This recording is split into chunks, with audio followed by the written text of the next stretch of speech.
Unclean Hands 2 by Aubrey Boyd. Dedication.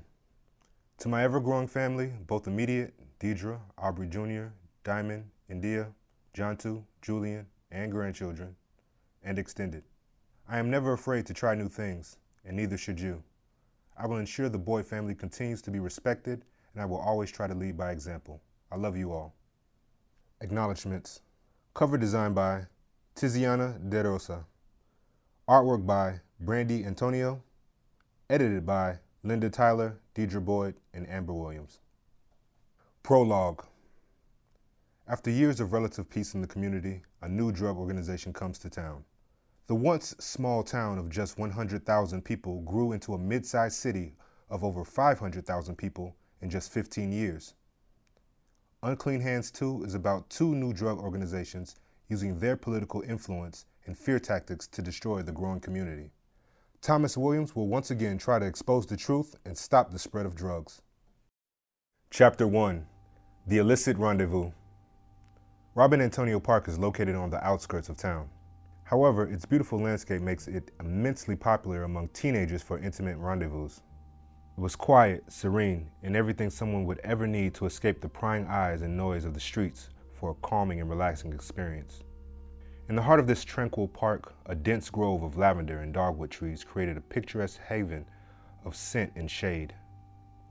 Blades of grass flowed with freedom, and even the moonlight from between the trees gave it a calmingly otherworldly vibe. The misty moonlit night illuminated the park in a manner that seemed like it was hiding something. Under normal circumstances, the park was a serene escape from the hustle and bustle. However, on this moonlit night, it was anything but ordinary circumstances. It was so far from the center of town that nobody went there as a part of their daily routine. It was a place where the park would be occupied by people performing their morning exercises or daily walks during the daytime, and the underside of town would use the location for shady dealings at sunset in its grove. It was a good place for an illegal deal, especially if there was a need to show force, the lethal kind of force. That is why this place was called The Cut as well.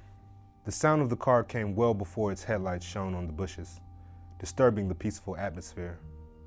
When the car stopped and the doors opened, out came two men of Mexican descent, their faces clearly visible under the park's parking lot lights.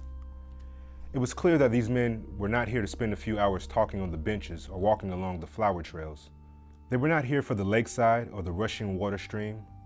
These men were here for shady dealings, and it was a sight when two men stood amidst the lavender, their breath visible in the crisp air as they cast furtive glances around the park. They seemed calm, but in a way that someone would be trying to blend in, even though there was not any crowd to blend into. They were looking around for someone, or something. As they got out, their weapons, very clearly visible and on display, glinted in the moonlight. They were not hiding the fact that they were well equipped. They did not need to, not today and not for what was coming. No words were spoken between them because they needed to stay alert, not just for the expected company, but for uninvited guests as well. Another pair of car headlights emerged in the park and darted towards the two men. In any other circumstance, they would be blinded by the headlights. However, this time they knew exactly where to look. The approaching car's headlights flashed. They could instantly recognize the make and model of the vehicle slowly advancing towards their own, a classic 1969 Chevy Camaro. The vehicle came to a stop and the beam of the headlights dimmed until they closed. Two men got out, black, but that was not what the two Mexican men noticed. Rather, the black men that emerged were wearing bulletproof vests to show that they came prepared.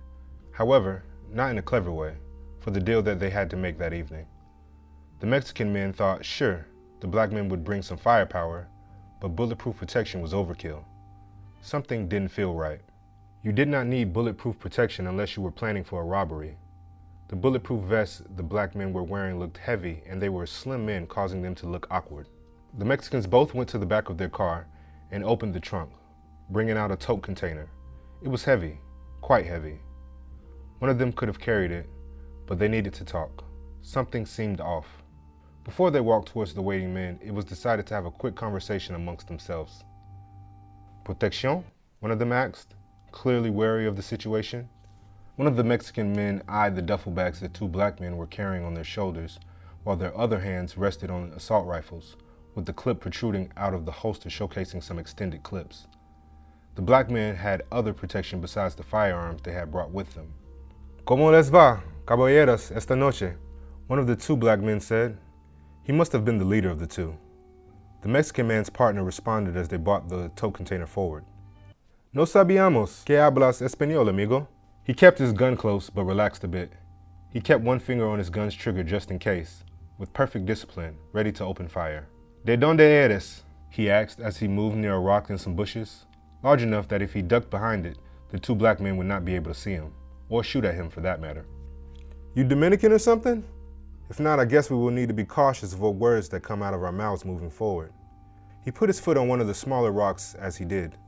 "Dale!" He looked at his partner, who pushed the tote container forward carefully. The leader of the two black men stepped forward, asserting himself, but making sure to seem more relaxed as he dropped the duffel bag and moved towards them. "Gentlemen, I assure you that this is as far as my Spanish aspiration goes. I do not know shit else." The men began to laugh, and the tense atmosphere, though short-lived, calmed down a bit. None of them were trusting each other just yet. All had brought some very visible, exceptionally large guns, and it was not just the fact that any could open fire at any minute. It was the idea of someone else hiding in the bushes, or even police officers entering the park and arresting them. Even if none of them could pin them to the drugs, they were still carrying weapons that were not registered. That could lead to a prison sentence. The leader of the black men smiled, his shoulders dropping as he put down his guard. "All joking aside, did you bring the product?" he asked. He could see the tote container, but he still wanted to ask that question. It was necessary to get things done right. He knew the Mexicans were sticklers for protocol, and he did not want to show the others that something was afoot. One of the Mexican men laughed. Of course," he exclaimed, his arms outstretched as he pointed towards his partner. The man was tall and has a bulky frame. He hovered above the plastic-looking container. "But," he added, "can you show us the money first? We know how you people like to play games and not have all the money." He could see the other man out of the corner of his eyes. His fingers were twitching as he said it. "I'm just saying," the Mexican man added further, raising his hands. The two men were clearly vexed, and his comment did not do anything to address it or make it better. "What the fuck do you mean, you people?" the leader asked. The other black man had not spoken anything just yet, and that was something the Mexican man noted. "This is not how I envisioned this transaction would go this evening. I am blown right now." The second black man finally spoke as he began to walk forward. "You guys are supposed to be our new suppliers, and you insult us. That is fucked up." He stopped by his partner and asked him for his duffel bag. He winked at him too, but the Mexican man didn't notice that. He even missed the clear, very visible smile on the leader of the two as he handed his slimmer companion the bag. The second black man then walked with the duffel bag towards the Mexicans. He was not smiling. He quickly hands the Mexican the bag and smiles back.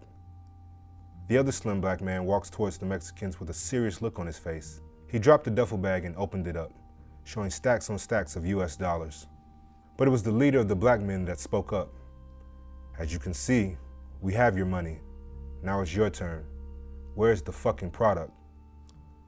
The Mexican man looked at the duffel bag, then at his partner and nodded. The other Mexican man began to bring the tote container towards them. He looked back towards the duffel bag and then at the leader of the two black men and smiled. "I like this negrito," he said, pointing towards the duffel bag and the money. "Sure, we have the product. Hell, we never leave home without it." "What you saying?" His hand reached towards his companion as he walked next to him carrying the container.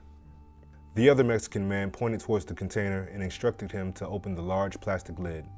"Ábrelo, ese," he said, as he saw the leader of the black man and his slimmer partner walk towards them. They were quite close now, and the Mexican man was very aware that he had given up his cover. The Mexican, who was also wearing a bulletproof vest under his clothing, positioned himself close to a large boulder just in case he needed cover from gunfire. However, if someone opened fire, he would have a few seconds to take cover. It was a fool's errand, but it was better to have something than nothing. As the plastic lid opened, they could all see the tightly packed container with all the square blocks of off-white substances. Their plastic wraps had tape around them, and it was clear what it was from the look of the inner product to the wrapping around it. the black leader's companion walked towards the container, his eyes having a questioning look towards the Mexican men. They both nodded, and at the same time, he pulled out a testing kit. Even amateurs evaluated all their bricks, and despite their show of force, it was clear that they at least knew what they were doing. He first inspected one of the bricks up close from the outside before looking towards his partner and giving the thumbs up. Then, as his companion was evaluating the product, the leader added, "Yes, it looks good from here, but I need to evaluate it first. We know how you people like to play games and not sell the right stuff. Need to make sure it's not baking soda under there." No sooner were those words spoken that the facade of the niceties came down and the smiling faces of the Mexican men were replaced with one of scorn. "You made your point, Ese. Now quickly, hurry up and do what you need to do and evaluate the product. Dale." The Mexican man and his partner were getting uneasy. The black men had come with vests and insulted them to their faces more than once. Even when criminals interacted, there was a certain etiquette expected. Clearly, these two black men were trying to stoke the fire and then pour gasoline onto it. The slimmer black man pierced one of the square blocks and placed some of the powdered substance in a tube of solution. He held the tube upright and squeezed it. Next, the man began to shake the tube for about 10 seconds, and the color of the liquid changed to a turquoise color. This confirmed that the substance was cocaine. The Mexican man knew that it would, but he still felt relieved. That relief was short-lived as the man reached into the container once again for another bag. "What are you doing?" he asked him. "Just checking," the slim black man replied. His response came quick, too. The slim black man repeated the same procedure. He pierced it with a blade and checked the substance in a small container. Once again, this one turned turquoise as well. The slimmer man once again gave a thumbs up to his partner and gave him another wink, yet again missed by his Mexican adversaries. "Yo, we good over here. Give these motherfuckers the money." Satisfied with the outcome, the leader walked over with the other duffel bag and put it beside his partner. Both black men carried one of each. The leader of the two black men was still smiling as he handed the money over. He looked over to his partner and he smiled back. The Mexican man put the lid on the container and pushed it towards the other two men. Then they both began counting the money. The black men, though, did not touch the product just yet. The Mexican men would have noticed if they both were not distracted. Usually in moments like these, there was a lot less agitation and a lot less threat from weapons. The relief that both Mexican men got had them thinking that the deal was over. Once they were distracted with counting the money, the slim black man shot the closest Mexican man in the back of the head. His partner grabbed his weapon and started firing in their direction. The lead Mexican man sprinted for cover, taking position behind the large boulder. The Mexican man managed to retreat with the money and some drugs, but he did not get too far before the two black men flanked beside him and began shooting. Bullet after bullet was unloaded, and the Mexican man quickly fell to the ground and died from multiple gunshot wounds. The moonlit night had become a bloodbath, even though it unfolded quickly. The ground was caked in blood and was very visible under the moonlight, red and dark as blood could be. The two black men quickly gathered up the duffel bags. The slimmer one carried them both to the car, while the leader of the two took the tote container and hurried it to the trunk of their Chevy Camaro. However, in their haste, they did not see the 2 bricks of cocaine they had taken out for testing had fallen on the ground, since both parties had turned their headlights off for the ordeal. Attracting unnecessary attention was not needed, and the moonlit night and the parking lot lights were enough. The bricks of cocaine were left behind as the larger container was secured safely in the trunk. The 2 black men sped away from the location, using another exit out with us. If you had fun or picked up anything from this episode, please assist us by hitting the like, subscribe, and notification buttons. You can also comment and share our content. These small things really help our channel and mean a lot to us. Also, special thanks to our Patreon supporters. You guys are the heartbeat of this channel, and we can't thank you enough for being so generous. If you would like to join our Patreon community, please click on the link below. You can contribute as little as $5 per month. You can get all kinds of perks. You can even buy merchandise of your favorite characters at our shop store. Click on the link provided below. That's going to do it for now. Until next time, remember you are cherished by us, so be kind and know that we consider you as family.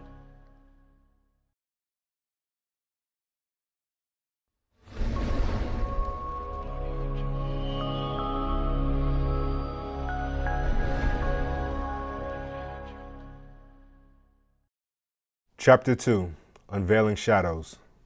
The moon had now retreated beyond the horizon, leaving the sky free for the brilliant sun to take center stage. The warm and radiant light bathed Robin Antonio Park in a golden glow, awakening the world from its nocturnal slumber. As the sun's first rays pierced the morning mist, they danced playfully above the gentle stream, casting shimmering reflections upon its tranquil surface. Under the sun's gaze, the park transformed into a tapestry of vibrant colors and textures. The grass now glistened with dewdrops that sparkled like a myriad of tiny diamonds. Trees stretching their branches towards the heavens seemed to reach for the sun's nourishing embrace. Birds chirped melodious songs from the treetops, celebrating the arrival of a new day. Their tunes harmonized with the rustling leaves, creating a symphony of nature's awakening. Squirrels and rabbits, emboldened by the daylight, ventured out from their burrows, scurrying about the park in search of their morning sustenance. The vibrant blooms of wildflowers and the delicate petals of roses unfurled, displaying their intricate beauty for all to admire. It was everything that this park was famed for amongst the locals, everything that this serene atmosphere brought laid bare on the surface. But in that unveiling, everything that the night had concealed was now clear. It was a new day, a fresh canvas upon which life's stories would continue to unfold under the benevolent guidance of the sun's radiant presence. There was a story already unfolding here, but that scene was soon disturbed with red, white, and blue. Only hours after the massacre occurred at the park, the police were at the crime scene. The winter sun formed a mist of its own. The air was more still today. It was like it was giving way for the people moving around the crime scene to conduct their business without being disturbed by nature. It was as if the park was giving way to them, inviting them to something sinister. Yellow tape was installed and the white chalk drawn around the two bodies, the car, and around the 2 bricks of cocaine. It was clear at first sight that this was not some random shootout. But was it a deal gone wrong? Was it a taste of things to come, or would this be it? It was evident that some illegal dealings did not go so well for the 2 Mexican men found dead at the scene with multiple close-range bullet wounds. One of them had parts of his head missing, the back of the head, to be precise. Detective Kelly noted every single detail he could as he started his investigation. He had a notepad, and he made some notes on one page, turned it around and wrote a bit of something else on another. He did this all while standing next to his car, not yet approaching the crime scene closely. It was clear that this man was the leading police officer at the crime scene, with the air of importance he carried around himself. But to what extent? His attitude told another story, because it was not often that you found a detective on scene eating beef jerky as he viewed 2 bodies gruesomely murdered. So what happened here? He asked one of the police officers on the scene. God damn it. I forgot a city even had a park this far for... God damn it. I forgot that a city even had a park this far out from downtown. He began to say to the officer. He said the officer had just started to explain the situation, but paused for the detective. After that, he began to ramble. This place is nice. Far, but not too far. You know, isolated, but nice. The detective looked around, and the officer on scene continued to wait patiently. Any other junior police officer and any other detective, this exchange would have gone on very differently. However, Detective Kelly did have a reputation of being slightly unorthodox, though that was putting it mildly. I need to look at the city map again. He spoke. I just might have to come back and check this place out. The officer waited a bit, and both him and the detective began looking at each other. Yeah. He started, stammering a bit. Yeah, detective. This is nice. An isolated place indeed. He lifted his hand to point towards the ground. Look at this. He pointed to 2 bricks of cocaine on the ground, bits of powder scattered around the area. One of the police officers found this package on the ground. We are going to seal it up as evidence. Detective Kelly had taken another bite of his beef jerky, but as soon as the police officer pointed him towards the 2 packages on the ground, he spit it out, unchewed. Hold up. Let me see that package first. He began walking towards where the officer had pointed. The detective reached into his pocket and quickly put on a pair of rubber gloves. He adjusted his pants as he crouched on the ground, examining the packages. Could I have something to pick up the evidence with? He asked the police officer, still looking towards the package, beginning to hold out his hand. The officer handed him a large pair of tongs and he looked at one of the packages. Detective Kelly lifted the brick, very clearly noticing the piercing and the powder. What occurred was clear, but the why of it all was the big question. As he lifted the brick of cocaine, he turned it around and noticed a red chili pepper stamped on the package. It was not too red, but it was bright enough that it would be hard to miss. Detective Kelly looked up at the police officer, who had just as much of a shocked look on his face as the detective. The police officer produced an evidence bag, and the detective carefully placed it in. He then examined the second brick of cocaine as well. It was the same marking, red chili pepper. The detective placed the second bag in evidence as well. What the heck is that? Detective Kelly exclaimed, questioningly, clearly not expecting the police officer to answer. I have not seen this marking on any other drugs we have confiscated before. He looked at the two bricks of cocaine in the evidence bag and pointed his finger towards them. This is new to me. Could this mean we have a new drug supplier in town? He stared in the direction of the police officer, thinking as the officer began to move forward to take the package from him. Oh, yes. Replied the officer. Detective Kelly handed the evidence bag to the officer. Put this in with the rest. We're going to have CSI and the Drug Task Force look at this later. Make sure you do not miss any of that powder on the ground. The police officer went and deposited the evidence, coming back towards Detective Kelly as he called the rest of the officers in and got as much information as he could from them. The lead police officer gave them each something to do and instructed them as needed. The two Mexican men that lay dead on the ground were nowhere near as important as the marking on the package. The two Mexican men were deadbeats, pushers, drug users, abusers, small-time gangsters, whatever one wants to call them. However, the one they were working for would be a point of interest. It was not long before the local media started swarming the scene, and Detective Kelly could already see a few police officers preventing them from entering, though there was one that Kelly could never have missed. In a crowd of reporters, he noticed one journalist in particular, Thomas Williams. Thomas Williams' grandfather was an old employee of Detective Kelly's. Now a veteran reporter for the Southern Times, it was unusual for him to be at a crime scene these days. He had already made his mark in his career, and a man like that was more often found sipping drinks at the bar or having the time of his life on the golf course rather than up and about this early. Thomas was a person of action, yes, but he had seen action and had done too much in too short of a time to rest on his laurels. He was the reason Robin Antonio Park could exist after all. Not because he had a hand in its creation, but rather because the town could now experience a semblance of peace and calm. He had been a major player in bringing down the town's crime rate, and it was clear that the tables were turning again. The once small town with a population of just 100,000 had now grown into something else, a proper city even. Growing 5 times with more than 500,000 residents in just 15 years was a huge feat on its own. That kind of rapid growth was always sure to bring some shady people and unwanted activity. Robin Antonio Park, though, was a testament of that effort. The community was able to see this serene place, away from the noise and uproar. Unfortunately, the peace had now been disturbed. It was truly a sign of the times. Robin Antonio Park was rarely used by the town citizens as it was, and even fewer would come here now, fearing falling victim to crime or to other criminals. Detective Kelly tried to ignore his calls for answers by the press, but Thomas Williams' voice rang clearer and louder than the rest. The man was persistent. He gave him that. Detective Kelly knew he could not walk away without at least entertaining him a bit first. When Thomas Williams got past the crime scene line, it was clear there was no stopping him.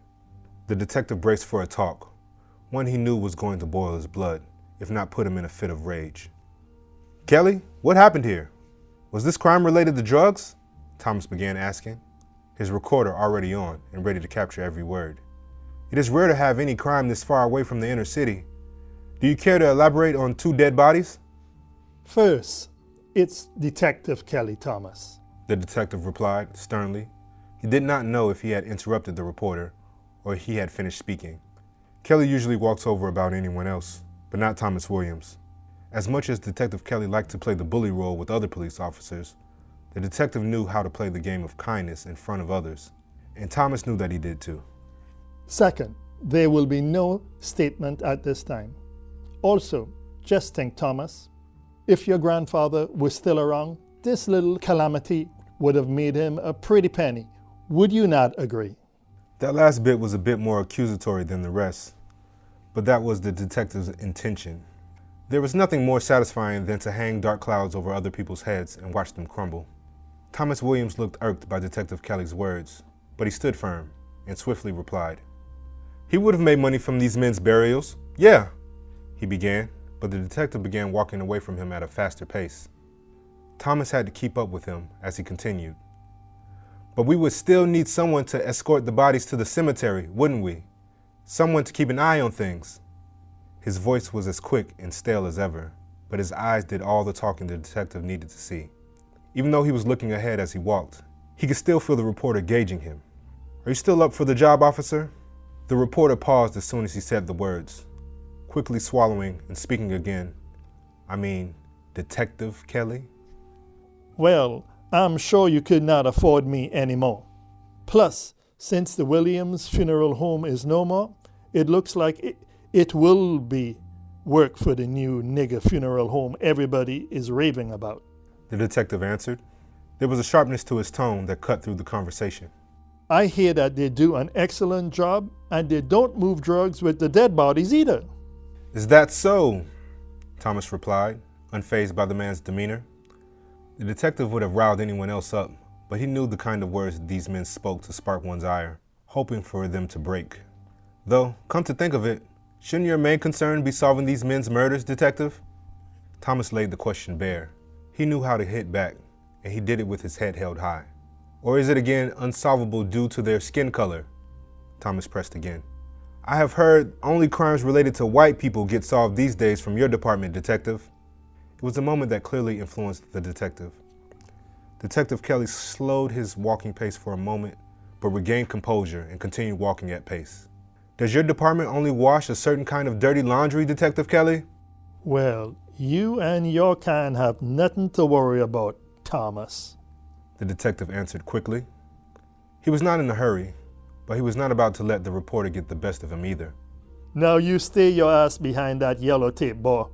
He pointed to where he had first seen Thomas Williams initially. He did not wait to see the reporter return to his original location before the harassing questions. Detective Kelly himself walked slowly away from Thomas Williams, but he did not want to appear that he was in a hurry. Kelly thought the reporter was too smart for his own good, but it was clear he did not want someone with a mic and a recording device within 50 feet of the crime scene, least of all in situations like this. Robin Antonio Park had plenty of places to hide. Not wanting to take a risk, the detective chose a secluded but still noisy area near a stream.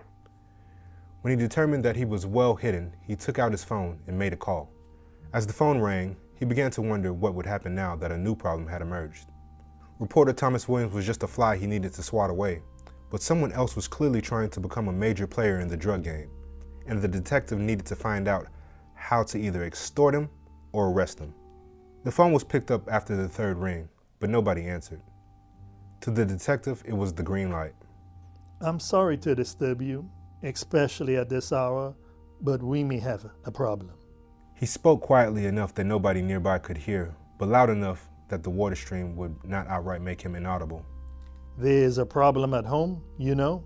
Raccoons or squirrels, you never know. The conversation would not make too much sense, but it did not need to, at least not to any third parties that might be listening. I cannot get into all of the details yet, though there seems to be new marks on the furniture I did not recognize. I think we need to find out who is marking up our furniture. Then the phone line was cut off, and that was that.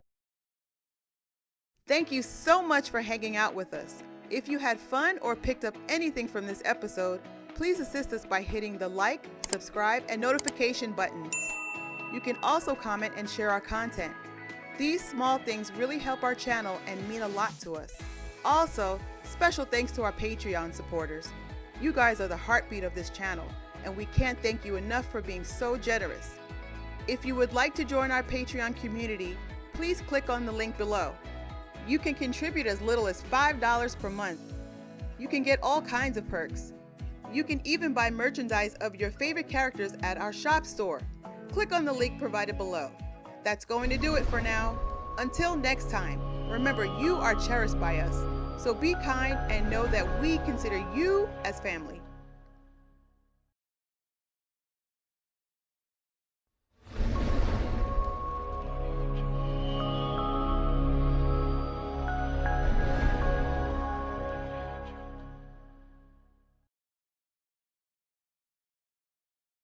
Chapter 3. Sinister Alliance.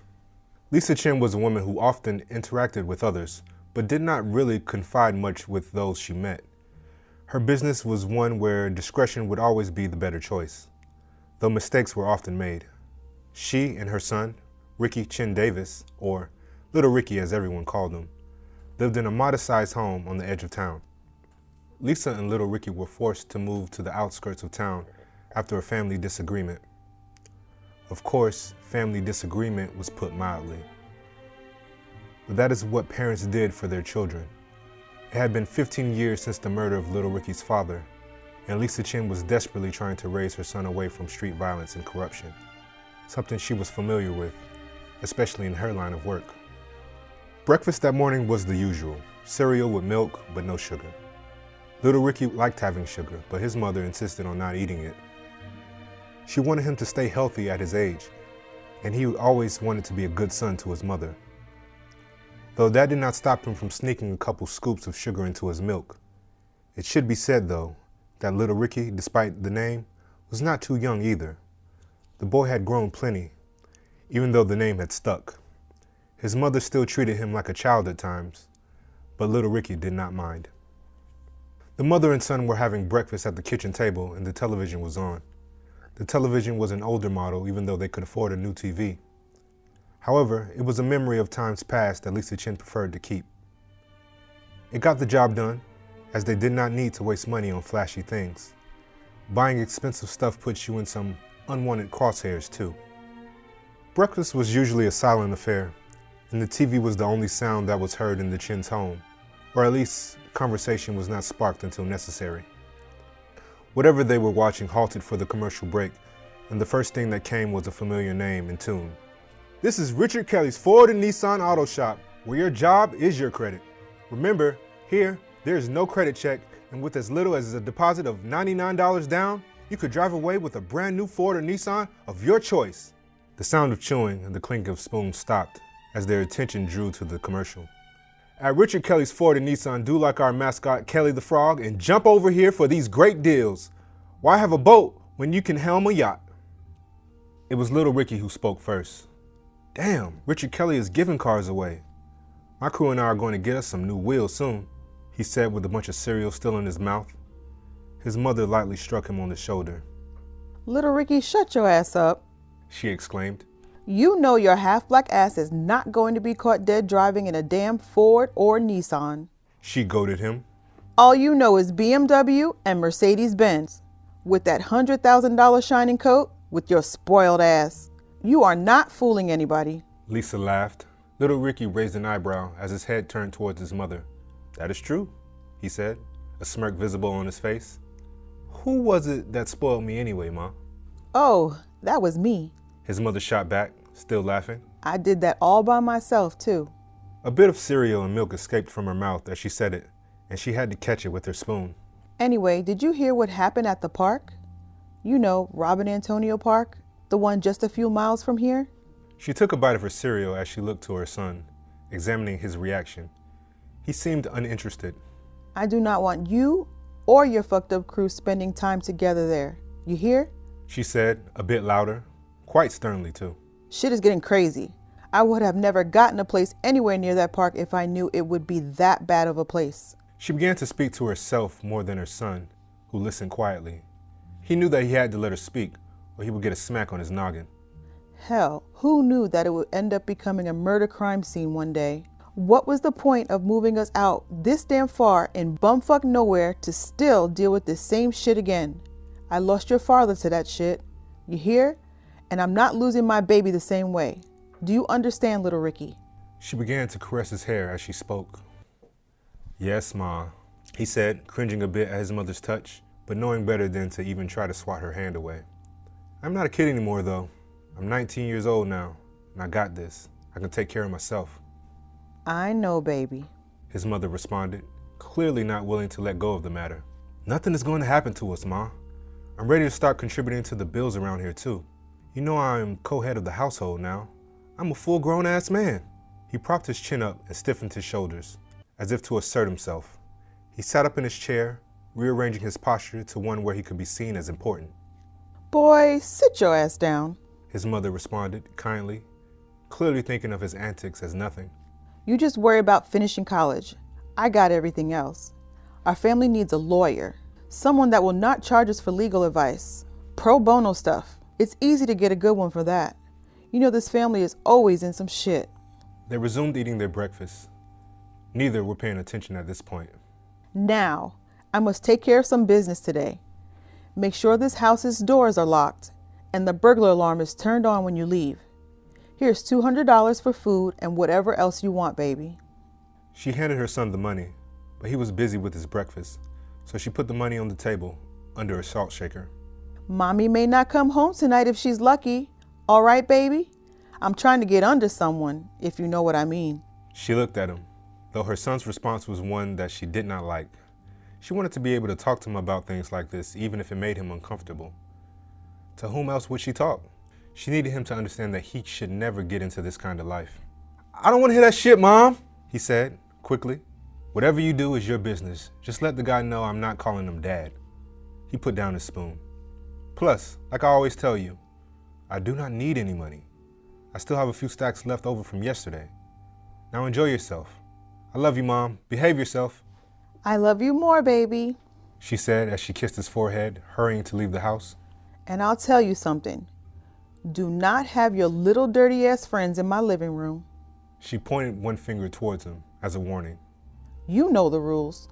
I know the living room is for show only and for your company, Ma, he said as if the line was rehearsed. He had said it 1,000 times already during the days that his mom left. I got it, Mom. Lisa Chin left the house with an overnight bag and some confidence.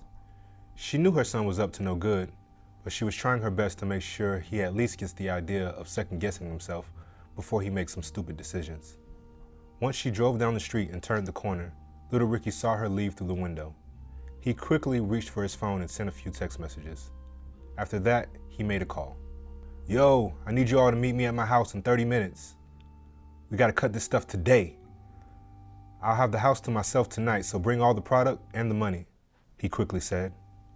On the phone, he could have been more careful. He should have. Since in his hurry, things were forgotten and carelessness gave way to recklessness. I want to get rid of all the product in 1 week, all right? We're not pushers, guys. We are not some small-time, big-time dealers. Shit, we rob them. Let us be real. Who are they gonna tell? The police? Those police officers can't do shit. How are they gonna help them? It's perfect. Now hurry up. If they had been drug dealers, they would have realized to be less open about their extracurricular activities. But little Ricky was not exactly born subtle. Meanwhile, Detective Kelly was visiting the Richard Kelly Ford and Nissan dealership to talk to the owner himself. Some might say their names were the only things they had in common, but the detective would have said that power and ambition were the two things always inherent, never acquired, and that those were their most common traits. But that was also why the detective did not like it when he was instructed to wait in the lobby until Mr. Kelly was available. People should be available for me, not the other way around, he thought to himself. He knew that in this world respect had to be earned the hard way, and he was nothing if not the kind to bear a few scratches as he took what he wanted.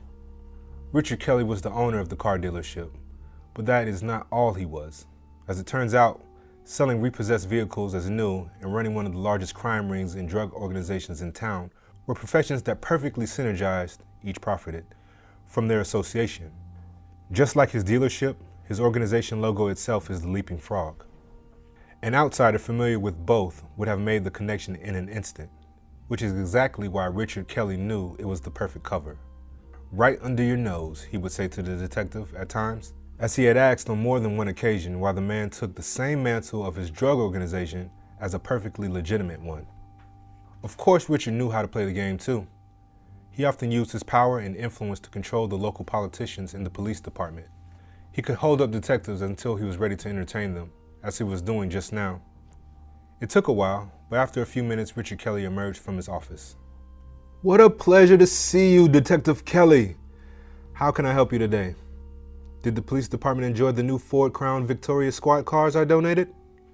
The man was a business person at heart, the detective noted. Direct and efficient, not missing a beat, something that was used often against people that preferred to skirt around the truth. Yes, sir, everyone is happy. And they all give thanks to you again for your generosity. Your donations are much appreciated, said the detective. Of course, nothing was free, and the detective knew that. The man would hold this over the police department, as did any other politician who bought his colleagues through donations. Anything to help the police officers, eh, detective? 'Cause at Richard Kelly Ford and Nissan, blue lives matter too. The man's enthusiasm was no facade, and that was why the detective referred to him as Sir. Good to hear that. May we talk in your office, sir?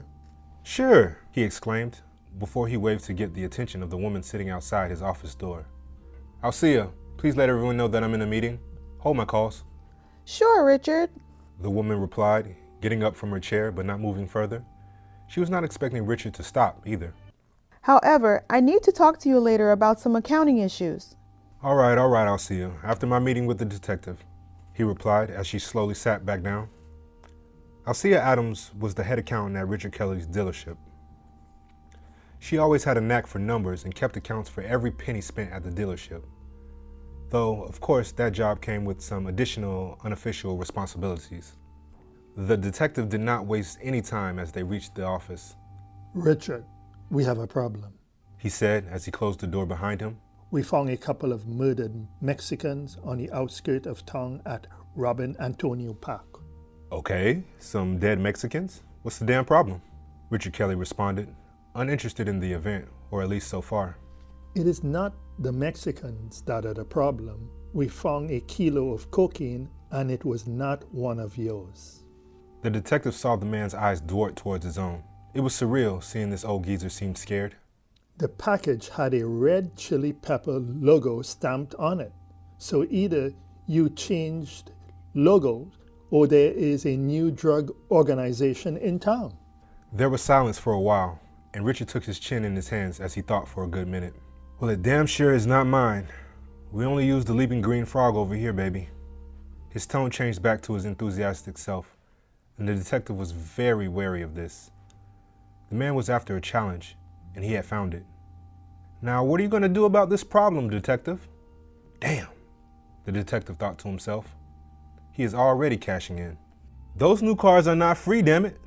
What were they? Ford Crown Victorias, if I'm not mistaken, correct? He asked the detective. The deal is, I will supply you with all the cars and other things. You, in return, make sure I'm the only supplier of drugs in this city. Now, do we have a misunderstanding, or do you understand? The jolly tone was back, but the words did not match the tone. Absolutely. I just thought you wanted to be aware of this new threat. The detective replied, far quicker than he would have wanted. He knew it did not matter, but he did not want to show his vulnerability in front of the man. No, you were right to inform me, and I apologize for being harsh, Richard responded. His words were genuine, but the truly clear threat was still there. I just got a lot of pressure on me, and I cannot afford more competition. Suddenly, there was a knock on the door. Alcia Adams peeked through, reminding Richard Kelly about an urgent matter. I am so sorry to bother you, gentlemen, she said as she came in. Although, I must talk to Mr. Kelly in private, now. The detective could not be happier at the interruption, but he kept his cool. Detective Kelly, would you please excuse us, and thank you again for stopping by. Go check out the new Ford Mustang while you are here. Hell, son, take it for a test drive. No, thank you, he replied to the detective. I must get back to work. You all have a wonderful day. The detective briskly walked towards the exit. He walked out of the office, and Alcia immediately told Richard Kelly her concerns. The detective was still within earshot, but he did not make out everything she said, only bits and pieces. Richard, we have a major problem, she told her boss. Are you kidding me? Asked Richard. Is that all anyone can say to me today? Not, hi Richard, I love the new TV ad, or Richard, you look amazing in your new suit today. There was no pause before she answered. Richard, you look amazing in your new suit. Why, thank you. It is Italian, you know, real stuff. Now, what is so damn important this time? He asked. The woman cleared her throat and regained her composure a bit. The comment had clearly thrown her off. We're making too much money at the dealership, and the car sales are not reflecting the increase in profits. Hello, that is great news, the old man answered. bewildered at the suggestion that it was not.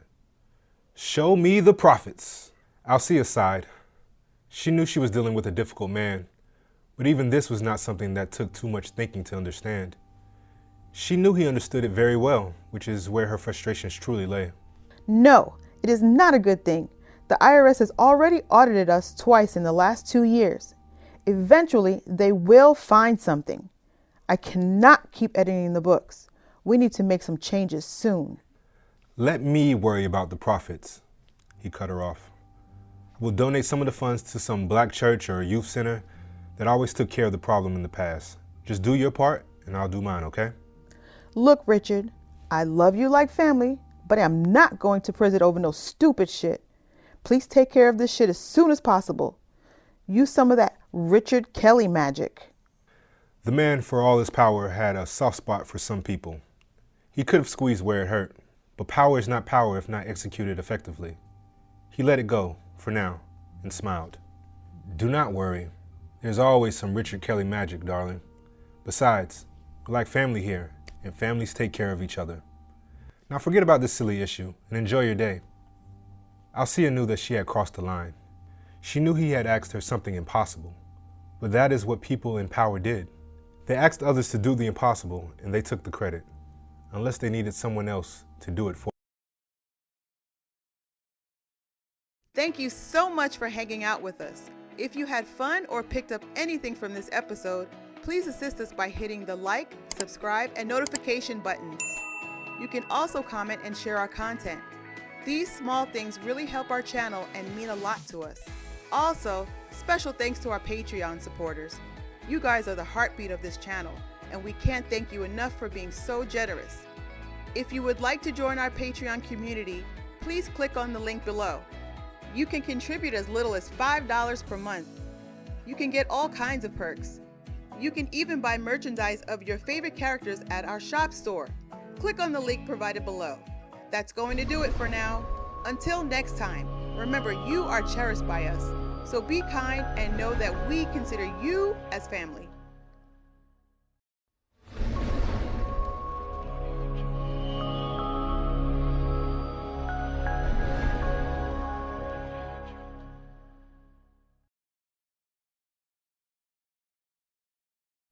Chapter 4. Surprising Twist. Thomas Williams briskly walked across the open floor offices of the News Station 7 in the afternoon with a few documents and files in his hand. He quickly made his way past the many monitor screens displaying the latest incidents and events happening locally. Thomas, in all his years, had never really paid attention to too much of his overall surroundings. He was an extremely focused man.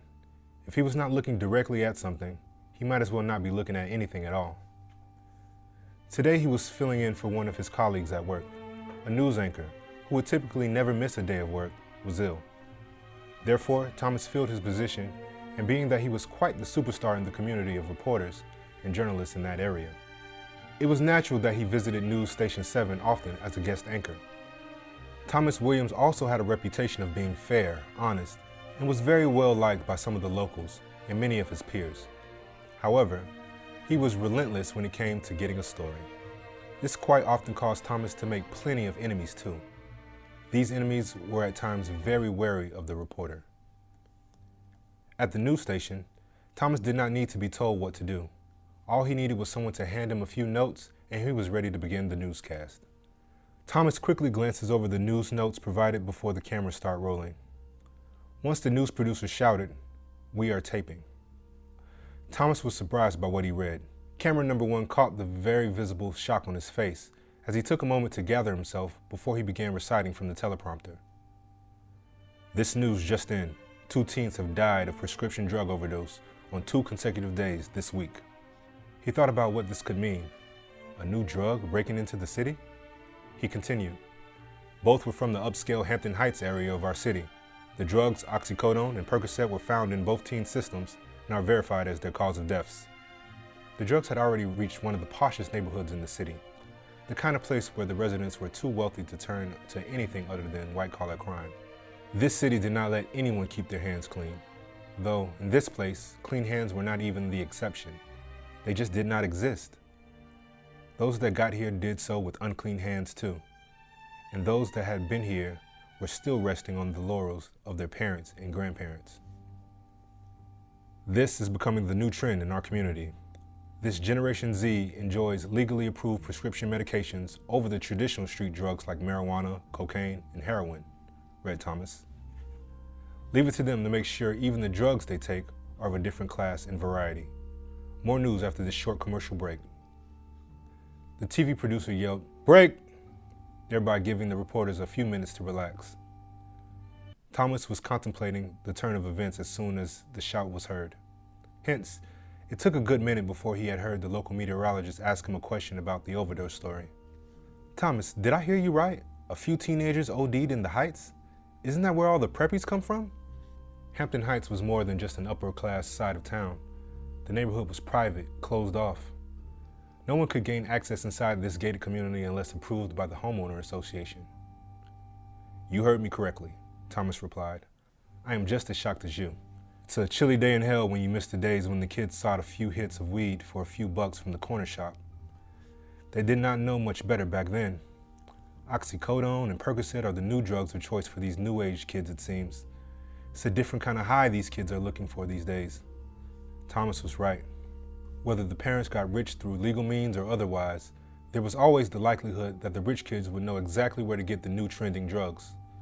Just because Hampton Heights was an upper class area did not mean it was immune to this opioid epidemic. "Well, you know, I have heard the stories for a while now. The parents themselves smoke more pot than their children ever will," replied the meteorologist. The two men nodded to each other in agreement as the meteorologist continued the conversation. "I bet the police have their hands full with the prescription shit. The parents are rich enough to get the best drugs on the market, legal or otherwise." "What do you think, Thomas?" asked the meteorologist. "Absolutely, you're right. I mean, who knows? I might have to put on my investigation hat and find the underlying cause of this story," replied Thomas. However, he knew that dealing with street crime was quite different than dealing with crime within rich families in their neighborhoods.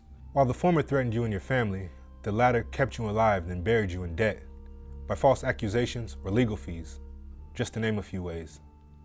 Just then, the producer's voice was heard. 10 seconds before we're back to life, people. Places, everyone." Thomas, along with the rest of the news crew, quickly got back to their positions. They were ready for a long day of questions from the community on the myriad of stories being uncovered about the rising crime in the city. Detective Kelly was being intensely briefed by his superiors about the overdose teens' deaths. The detective knew he had to be extremely focused on this case and was determined to find the drug suppliers, for more than one reason. It was a part of his job, but there were far more things riding on this case. He did not want Richard Kelly to assume that he could not take care of business and allow more drug competition within the city to diminish his profits. Detective Kelly knew that Richard Kelly was the kind of person that simply did not hold grudges against people because he took matters into his own hands or orders. Richard would kill you and your family just to make a point. Therefore, having Richard Kelly as a potential adversarial force was a tough situation. Even Detective Kelly did not want the dealership owner for an enemy of his. Detective Kelly's sergeant explained to him all the latest findings in both overdose cases, and the detective noted everything on his pad. "As you know, Detective Kelly, both teens are from Hampton Heights. I know you live in that community too, so I want you to take the lead in this case. The police chief and I are aware of your, let's say, commitment to keep that part of the city drug-free, and we commend you for that," replied the sergeant with a sly grin on his face as he briefed the detective. However, the sergeant's voice turned serious soon after the cunning grin. "Listen, Kelly," he began. It was not often that the sergeant called him only by his last name, so he knew he was being genuine. "We both live on that side of town. The police chief and I prefer to live in a community where our children are safe.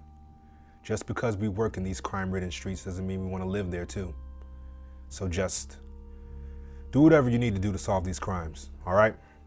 said the sergeant. Believe me, I'm on it, Sergeant. Confirmed Detective Kelly.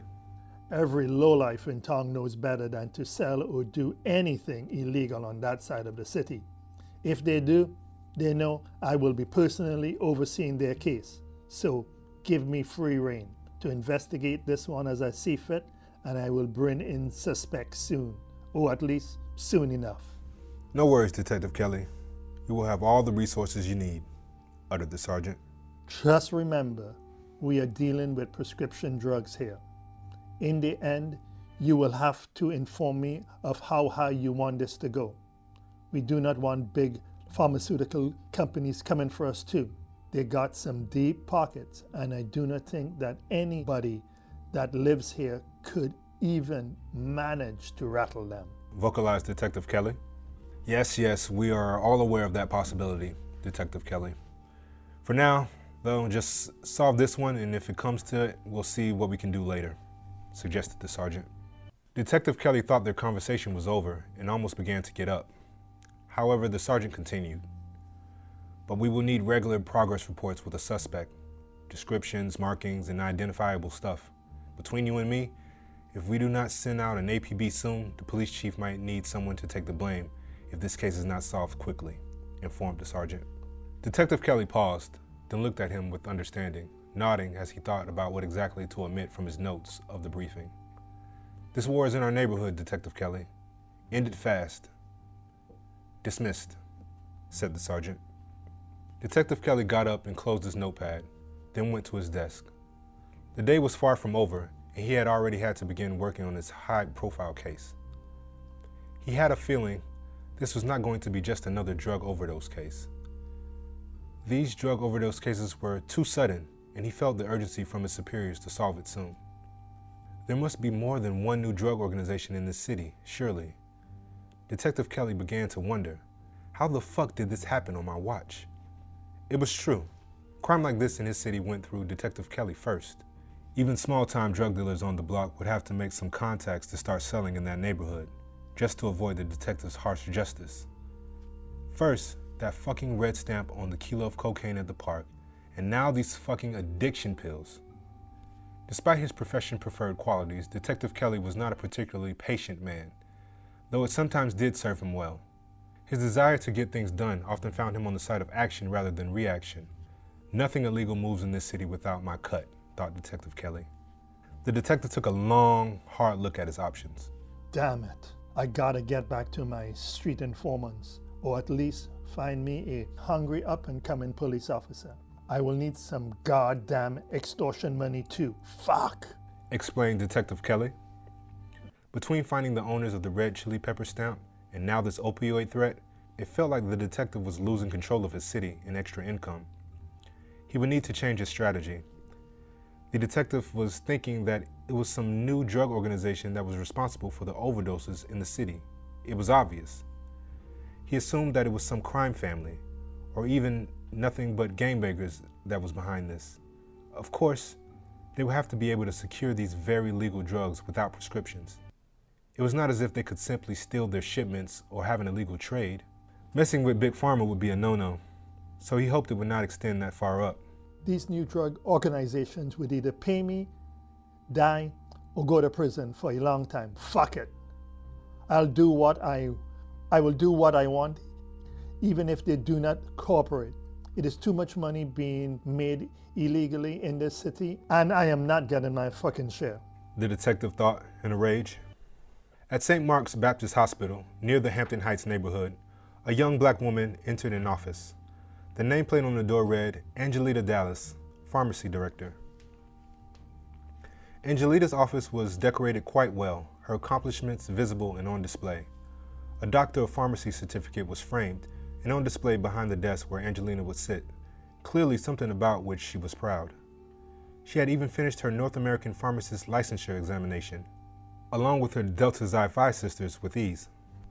It was clear that Angelita was comfortable in her job. Always a leader, Angelita convinced 7 of her sorority sisters to pilfer as many pills as possible of oxycodone and Percocet for her on a weekly basis. Together, the pill supply came up to a few hundred pills each week. Their amount, combined with her contribution of the same, could easily give a few thousands per month for each prescription.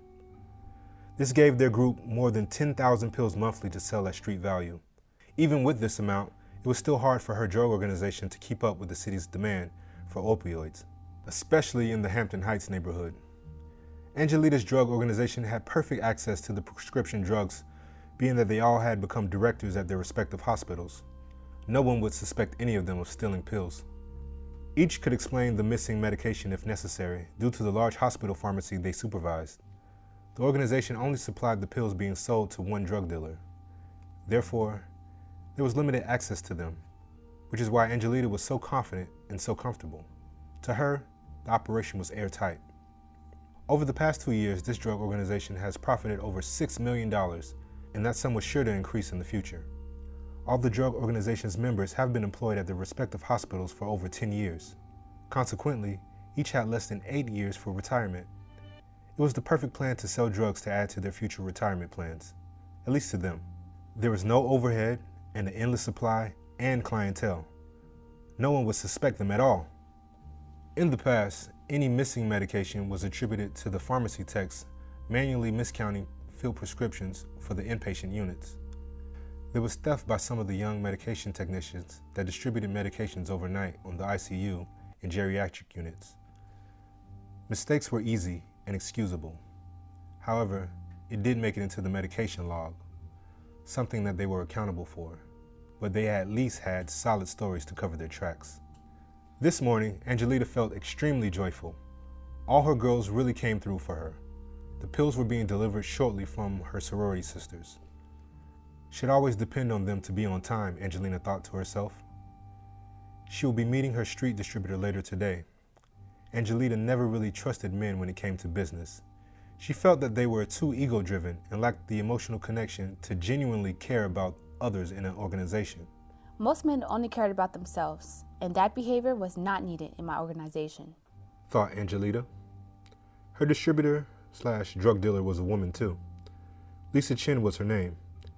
Angelita believed in one person distributing their pills and one person involved in supplying the product during handoffs. The fewer people involved besides her sisters, the better. This would lead to having less chance of her operation being discovered. She decided to call Lisa Chin to set up their rendezvous location. Lisa, how was your day? Are we still out for drinks after work, honey? Asked Angelita. Lisa Chin listened to Angelita talk with a frown on her face. She hated that fake-ass sunny disposition Angelita always displayed. She also knew that Angelita had street sense even though she came off as bougie. To her, Angelita did not earn any respect from her. Lisa Chin felt Angelita did not have much experience in the real world, and she came from an upper middle class family and always had a little more than the rest. She knew of Angelita from high school.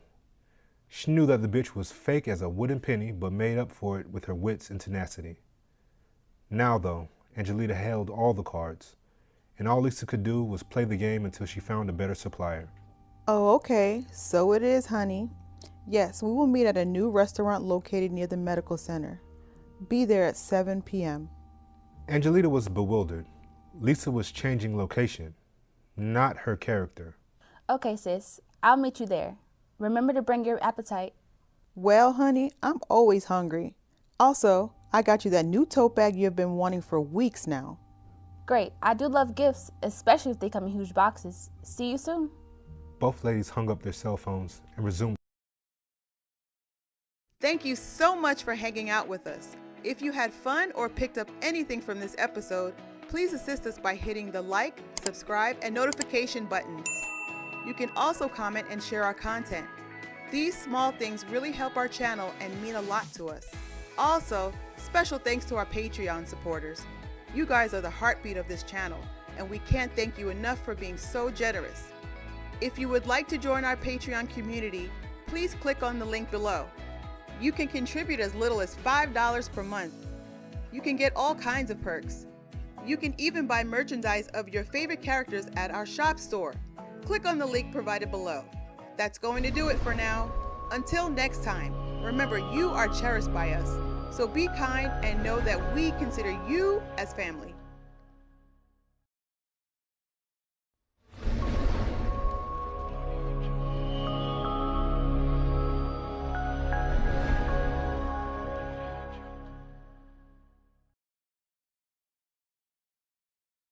Chapter 5.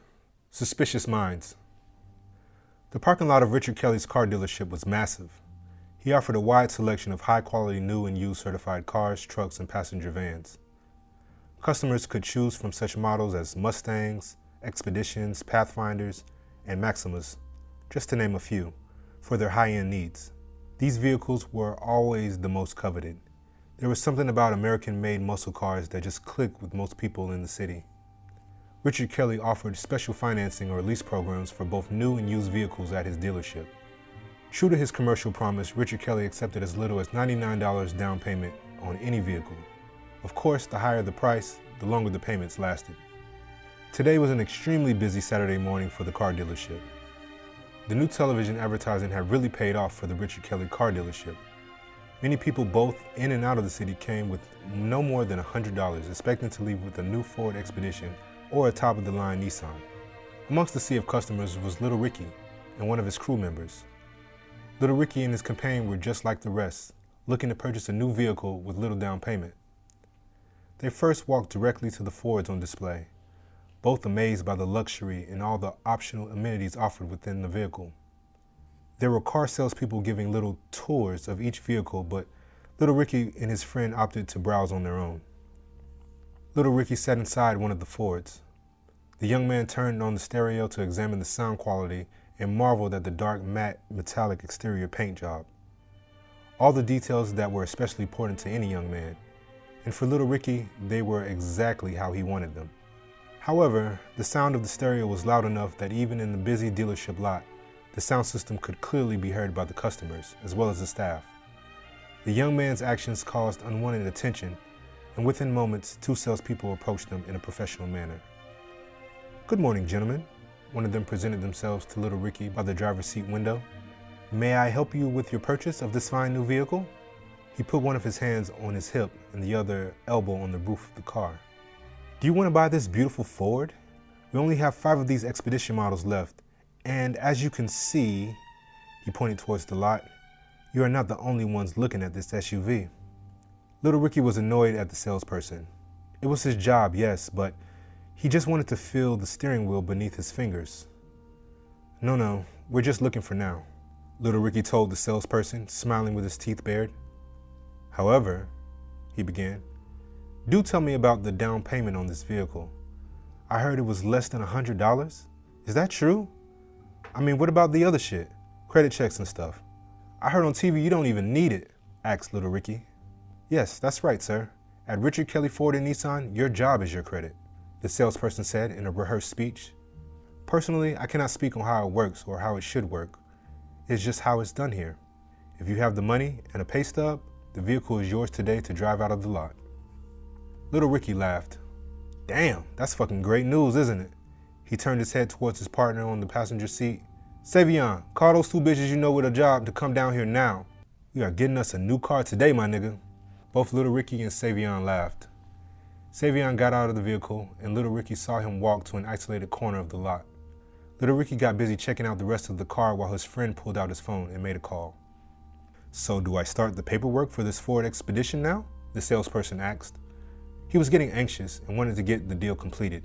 Richard Kelly would give him a piece of his mind if he spent too long not getting a sale. "Hold up, nigga." Little Ricky took a while to answer, his face contorted in thought, as if he did not really want to follow through. "I changed my mind about the Expedition. Do you have any new minivans? I need something that is, how you would say, blacked out," asked Little Ricky. The salesperson was surprised at the sudden and radical shift of vehicle selection, but kept his cool. He surveyed the lot for minivans and looked back at Little Ricky, who continued, "You know, all black, both the interior and exterior. The minivan also needs a dark tint and black rims. Do you have something like that in this big-ass car dealership?" asked Little Ricky as he looked around the lot, noticing a distinct lack of any such vehicle, but he was not worried. "Of course we do," the salesperson smiled. "Please, follow me.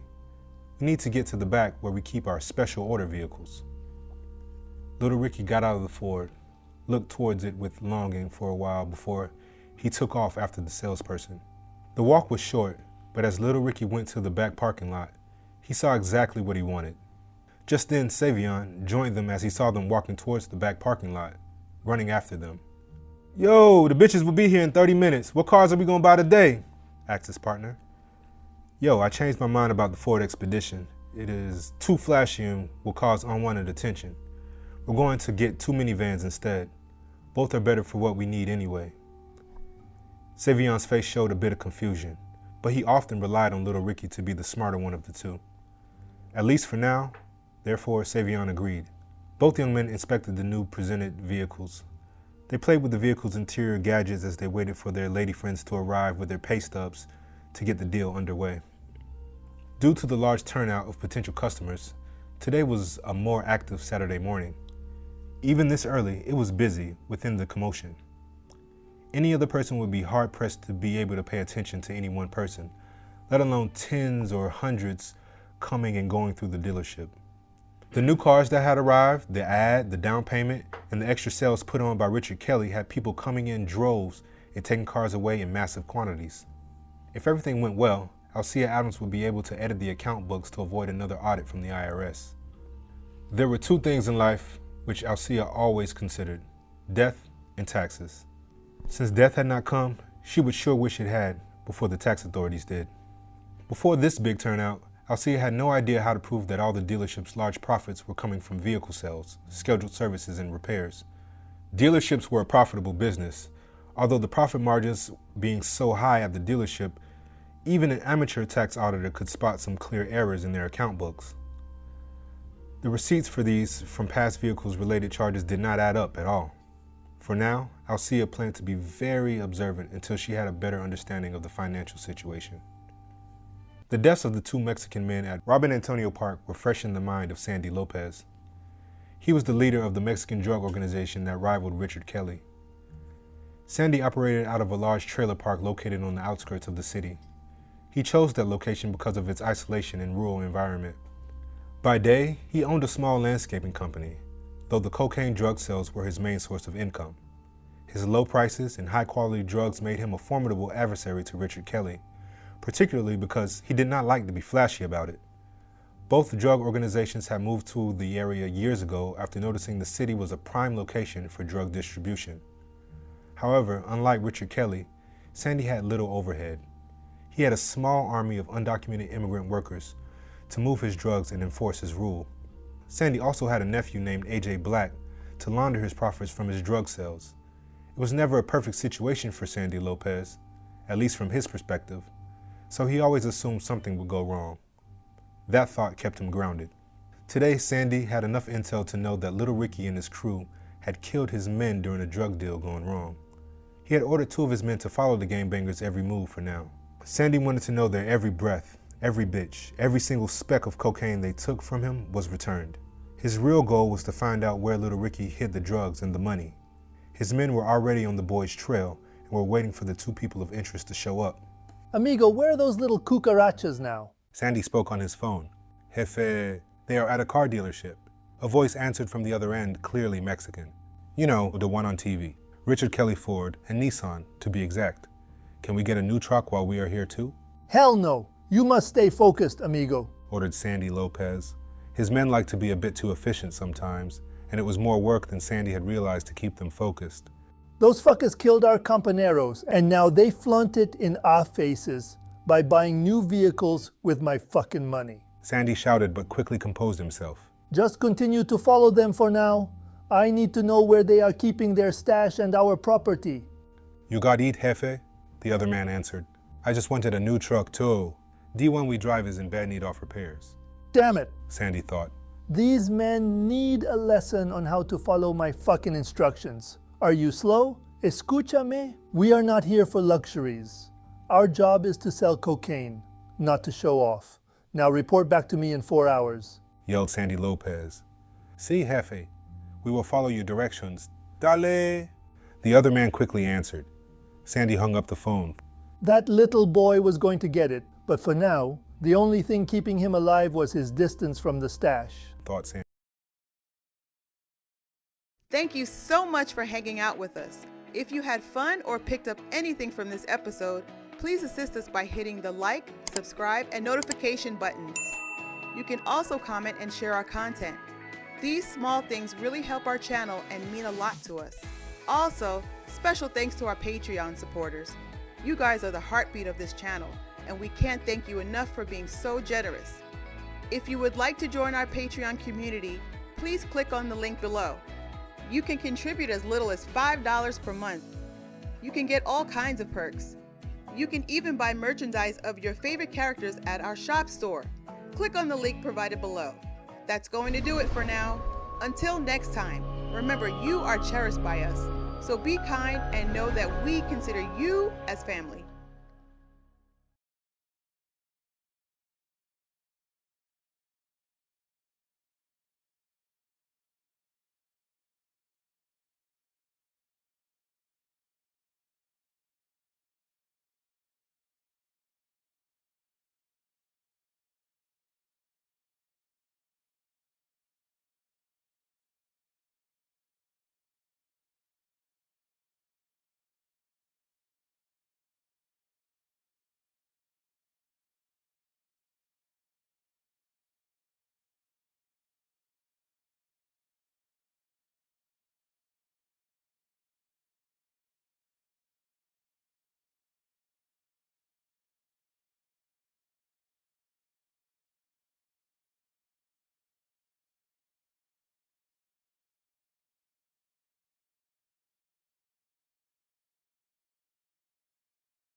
Chapter 6.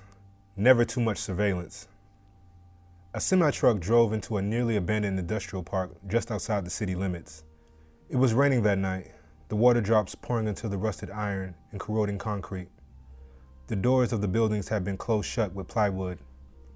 Corrugated metal and sheets of plastic covered what could be covered. Silence could be felt everywhere except for the occasional beat of thunder disturbing the peace. The semi-truck was driven by a black man named Bootsy. As the owner of a small independent trucking company, Bootsy had never been one to let others oversee what belonged to him. He did not like delegating to anyone high in the chain of command, and he preferred being his own boss, too. That is why he never hired more than 2 drivers at a time to transport the long-distance cargo. His patience was too short for inexperienced drivers and untrustworthy individuals to work for him. There were a few occasions when Bootsy would take matters into his own hands, making deliveries himself, especially if it was some special cargo. Today was one of those special occurrences, with an equally special delivery. He was there to meet Sandy Lopez and deliver a large supply of cocaine.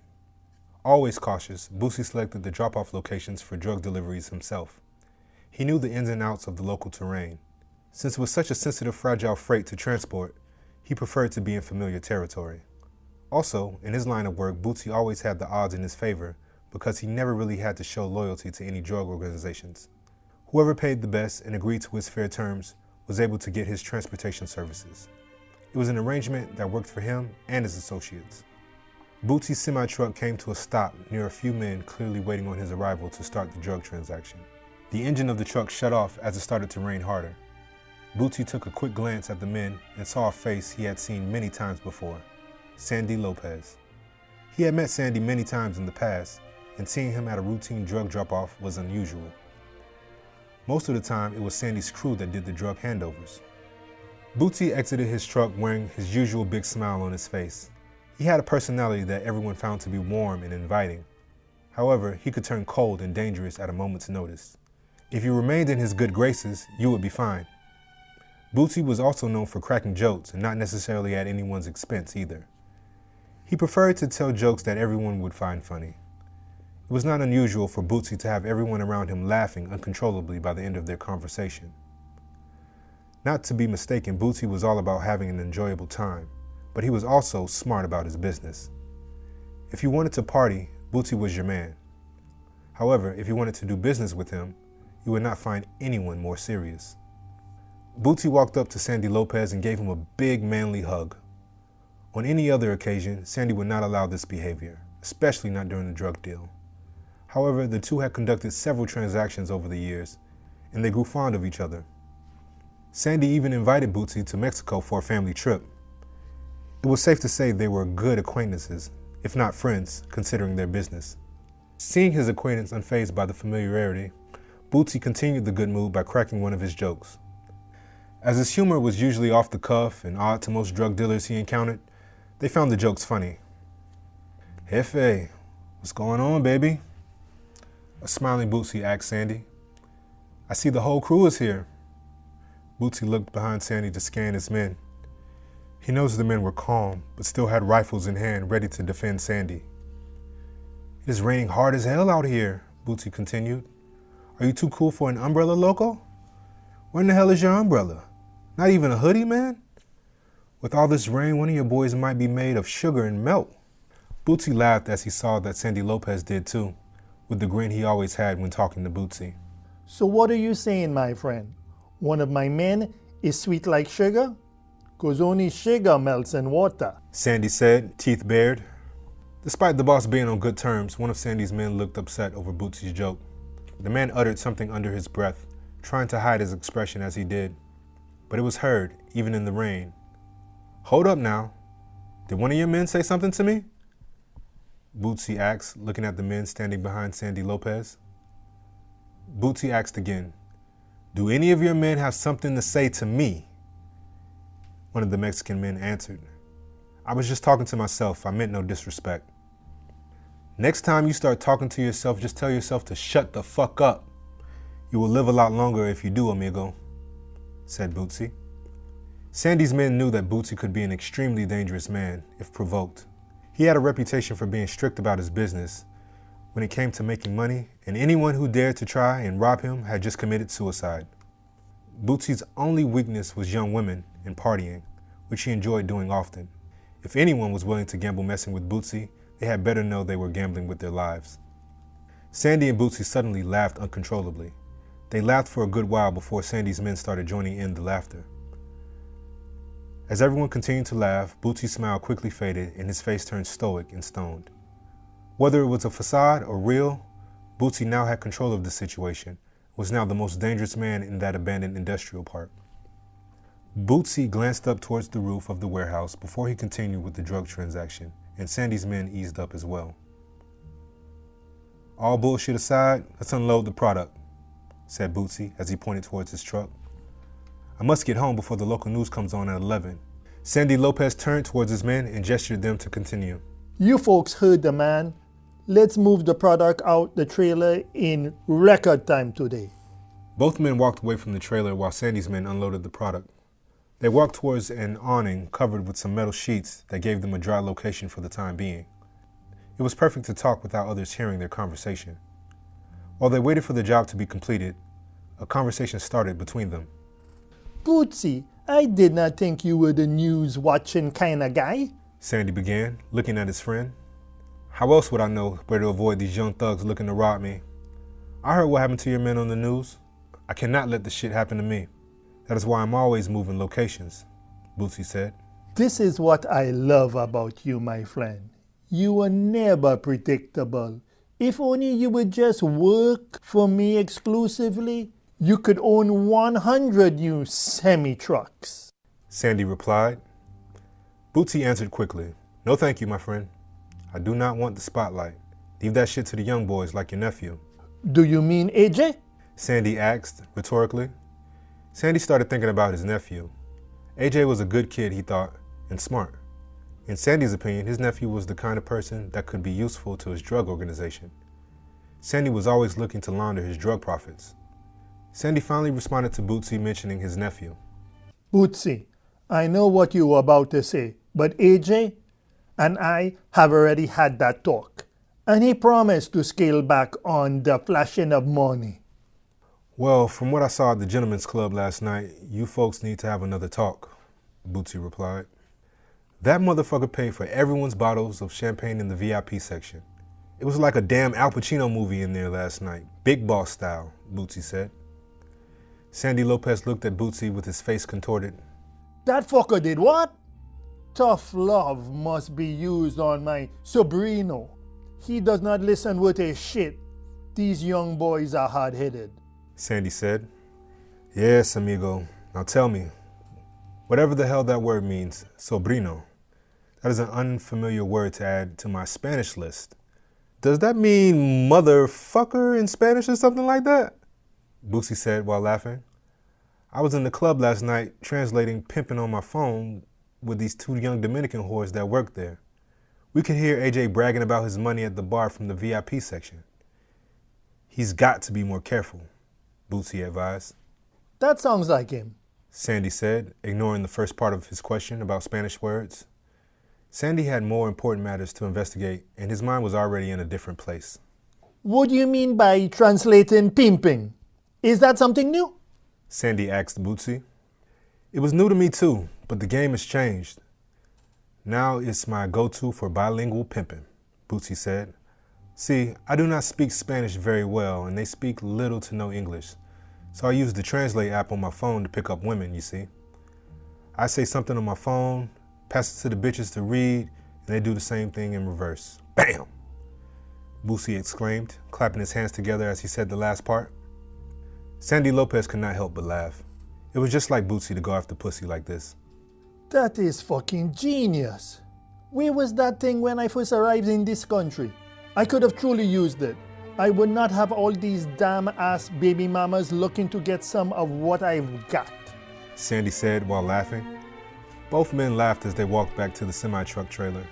Sandy's men were just finishing unloading the drugs and taking inventory of what had been delivered. Bootsy once again looked up towards the roof of the warehouse.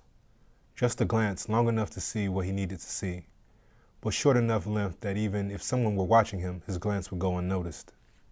Bootsy made a few more jokes as he said his goodbyes to Sandy and the rest of the men. Bootsy soon stepped back in his semi-truck and drove off in the misty rain. Once he was safely away from the industrial park, Bootsy made a phone call to his clandestine partner positioned on the roof of a warehouse back there. It would have been obvious to anyone that Bootsy did not get his reputation by accident. However, Sandy and his crew were unaware that Bootsy was not alone. He had someone watching the entire deal transaction from the roof of one of the buildings in the industrial park. Bootsy's watchful eye on the proverbial roof, as it were, was in constant communication with him through an earpiece. It was raining, and Bootsy, being him, had concealed the equipment by wearing his hoodie over his head. No need to excuse himself for wearing a hoodie up in the rain. Bootsy's partner used the scope of their rifle to get a bird's eye view of the drug transaction. The person informs him of everyone's movements and, if necessary, eliminate anyone if needed. Being prepared in their line of work was not just a good thing, but necessary. Therefore, Bootsy making it out of today's drug transaction safely was not by accident. "Is everything cool, Sophia? I don't have anything to worry about, do I?" Bootsy asked on the phone. Sophia answered, the sound of rain unmistakable from her end of the line. No, cousin. Everything is cool. Sandy and his men just left and seem incredibly pleased with themselves. That's another easy payday for us, for sure. I'll meet you at the spot later tonight. "Bet," Bootsy replied. "Wait, Sophia, I need to make a stop at Walmart and buy another prepaid cell phone. Remember to replace your cell phone every month. Hell, even my own big brother does not have my cell phone number. I gotta call his ass on the regular to stay connected, you know?" Shit, I know. Sophia said, laughing. You need to call him soon after replacing your cell. We're due for a vacation in Miami. It always feels like summer there. I'm so ready to get out of here and relax and chill. "You're right, Sophia," Bootsy said as he drove. "Can you believe he gave all this money up just to get married?" "Not us. We will always stay single, Sophia. Being single is the shit, my girl," Bootsy laughed. Sophia did too, but she had to stay focused on her job for just a little longer. She remained on site until Sandy and his crew left the industrial park. Sophia Fire was Bootsy's closest friend, roommate, and enforcer. She used her beauty and knowledge of the drug game to help Bootsy accumulate his wealth. She was slightly older than Bootsy and had no family nearby. She was the kind of friend who was very protective of Bootsy and tolerated no disrespect from anyone. She enjoyed his humor, but appreciated his work ethic even more. They both lived in a rural area outside of the city by choice. Bootsy's reason was the ability to see your enemies coming from afar. His location was strategically chosen to eliminate any threats. Their property had 2 houses, its own water source, and live animals. To the average eye, they were simply country folks, and that was exactly what they wanted. To Bootsy and Sophia, it was a defendable location if push ever came to a shove. Thank you so much for hanging out with us. If you had fun or picked up anything from this episode, please assist us by hitting the like, subscribe, and notification buttons. You can also comment and share our content. These small things really help our channel and mean a lot to us. Also, special thanks to our Patreon supporters. You guys are the heartbeat of this channel, and we can't thank you enough for being so generous. If you would like to join our Patreon community, please click on the link below. You can contribute as little as $5 per month. You can get all kinds of perks. You can even buy merchandise of your favorite characters at our shop store. Click on the link provided below. That's going to do it for now. Until next time, remember you are cherished by us. So be kind and know that we consider you as family.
Chapter 7.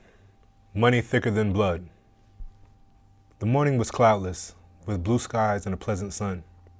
It looked like the town had been freshly washed, like it had gotten a chance for a new life. However, the tranquil scenery was not on Sandy Lopez's mind as his car stopped in Soapy Wash Laundromat's parking lot. The laundromat was a clandestine place of business for Sandy that did not need to be documented. Sandy arrived early that morning for a meeting with his nephew, AJ Black. Sandy had set up this meeting to discuss AJ's excessive spending of their organization's drug profits in public places. Sandy's earlier conversation with Bootsy had revealed that AJ had not listened to his earlier warning and consequences of spending large sums of money at local venues. Sandy watched as AJ scanned the laundromat parking lot. AJ did a quick once-over of the entire parking lot before he slowly walked towards Sandy's car. AJ Black entered his uncle's car a little confused about this unplanned meeting. AJ operated as Sandy's money launderer for his drug operations. He was also Sandy's nephew, his youngest sister's son. AJ's father was a black man. AJ carried his father's last name. Sandy used his nephew's American last name to assist him in acquiring businesses and property without causing suspicion from the authorities. However, Sandy never let his nephew's mixed heritage alter his love for him. Sandy treated AJ as his own son. AJ had obtained his master's degree in accounting from Hampton University and was at the top of his graduating class. His biracial makeup made him known to many as a pretty boy with his copper-toned skin complexion and curly black hair. He owned several laundromats, beauty salons, and barbershops in the area. All were used successfully to launder money for Sandy Lopez's drug organization. All of AJ's businesses were cash only. All the businesses were lucrative. So Sandy tolerated some of AJ's excessive spending habits and unwanted attention. Despite being told in the past to stop his erratic behavior, AJ Black continued.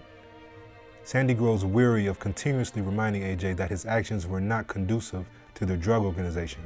In fact, Sandy told his nephew, they are detrimental. Do you know what that means, boy? Detrimental. Put that education to work and get smart about it. AJ Black was smart and liked to show it off too.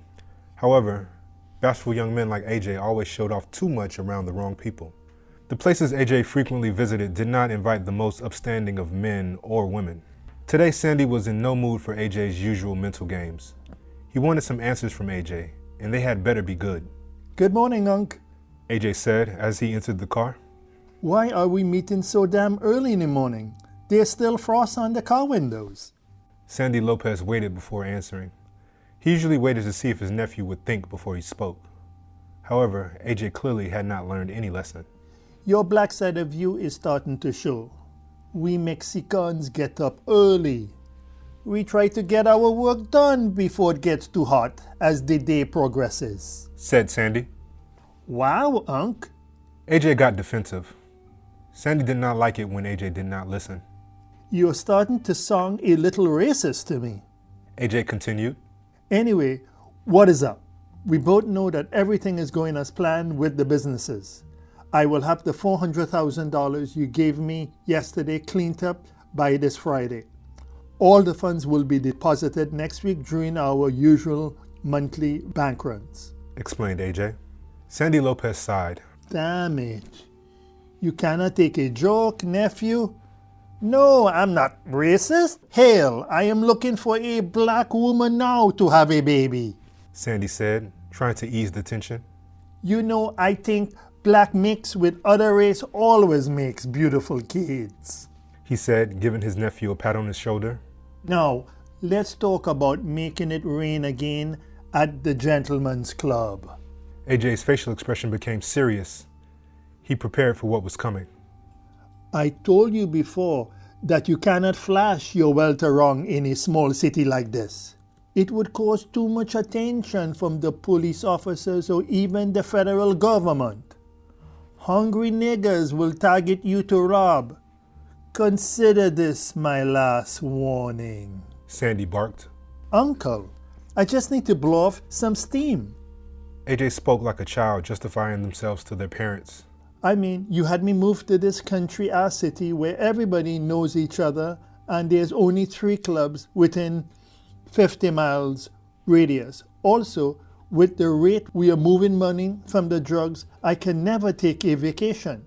I mean, really, what is the use of having money if you can't spend it on shit? AJ asked. AJ, the people we are working for do not tolerate mistakes. Sandy Lopez informed. You are putting all of our lives at risk with your dumbass behavior. Our boss will kill us. Your mother and everybody else you love, just to prove a point. Sandy raised his voice just enough to let his nephew know he was concerned, but not enough to convey anger. Now, you accept this role to laundry our money, so you do your damn job. Uncle, it is hard to explain to the bank how our business can generate over $800,000 per month in profit without causing suspicion. That is profit, Uncle, not the total. Even some successful businesses do not do that, especially in these small cities. So sometimes I spend a little money to keep our deposit amount consistent, Unc. AJ explained. Sandy Lopez sighed. AJ was too smart for his own good. AJ had this ego, and part of it was deserved. However, it was so obvious that he did not comprehend his uncle's warning. That is understandable, AJ. Your job as our money launderer is to do 3 things.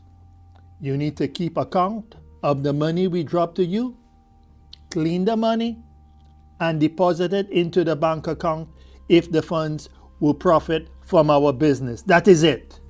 You must convert our profits into assets.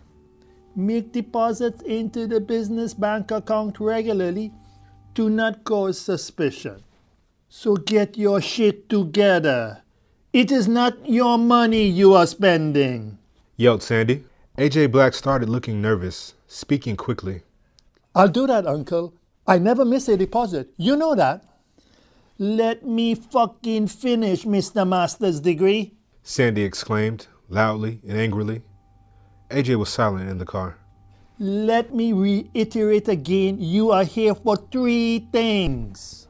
That is the money placement, the layering, and the integration. You must layer the money into multiple transactions. So let me explain this to you for the last time. Now listen. You must transfer funds over multiple bank accounts and purchase expandable items like artwork, real estate, vehicles for landscaping company. These funds are not for you to spend on damn expensive cars, jewelry, and strippers. Sandy spoke loudly. I only do that rarely. That should not cause suspicion. Everybody flexes on hoes, Unc. AJ said proudly. Sandy Lopez slapped AJ hard across his face because he had had enough of AJ trying to justify his excessive spending rather than apologizing for his actions. I warned you not to interrupt me. Next time you do that, I will not stop hitting you. He clarified. Now, the last part is the integration of the money. This is the part I'm not seeing you doing. You must re-enter the profits into the local economy. Invest in local companies or start a bogus charity. In fact, start a charitable organization immediately and place us on the board of directors. By doing this, you can legitimately spend copious amount of money because we can give ourselves large salary as board members. Dividends, AJ, dividends. This will justify our wealth to the authorities, understand? Asked Sandy. AJ Black waited before answering, his face showing a clear smugness and anger. However, he was trying to hide it. May I talk now, Uncle? AJ asked and Sandy nodded in approval. I understand completely now. I will start the paperwork for a non-profit charity today. I will not let you down, said AJ Black. You better not fuck this situation up, nephew. Sandy Lopez said to him. For all our sakes. Sandy sighed, looking out towards the road, seeing all the cars coming and going. A few cars have now started to park in the laundromat parking lot. Both knew it was time to end their meeting. Now get out of my car. Punta las pilas. I have a landscaping job to go and do, said Sandy. AJ Black left his uncle's car and walked towards his office located at the rear of the laundromat. He went in and watched his uncle leaving the parking lot through his office window. Once AJ was sure that his uncle was far enough away from the parking lot, he immediately made a phone call. Did you folks hear all that? AJ asked on the phone. He did not wait for a response. I hope that is enough evidence for you. Now you people promise that my mother and I will not be charged with any crimes, right? Someone spoke on the other end, and AJ nodded to himself in agreement.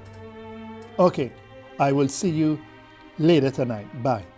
AJ said as he hung up the phone. AJ could not help but wonder how he got himself into this terrible situation.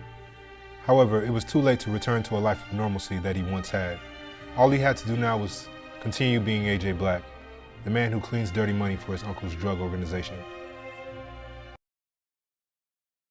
Thank you so much for hanging out with us. If you had fun or picked up anything from this episode, please assist us by hitting the like, subscribe, and notification buttons. You can also comment and share our content. These small things really help our channel and mean a lot to us. Also, special thanks to our Patreon supporters. You guys are the heartbeat of this channel, and we can't thank you enough for being so generous. If you would like to join our Patreon community, please click on the link below. You can contribute as little as $5 per month. You can get all kinds of perks. You can even buy merchandise of your favorite characters at our shop store. Click on the link provided below. That's going to do it for now. Until next time, remember you are cherished by us. So be kind and know that we consider you as family.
Chapter 8, A Boastful Night. 11 months earlier. AJ Black continued spending large sums of money in the VIP section of Daddy's Playhouse. The Gentlemen's Club was one of the largest and most famous, or infamous, ones in the city. The club catered to anyone that wanted to mingle with the underbelly of the city. Daddy's Playhouse was a good place to start. It is where the people that got taken advantage of were found, and the people taking advantage over them as well. Of course, as it was always the place to be seen if you wanted attention. Tonight, AJ was extra raucous. He bragged to the dancers and to the others in the VIP section about his status in Sandy's drug organization. It seemed the more alcohol he consumed, the more details of the drug organization AJ provided to anyone that would listen. He was talking to the server, loudly, enough that it was no longer a private conversation between just AJ and the server. Hi, beautiful. AJ exclaimed. It was already necessary to speak loudly because of all the music blaring in the club. However, AJ was recklessly loud. Close off the VIP section for the next hour, baby. AJ ordered. Now, why would I do that? The server asked, putting her hands on her hips. This club is packed, and everybody is spending money. She pointed to several guests enjoying themselves, talking to the dancers and their friends. You must be new here. AJ replied, his voice clearly hoarse, his breath smelling of alcohol. Just in case you do not know, I'm the richest motherfucker in here. AJ raised the bottle and he held it to the crowd. I'm paying for all of the drinks in this section for the next hour, baby. The crowd cheered, and some banged on the table to show their appreciation. AJ waited for the fanfare to die down a bit. Now, bring everybody bottles of champagne, and not the cheap shit either. Bring us the Jaw 2 Marcy champagne. We are only drinking the best tonight. My bad, Daddy. The server replied, her voice more playful now. I will get some help to bring out the John 2 Marcy bottles. Now, don't forget about your service when it's time to pay the bill. Baby, you could write down your tip. Believe me, you cannot hurt my bank account. AJ had to stammer through his words. Also, bring me and those gentlemen sitting at the table next to me your most expensive cigars. You can also tell the first string dancers that the big ballers have arrived. Tell them I'm looking for them to do something strange for a little piece of change. I think everybody back in the VIP section heard you, Sugar. Responded the server. Word to the wise, please be careful spending all this money. You know there are plenty of wolves in here tonight, and you are looking like something to eat. The server eyed AJ up and down, deliberate in her lack of subtlety. Shit. AJ looked at the people in the VIP section. These motherfuckers know not to fuck with me. My family run all the dope in this city. If they rob me tonight, they will be dead before morning, and that you can believe, baby. Said AJ. Okay, big spender. Your orders of John 2 Marcy and the dancer are on the way to the VIP section. Please be safe and enjoy yourself. Said the server. Her playful demeanor died down a bit, being more straightforward now. Thank you, sexy. AJ said, bringing himself closer to the server. Now let me ask you a question. Do you have any condoms for sale? I need the largest you got. I can tell it is going to be one of those nights. Whispered AJ. The server got into her playful manner and giggled. It's like that, Daddy? She reached behind the counter but did not pull anything out just yet. She waited, seeing AJ's reaction, and pulled out a large black packet with a round shape, bulging outward. The condoms that you need will be magnum size. How many do you want? Asked the server. You better give me 5 for tonight, and please be quick about it. These pills I took an hour ago are starting to kick in. I feel X-rated. Hell no, triple X-rated, baby. AJ's voice was getting back to being a bit too loud for the subject of the conversation. The server handed AJ 5 condoms and proceeded to get the rest of his order. Meanwhile, AJ's brash and less than subtle talk got the attention of 2 larger gentlemen sitting at the table next to him. The men were eager to talk to AJ Black, and they thanked him for ordering the champagne for everybody.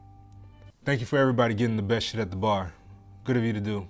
Jean 2 Marcy is the best shit there is, one of the large men said. Honestly, I've seen people close off the VIP section before. They usually order a few Hennessy bottles and nudge everyone else to fuck off. You, my guy, just spent over $10,000 on bottles. Now that is balling out of control. That is showing real love, my guy, real love, the second man added. My name is Sanel. My friend's name is Julian. You're just visiting here from Miami. We did not expect any ballers in this small-ass city. The second man switched between looking at his friend and AJ. Say, this shows that there's money being made in a major way here. Do you mind if we join you at your table in the VIP section? AJ stood up from his table and shook hands with the men as they sat down together. Julian, the man who approached AJ Black first, started talking. Now the least I can do is buy food for the rest of these people too. What would you like us to order? This is our first time visiting this club. What tastes good? Nice to meet you, and yes, the food here slaps, and I'm hungrier than a motherfucker too. I normally order some grilled chicken wings, lamb chops, a sample of platters. Just order that for each table. That'll take care of the food for the VIP section for sure. I'm on it, Sanel added as he called one of the servers and made the order. Julian leaned closer to AJ, toning his voice down. Yo, while my man is ordering the food, let us chop it up about what you do around here. We cannot help but hear you telling the server that your family is running the drug business around here. And I think we can help each other. AJ Black paused. He thought for a moment. He decided it was best to simply play dumb. Nah, my brother, you heard that all wrong. We run a landscape business in the city. That is what I said to her. AJ's voice had gotten much more balanced and regular, no longer stammering through his words. Well, that's a shame, Julian replied, looking down a bit, before adding, because we need a new drug source. I was hoping that you was the answer to our dilemma. Sorry, my man, AJ answered. but no need to be down, brother.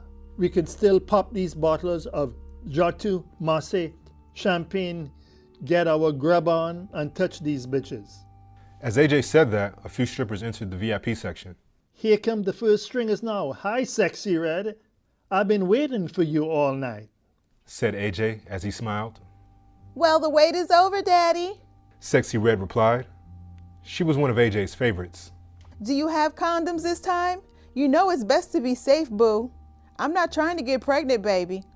She moved her hips and added a bit of sultriness to her voice. AJ pulled the condoms out of his pocket, showing them to Sexy Red. Look, baby, I'm so ready. I see that. Sexy Red replied, pushing herself closer to AJ to show her assets a bit more. You plan on being here all night with that many condoms? Oh, the condoms are for you and two more of the finest bitches in here that want to fuck with me. AJ replied, smirking and smiling. You go pick two girls while I drink this bottle of champagne and eat some chicken wings.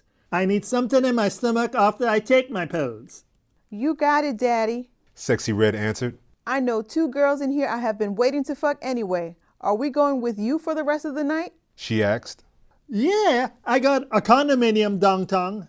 I need all three of you girls for the rest of the night. We're about to do some wild shit. Are you ready? Asked AJ.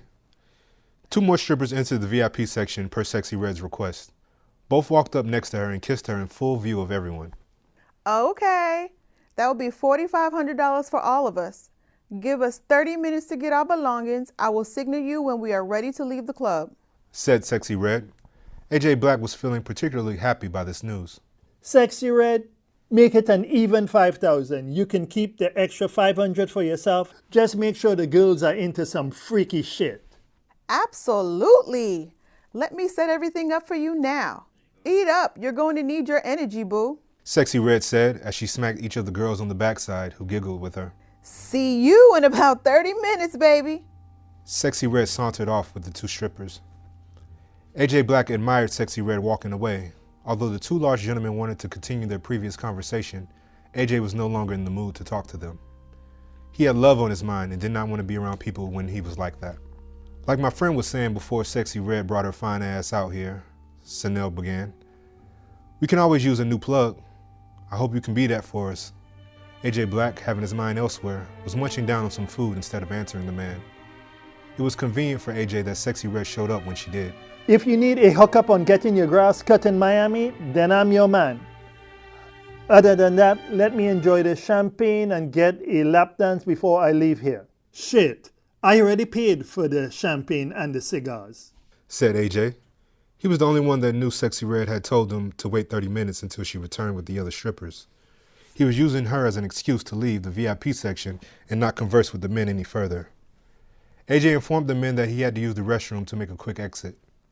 AJ waited a while in the restrooms, washing his hands and face before he walked towards the women, now waiting for him by the bar with a devilish smile.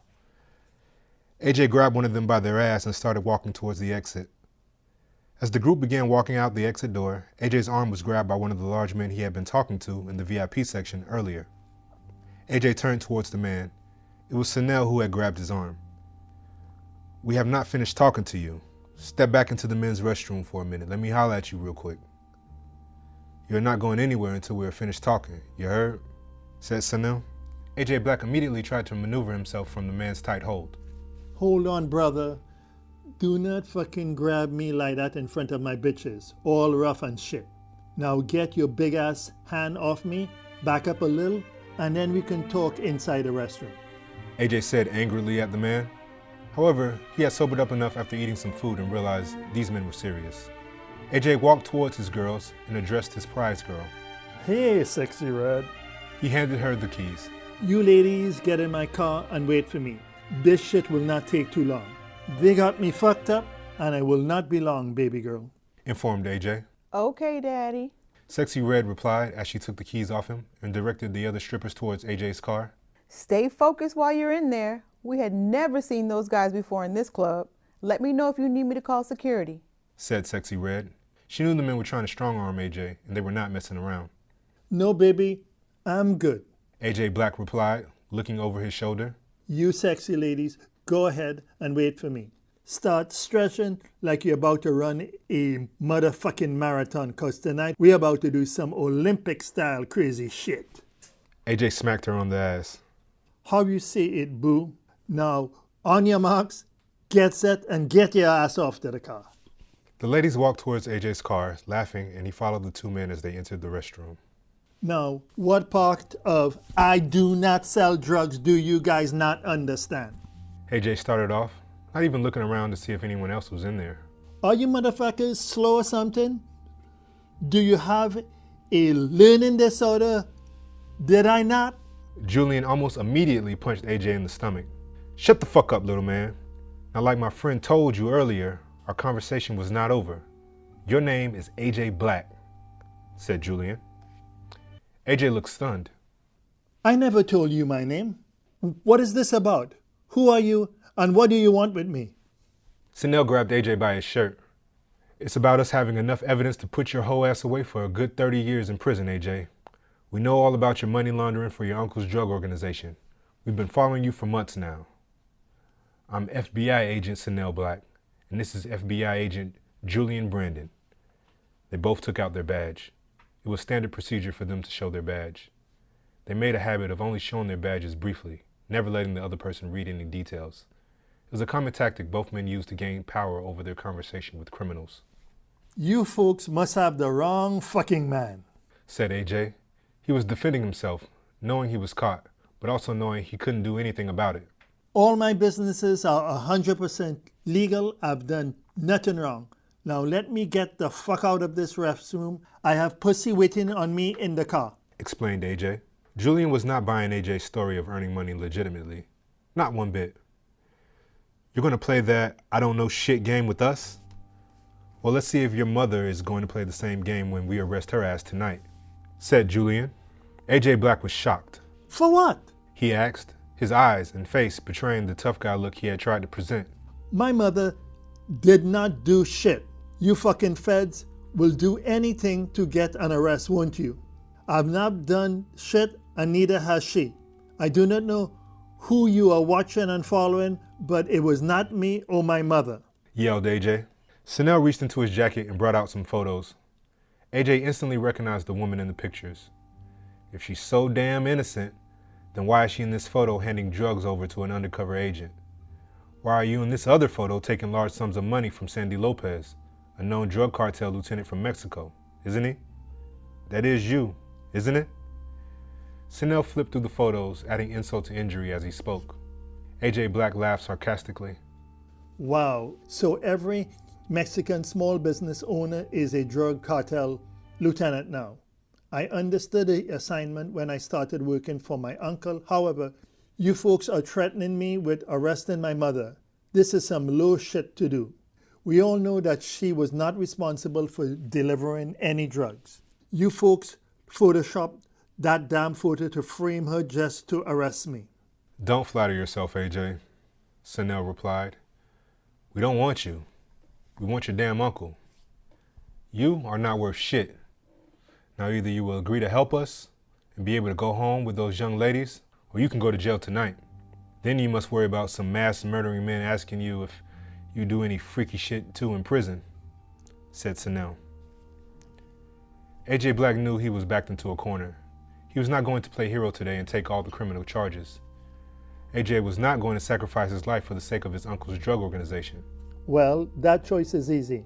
When and where do we meet tomorrow to discuss our new business arrangement, gentlemen? I am not about to be no man's bitch. I can get freaky, but not with boy Buzzy. Julie and Sanel looked at each other, surprised. Damn, that was easier than I thought. Ha! That was a record for agreeing to a deal. He is soft as shit. No hint of a thug at all in his bones, Sanel said while smiling. They do not make thugs like they used to. AJ Black, just meet us in our office at 9 a.m. tomorrow morning, said Julian.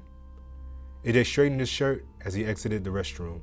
That'll give me enough time to clean up after fucking those hoes, said AJ. Julian spoke to AJ Black as he reached the restroom hallway. And do not forget, we are following your every move. Just assume that everything you say is recorded. Now you can go to your bitches and tell them anything you like on how you control this conversation, and we will play along. Okay, motherfuckers. Like I said, talk to me tomorrow. AJ Black said to them as the men walked out behind him. I have no time for business now. These are not my office hours. Meet me at my office. Right now, I've got my mind on some pussy. See you motherfuckers in the morning or whenever I get there. As AJ Black left the building, looking puzzled, he wondered how he was going to get out of this situation. It was apparent that he was not going to let his mother or himself go to prison. However, turning informant on his uncle was like committing suicide. AJ would have to think fast and smart. Thank you so much for hanging out with us. If you had fun or picked up anything from this episode, please assist us by hitting the like, subscribe, and notification buttons. You can also comment and share our content. These small things really help our channel and mean a lot to us. Also, special thanks to our Patreon supporters. You guys are the heartbeat of this channel, and we can't thank you enough for being so generous. If you would like to join our Patreon community, please click on the link below. You can contribute as little as $5 per month. You can get all kinds of perks. You can even buy merchandise of your favorite characters at our shop store. Click on the link provided below. That's going to do it for now. Until next time, remember you are cherished by us. So be kind and know that we consider you as family.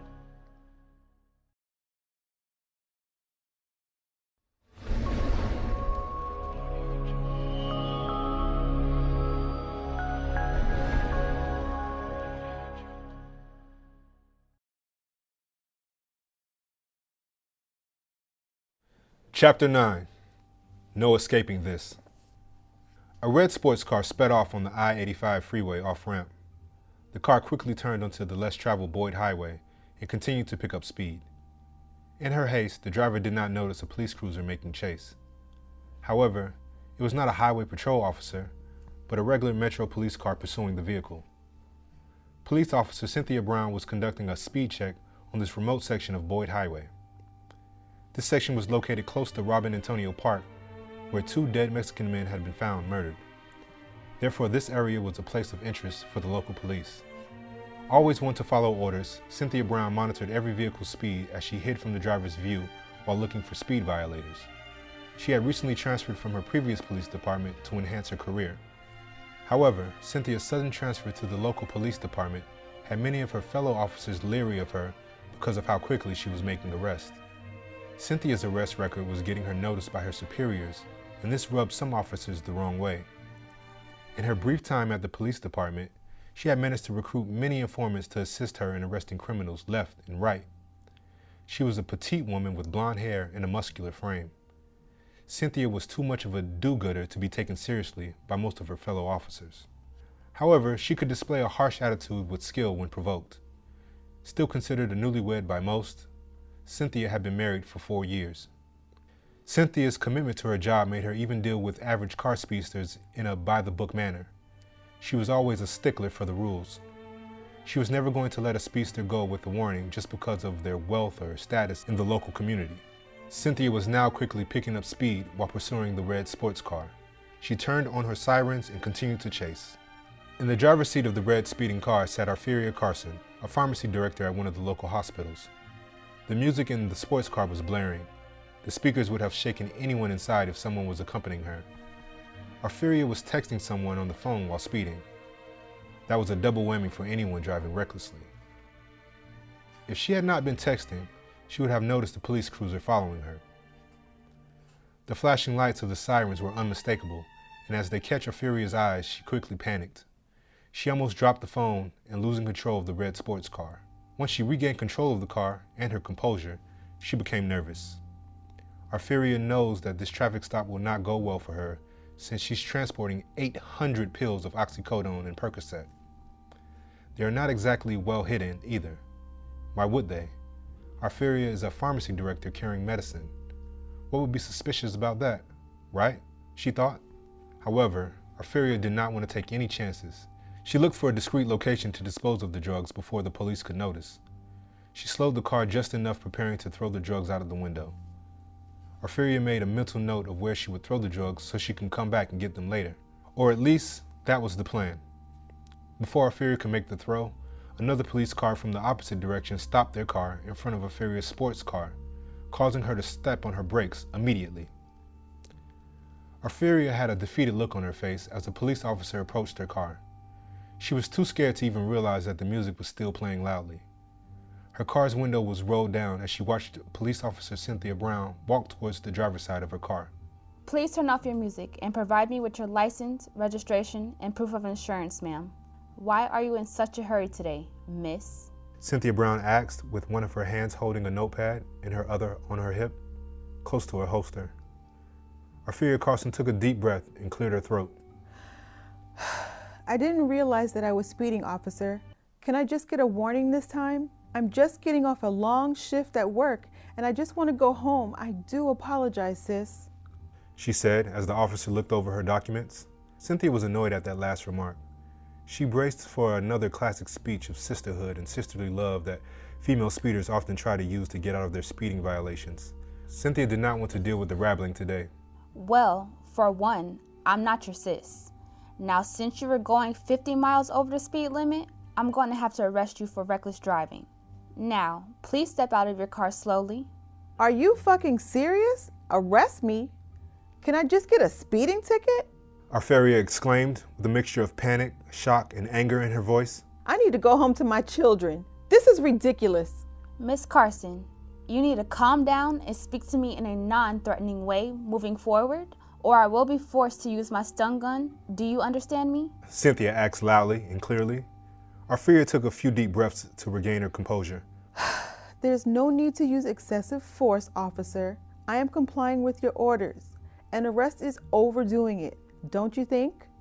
I was just driving a little over the speed limit. I'm no criminal. No need to arrest me like one. Arferia got out of the car with her hands up. I am in fear of my safety as a black woman by your threats. Let me get my phone to record this. This is absurd, Arferia said as she reached for her bag located inside her car. Your concerns are noted, Cynthia Brown replied in a clear, dry voice. Now place your hands behind your back and spread your legs. I am placing you under arrest for reckless and excessive driving as you were driving at a speed of 95 miles per hour in a 50 miles per hour speed zone. You could have killed someone. Come on now, I was not going that damn fast, Arferia said as the officer cuffed her. Why did you put the handcuffs on me so damn tight? This is police brutality. Please stop pushing me so hard into the police car. I want to call my lawyer, screamed Arferia. Cynthia Brown did not answer. She knew Arferia would get her opportunity for a phone call to a lawyer once she was at the police station. I am going to leave you in the back seat while I check your vehicle. Now, is there anything in the vehicle that I need to be aware of? Like a gun or anything of the sort? Drugs, maybe? Arferia froze. Wait a minute. Arferia stammered. Why do you need to check my car for anything? Why would you say I have drugs in my car? I am already in your custody and inside your police car. You do not have my permission. Arferia shouted at Cynthia as she went towards her sports car. So, you're hiding something in there, are you? Why are you so nervous? I'm going to call for more backup. Should I inform our narcotic officer to bring our department's canine to search your car now? Cynthia waited midway between her police cruiser and Arferia's own car. Narcotics? No, damn. Arferia closed her eyes, thinking about what her next steps would be. Just let me call my lawyer. I do not deserve to be treated in this manner. I am an educated woman, a homeowner who pays taxes that pays your salary. Cynthia grabbed the radio from her hip and spoke something that Arferia couldn't really make out. All she could hear was a faint 10-4 by the end, before Cynthia put her radio back and began checking the car's exterior. The narcotics officer arrived at the traffic stop within 15 minutes, accompanied by a canine in a police vest. Arferia rapidly knew what the officer would discover. The nervousness on her face was palpable. The canine instantly began barking, and the officers knew that something was up. They found a large package of pills, unmarked and in a clear bag. However, it was not long before the narcotics officer recognized them as opioids. Cynthia Brown called the senior detective that was on the opioids case, Detective Kelly, to inform him of this drug bust. Detective Kelly had asked all the police officers at the precinct to contact him if any illegal opioids were found, as he had been leading the ongoing case of 2 teens dying of overdoses recently. Hello? A groggy detective's voice answered on the other end of the line. Detective Kelly? Said Officer Brown. Just pulled a lady over on Boyd Highway, and she has a sizable number of illegal opioids in her possession. I'm going to turn them into the evidence department when I arrive at the station with the driver of the car. I just thought you should know. Excellent job, Officer Brown. Complimented Kelly. However, I am near your location. I can turn in the drugs. You can ensure the driver is booked and wait for me to interrogate her at the police station. You can stay around for the interrogation if you like.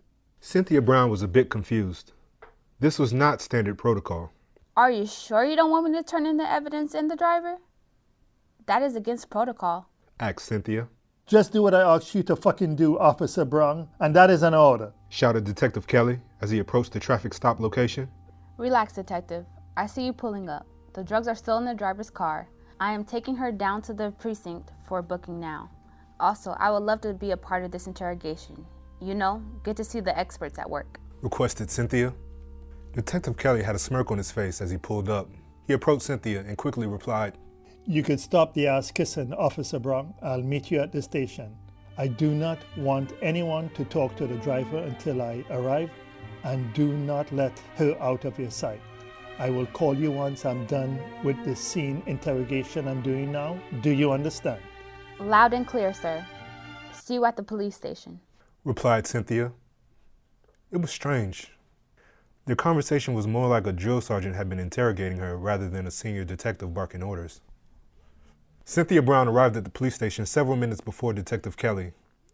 She escorted Arferia Carson into booking. Arferia was now completely frozen by the ordeal and had stopped her protest. Once Cynthia filed all the necessary paperwork, she placed Arferia into an interrogation room as ordered by Detective Kelly. Cynthia had put it in as a routine stop where the speeder was being insubordinate. However, she followed Detective Kelly's request not to turn in the drugs found at the traffic stop.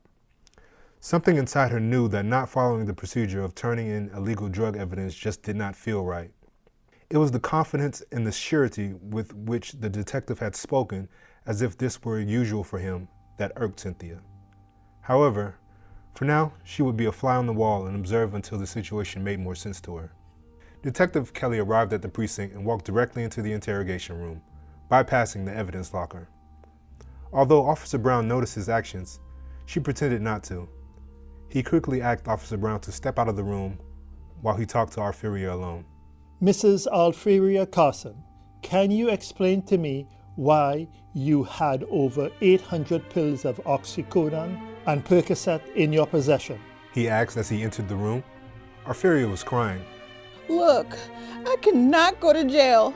She said in between tears, her sobbing forcing her voice to break every now and then. I have a family and a fantastic job. What can I do to make all this shit just go away? Detective Kelly smirked. You can start by telling me who you work for and to whom you were going to drop off the pills. He said as he pulled out a few pills in an evidence bag, unmarked and unfiled. I know you are not just some common street peddler selling these on the corners to whomever comes by. You must assure me that I will not go to jail before I start talking. When can I call my lawyer? Arfiria asked as she sobbed. You can call your lawyer when I'm fucking telling you that it's okay for you to do so, said Detective Kelly as he threw the pills with the evidence bag on the interrogation table. However, you're going to tell me all I need to know, and maybe I'll cut you a deal, he told her. Okay. Arfiria said, her tears slightly receding. But you must protect me. I need to know if my family's going to be okay. I do not want to lose my job at the hospital. Detective Kelly raised his eyebrows as if surprised. So, you work at the hospital. Which one? What is your job there? I am the director of a pharmacy. Arfiria replied. A smile broke out from the corner of the detective's mouth. So you are stealing opioids from your job. That is ingenious. He leaned back. You got a free supply of drugs. I mean, you must be the ringleader of this operation. I'm sorry, but I will not be able to help you. This looks like RICO charges for you, Arfiria. He smiled, looking directly at her. He knew she was not the leader. Not at all. Arfiria was herself surprised and got confused. Wow, I am no damn ringleader or drug kingpin. Why are you going to charge me with RICO charges? Her voice was rising now. I am just a small piece of the operation. Angelita Dallas is who you want. Tears were coming back now. Just cut a deal with me, and I will tell you everything I know. I cannot go to prison. I have kids that need me. Detective Kelly knew he had her. I think you can use the phone now. You are going to need your lawyer here to help you out of this. Let me know when you're ready for the deal, Detective Kelly said as he got up, leaving a crying Arfiria in the chair, alone. This arrest before had been a remarkably successful coincidence. The detective just hoped that the officer Cynthia Brown would not pry her nose where it did not belong. Goody-good police officers like her had a habit of putting operations like his in jeopardy. The detective got the details of the hospital that Arfiria was working in and noted that it was not too large of a pharmacy to even be the central location of such an operation. He knew that there was more information about this drug operation. Even if someone altered the missing drugs documents at the hospital, there was no way Arfiria could steal over hundreds of pills without being noticed. There had to be more hospitals involved, Detective Kelly thought. He continued to listen to Arfiria as she explained the entire drug organization's operation. Detective Kelly knew that this new drug game player would need someone deep in the belly of the beast, someone with authority. He would help them, for a fee, of course. The detective arrived at Angelita Dallas's hospital early that morning. He witnessed Angelita getting out of her car to enter the hospital. As she locked her car door, Detective Kelly came up to her and called her name. Angelita turned around in a flash, shocked at the sudden appearance of the man. It took her a moment to register that he was showing her his badge. Angelita Dallas, I need to talk to you in private, Detective Kelly said as he put his badge back in his pocket. Angelita straightened herself. How can I help you, officer? Do you know Arfiria Carson? He asked. Angelita took a moment to respond, feigning still being confused and shocked at his sudden appearance. The detective noticed a glint of shock in her face, of sudden realization. That name doesn't ring a bell. I'm not sure I know her. What's the problem? She asked. The detective laughed. That's funny because she knows you.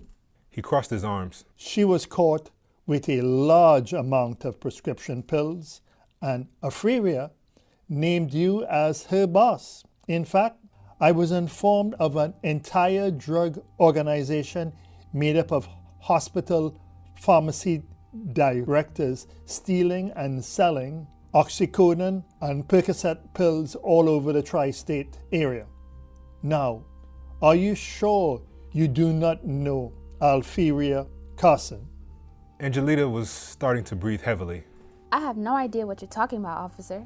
She was starting to sweat. Am I under arrest? Do I need to call my attorney? The detective smiled. No, you're not under arrest for now. I'm just giving you a courtesy conversation.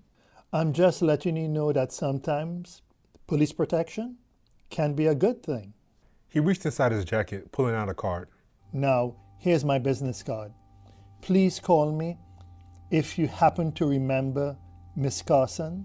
However, my invitation for protection has a time limit. You have 24 hours to decide.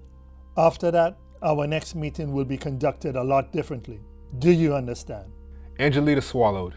She knew this was not a courtesy offer for protection. I understand perfectly, officer. Now have a wonderful day.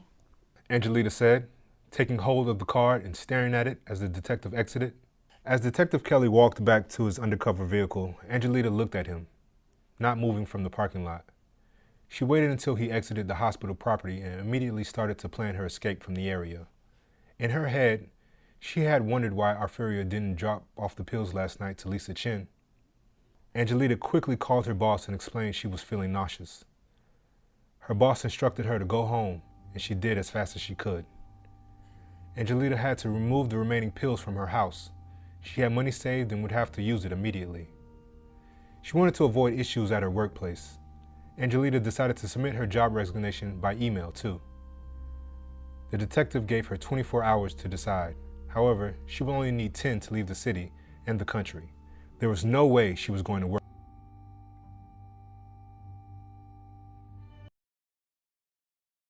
Thank you so much for hanging out with us. If you had fun or picked up anything from this episode, please assist us by hitting the like, subscribe, and notification buttons. You can also comment and share our content. These small things really help our channel and mean a lot to us. Also, special thanks to our Patreon supporters. You guys are the heartbeat of this channel, and we can't thank you enough for being so generous. If you would like to join our Patreon community, please click on the link below. You can contribute as little as $5 per month. You can get all kinds of perks. You can even buy merchandise of your favorite characters at our shop store. Click on the link provided below. That's going to do it for now. Until next time, remember you are cherished by us. So be kind and know that we consider you as family.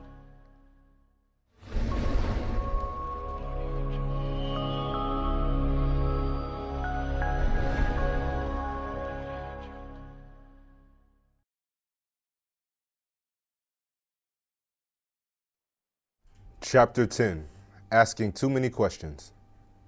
Bootsy was making another one of his usual drug deliveries. This time, though, the delivery was for the Richard Kelly Drug Organization. He was there early in the morning before the sun was even up. Bootsy had no loyalty to either Sandy Lopez or Richard Kelly's organizations and delivered drugs to both regularly. It was strictly business, and he knew from experience that being aligned with either organization exclusively would be bad for business. It was far too profitable to be the go-to, trusted delivery guy for both. So, Bootsy remained neutral and kept his business endeavors close to his vest. The only other person who knew about his dealings was Sophia Fire. She was someone to whom he entrusted his secrets. Sophia herself was Jamaican-born, a woman who preferred practicality over anything else. She was not one to flaunt her beauty, even though she had it in droves. She kept her head clean-shaved. She was Bootsy's enforcer and closest confidant. She was certainly beautiful, and she used that attribute along with her knowledge of the drug game to assist Bootsy. Her loyalty to him was something that would never have been questioned, and she always ensured that Bootsy was never disrespected. Their alliance, though, was a secret to most, because people rarely ever saw them together. Still, for those who knew, it was safe to assume that if Bootsy was at any location, Sophia Fire was not too far from him, always watching. As Bootsy drove his tractor trailer hauling new vehicles into the rear parking lot of the dealership, Sal Antonio flagged him to park the tractor trailer to a marked location to unload the vehicles. Sal Antonio worked for Richard Kelly and managed all the security and enforcement for Richard's drug organization. To Richard, Sal was not the smartest or brightest in his organization, but what he lacked in intelligence, Sal made up with his loyalty. He was relentless when it came to anything related to Richard Kelly's interests. His Italian heritage and sense of pride made him a formidable man to deal with due to his excellent knowledge of security. Sal knew how to size up a person and to dispose of them should Richard ever need it done. Richard had first encountered Sal Antonio when he was a young teen. He had noticed that Sal was homeless, and he provided Sal with his first job opportunities. Although Richard constantly tested Sal's loyalty in their initial years, at this point, there was no question that Sal would take a bullet or go to prison for Richard Kelly without a second thought. Bootsy watched as Sal Antonio ordered his workers to remove all the vehicles from his trailer carrier. It was interesting to him that Richard's drug organization chose to hide their narcotics in the front and rear bumpers of all the new vehicles. Since there was no reason to hide the smell that so very clearly produced from the drugs, Bootsy had seen dealers in the past use mustard to disguise the smell from canines and even other animals who would be keen to sniff out the goods. Yes, it would be strange to see mustard-covered packages coming out of a brand new car, but it certainly was worth it to fool any drug-sniffing animals. It was obvious to Bootsy that his drug organization had no fear of police involvement. Therefore, he realized that Richard Kelly's drug organization had the local police on his payroll. Always wearing a hoodie, Bootsy was consistent with his attire when he did any drug transport, and today he was in his usual all-black attire.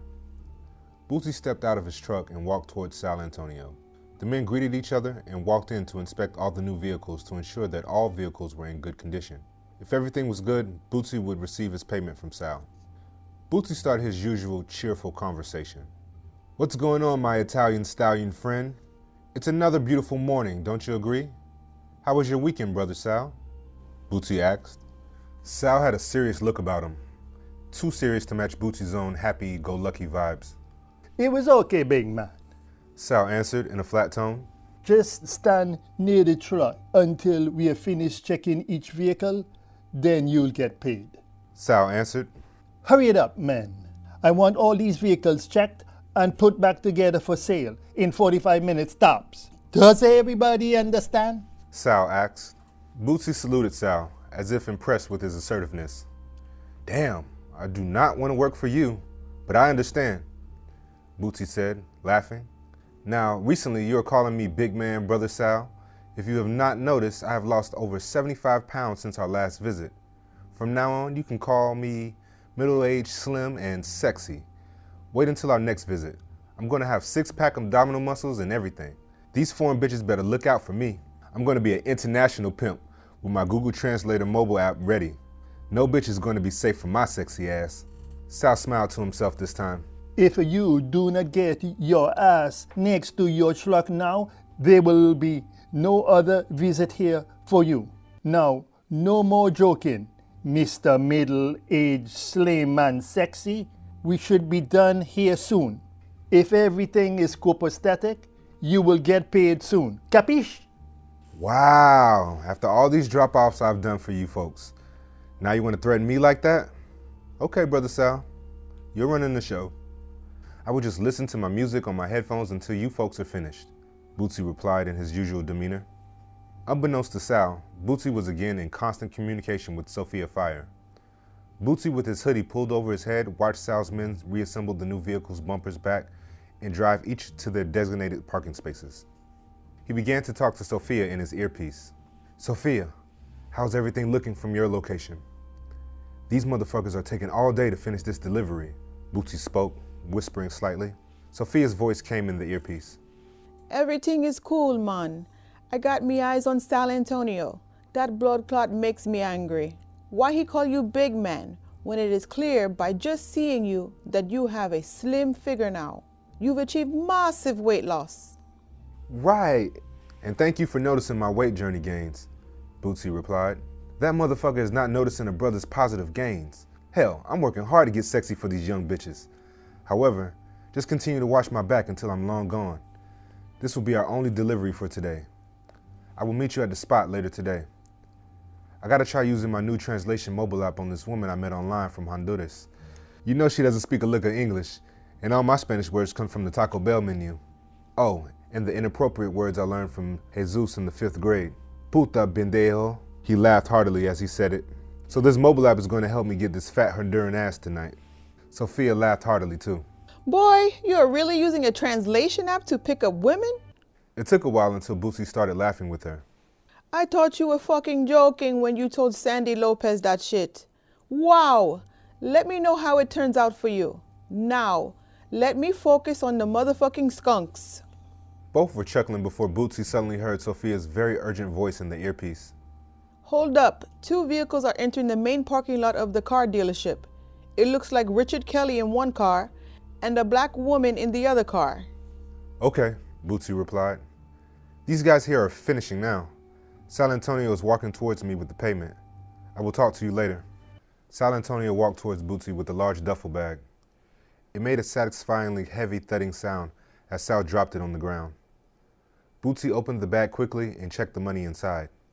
Everything was there. Bootsy wasted no time giving Sal a handshake and getting back to his tractor trailer. He had a smile on his face while driving out of the parking lot of the car dealership. Sal, however, was very visibly upset. He had wanted to get this delivery done well before Richard Kelly even arrived at his car dealership. A lack of efficiency would not be a good look for him. As a close confidant of Richard Kelly, Sal knew that Richard Kelly would notice if it took too long to deliver and unload the drugs. It meant that more could go wrong. Sal understood Richard Kelly would not be happy with the time it took to remove the drugs and park the new vehicles. It was understood by both men that Richard Kelly could never be seen at any drug deal. Plausible deniability, you see, Richard Kelly had told Sal many years ago. If I'm not there and the authorities make a drug bust, they would just chalk it up to a few bad apples taking advantage of their position at my car dealership, explained Richard. Richard Kelly was the head of the drug organization. Without him, no one would make any money.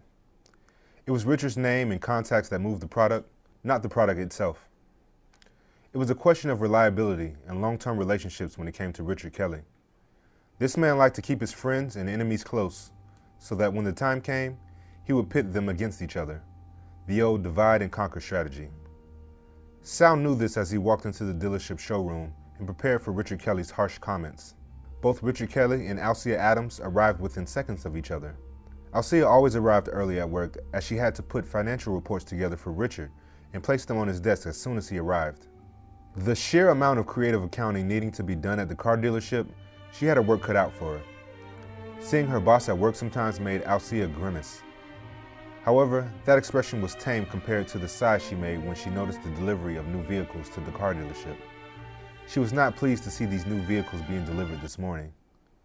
Alcea knew that the car dealership was not selling many vehicles, and now Richard Kelly ordered even more expensive ones at that. This did not make sense to her, as she was determined to inform Richard Kelly of her concerns. Even businesses run as a cover need to maintain that cover, regardless of who Richard Kelly had in his pocket. Good morning, Richard. Alcea Adams spoke to her boss as they both went inside the showroom. I see we got another delivery of new vehicles. How are we going to justify purchasing these vehicles? If I may ask, as your finance officer, I already have the car manufacturer asking for payment. All these vehicles are on consignment from them. We had 6 months to make our payments, and those payments were due 2 months ago. I would need your help to make this make sense, said Alcea. Richard Kelly had stopped when she had greeted him and listened to her politely with a smirk on his face as usual. Good morning to you too, Alcea, he said, straightening his belt. You can make the past due payments to the manufacturer today in full. Also, we will need to schedule another marketing campaign to sell these new vehicles. It's going to be spectacularly huge, said Richard Kelly as he looked around the dealership. He was blissfully ignoring his accountant's upset face. I want this car dealership swarming with customers this weekend. Alcea, please remember you are here to assist me and not to make things difficult. Just make the damn payment to the car manufacturer and leave everything else to me, instructed Richard. I understand, replied Alcea, visibly upset. However, you are not the one who must deal with the IRS audits. It is getting too difficult and nigh impossible to prove where all this cash is coming from, even when I do not know most of the time, said Alcea. She wanted to say much more, but decided against it when she saw Sal Antonio coming towards them. Let me get started making the payments. Good morning, Sal, Alcea spoke as she greeted the head of security. In her haste, she did not bother to return Sal's extended hand as she blew past him. Sal came forward to interrupt their conversation, and not a moment too soon. Richard Kelly had grown tired of Alcea's constant meddling. Richard directed his confidant to his office as they began to converse. As both men entered the office, Richard began to discuss Alcea's future in their organization. Sal, why were the vehicles delivered so late this morning? Bootsy is never late. So what is your excuse? Richard asked, with a voice that was clearly meant to be accusatory. Sal Antonio was nervous. He was entrusted with so much of the business, and Sal did not want to have to let his boss down. Richard, I was not aware that you order so many cars. It would usually take about half an hour, tops, to unload the vehicles, Sal explained. As he continued talking, Richard sighed. as if indicating that he had heard this sort of excuse before. But this morning, it took us 15 extra minutes. These new vehicle bumpers are made of plastic, and putting them back on without noticeable damage is difficult. I did not want to waste even more money by having to order replacement parts. Fuck those bumpers, Sal, the man boomed. If the bumpers are damaged, we would just sell the vehicles as is. See, the problem is solved. In the future, you will move the cars a lot faster or schedule the drop off earlier. It's that simple, Sal. Sal had his head down, looking at the floor. It will not happen again, sir. However, Bootsy picks the delivery times. Do you want me to take this responsibility away from him? How can I make this issue go away? Asked Sal.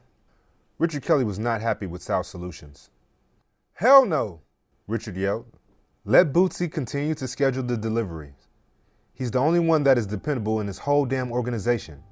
Richard sat down as he said it, breathing, trying to calm down. However, to make me happy again, please do me a small favor and get rid of Alcia tonight. She's asking too many questions, and I feel if the federal government puts pressure on Alcia, she will cooperate with them to save her own too honest ass. But do it quickly and quietly. It needs to look like an accident. Sal Antonio took a moment and nodded. This was his chance to win back Richard's trust. I am on it. You should be looking to replace her in the job immediately. Sal replied. Richard Kelly laughed. Oh, do not worry about that. Alcia may be smart with numbers, but here is something she could never have calculated. And it was right under her nose. She has been training her replacement for the past 6 months. I'm going to promote that sexy blonde junior accountant by Friday. We need to mourn Alcia for a few days before filling her position, told Richard. Richard Kelly laughed, and Sal joined in. Sal then put a plan in motion to make the words of defiance against the dealership owner the last ones Alcia Adams would ever say. Alcia Adams had left the car dealership later that day and was taking a shortcut to her house. It had been a long day, and she was eager to finally get home and relax. On any other day, she would take her regular route home. Tonight, though, Alcia was already running late, and she knew using the Boyd Highway would be like being in a parking lot because of rush hour traffic. Walking would have been faster. While driving, Alcia was playing her music loudly. She wanted to escape from the tense day by playing her favorite song. Her shoulders begging for a massage and her legs were feeling weak as she pushed on the gas pedal to accelerate. As she started to sing her favorite song, not every word came out as naturally as it would on any other day. The detour she chose to take tonight did not allow her to really focus on the music either. Alcia turned into a rural road with few street lights and large ditches on each side. Considering that this route would take off half an hour from her usual route, Alcia was far too focused in looking forward and not behind her. The car behind her was speeding considering the rural road conditions. However, in her current state of mind, Alcia did not notice, at least until the speeding car was directly behind her and struck it from behind. Alcia Adams was stunned, dazed, and pressed down hard on the gas pedal in confusion. In any other situation, she would have stepped on the brake and confronted the unknown driver. However, she noticed her surroundings and decided against this confrontation. The unknown speeding car hit her vehicle again and caused Alcia to drive into a large ditch. Alcia took a moment to get her bearings as she moved to open the door.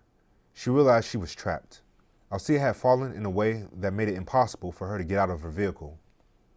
The unknown driver was Sal Antonio, and he quickly stepped out of the once speeding car with a handgun. Sal could hear Alcia crying for help as he smiled a devilish smile. His slicked back hair in Italian dressing style made him look like he was on some sort of dance floor as he walked with a smooth rhythm towards Alcia's car. As Sal walked next to her damaged vehicle, he saw Alcia struggling to get out. He approached her and pointed his gun and flashlight in her face. Sal wanted her to see the person that was going to be her executioner. Alcia's injured face came into view as Sal shone a light onto her, and she realized that the help she wanted was not here. Not at all. She continued to cry for help and beg for her life, because what else could she do? Sal shot her several times in the head and upper torso. It was satisfying to him, seeing a person's life taken from them. It would have been more so if he had been able to look her in the eyes, but the condition of her face did not really allow that to happen.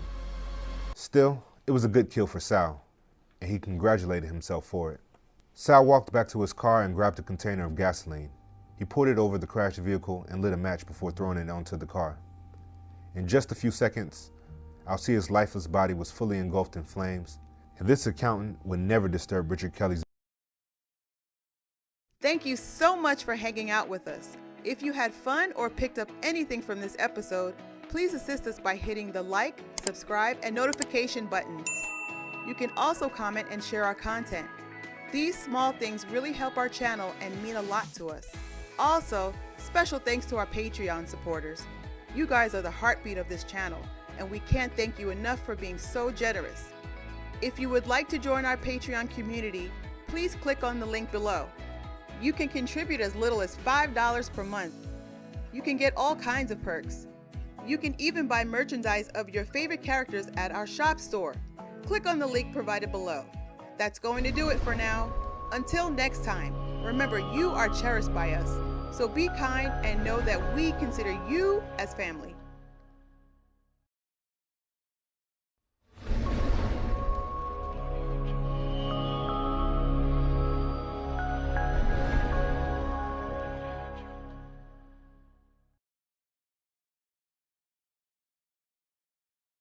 Chapter 11. Cutting Loose Ends. It was not unusual for a body to be found that fast in this small city. However, this morning when it was discovered, a street construction crew were the first to see the gruesome remains of Alcia Adams. It was clear to anyone that this was not an accident, and with the recent string of murders, the theory of drugs coming into the fold was likely. This incident was not the most subtle execution, nor accident in the slightest. It did take time for the news to travel back to the small city, though. The street construction crew were slow to put out proper barriers on the ditches, but had the area roped off just before the police forensics team arrived. They could not disturb the evidence. Thomas Williams had learned of Alcia Adams' severely burnt body and car found on the dirt road just outside of the city limits later that day. Although Thomas was shocked at first by the news of this incident, he quickly gathered his car keys and raced towards the front door. Thomas needed to get ahead with this story to see if it were related to his own case of the two murders in the Hampton Heights area of the city. The MO was clearly different. However, gangs and drug organizations rarely left calling cards unless it was for the competition. As Thomas locked the door behind himself and rushed down the stairwell, he bumped into a person by accident. Thomas did not look at the man's face, and in his hurry decided not to. He just simply apologized to the unidentified man for the innocent encounter and began to rush past him. However, the man was upset as he raised his arms and began to curse at Thomas. The man insisted on a more sincere apology from him. Thomas ignored the man's suggestion and continued walking down the steps towards the street where his vehicle would be parked. The man was insistent. "I told you. I'm sorry," Thomas said. "I know you're not walking away while I'm fucking talking to you. I said that your apology was not good enough. Now try it again, and this time with some fucking feeling, bitch," said the unidentified man. Thomas had dealt with difficult neighbors before. However, to be so rude at merely a bump had him seething. Thomas was not going to have any of it. He wanted to just get to his car and leave.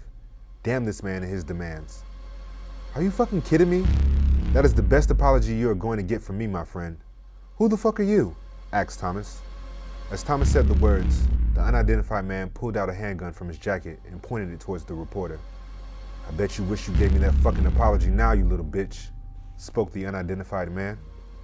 Thomas Williams froze. His eyes could only focus on the gun and not the face of the man.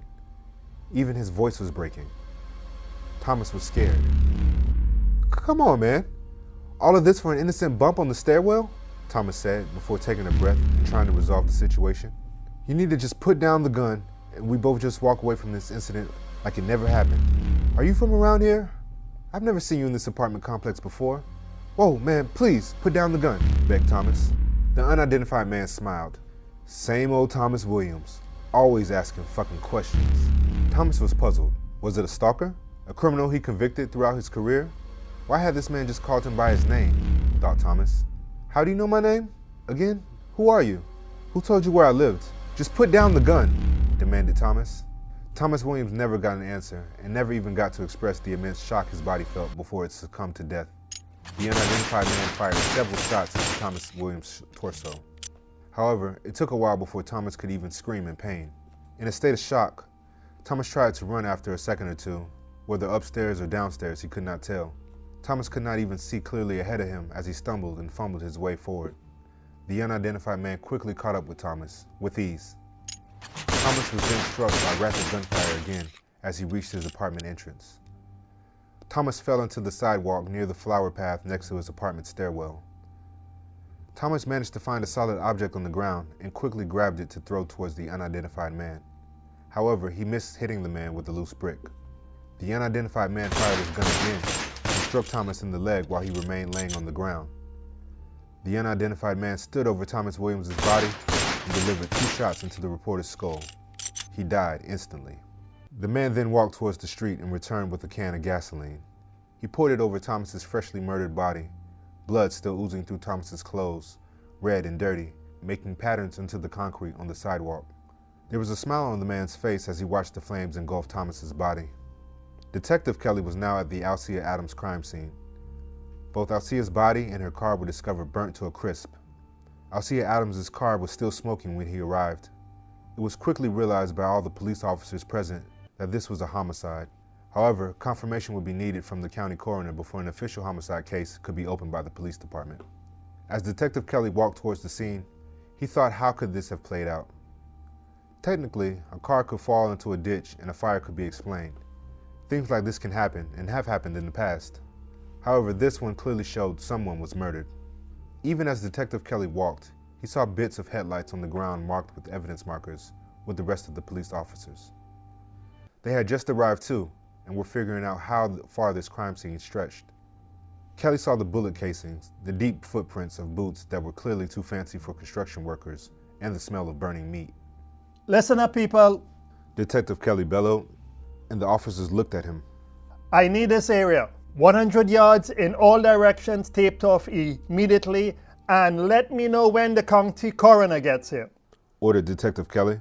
You got it, Detective, replied another police officer. Detective Kelly then begins asking the first officer on scene some questions. Were you the first officer on the scene? Asked Detective Kelly. Yes, I was the first one here, Detective, a young police officer answered him. The vehicle was still on fire when I arrived.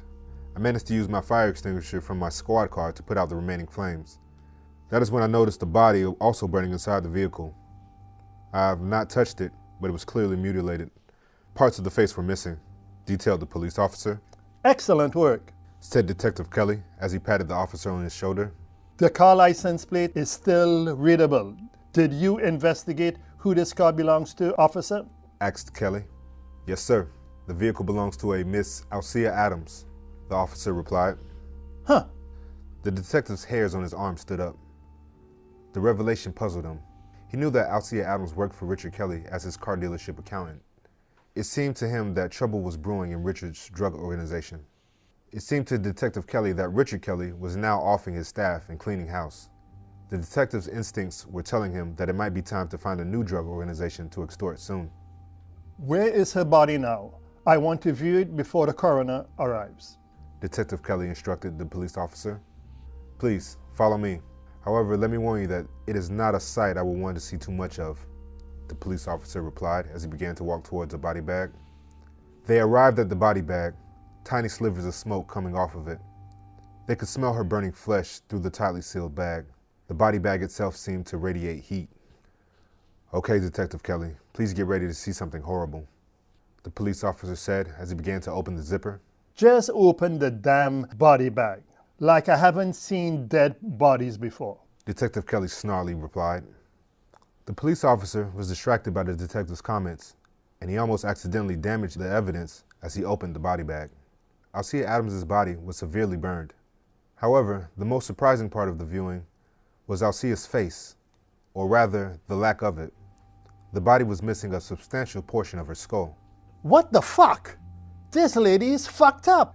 The detective almost yelled as he put his coat jacket up to cover his mouth and nose. She was killed before the car was set on fire. What did she do to make someone so damn mad? He asked the police officer as he shrugged, trying his best not to look at the body. Okay, zip her body back up and inform dispatch that we are now dealing with a clear homicide, said Detective Kelly. Yes, Detective. I'm on it, replied the police officer. As Detective Kelly walked back to his car, he got a call. Sitting inside, he took out his phone and saw that Cynthia Brown, the officer who had stumbled upon a new drug organization during a routine traffic stop, was calling him. Yes, this is Detective Kelly. He spoke. Detective, yes, it's Cynthia.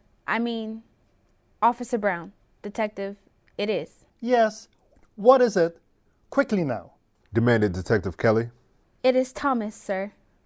Thomas Williams. He has been murdered, sir. Cynthia Brown said, as if the words were difficult to come by. She was clearly upset. He was murdered at his apartment a short while ago. Wait, Officer Brown. Detective Kelly interjected, clearly excited at this news and doing his absolute best not to show it to the officer through the sound of his voice.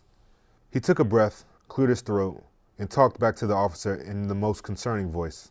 Officer Brown, please calm down and talk slowly, said Detective Kelly. Detective Kelly, I could not believe someone fucking killed reporter Thomas Williams. That man single-handedly lowered the crime in this city years ago. Why would anyone assassinate this man? Officer Brown said, very clearly upset, but this time not holding back. Detective Kelly smiled. Officer Brown, you are acting like that man was a fucking saint. Everybody has unclean hands in this city, officer. Now pull yourself together and meet me at the police headquarters when your initial investigation at the crime scene is complete. Understood? Asked Detective Kelly. Cynthia Brown tried to compose herself and took a few breaths from the call. Understood, sir. I will conduct myself in a professional manner. After that, she began to mumble.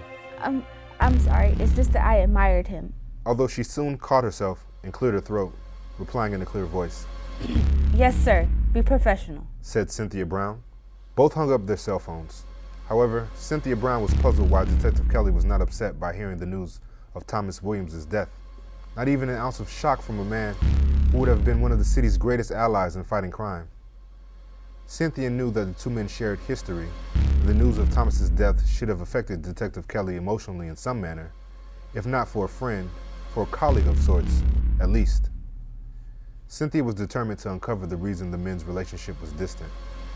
To say it was weird to her would have been an understatement if there ever was one. Thank you so much for hanging out with us. If you had fun or picked up anything from this episode, please assist us by hitting the like, subscribe, and notification buttons. You can also comment and share our content. These small things really help our channel and mean a lot to us. Also, special thanks to our Patreon supporters.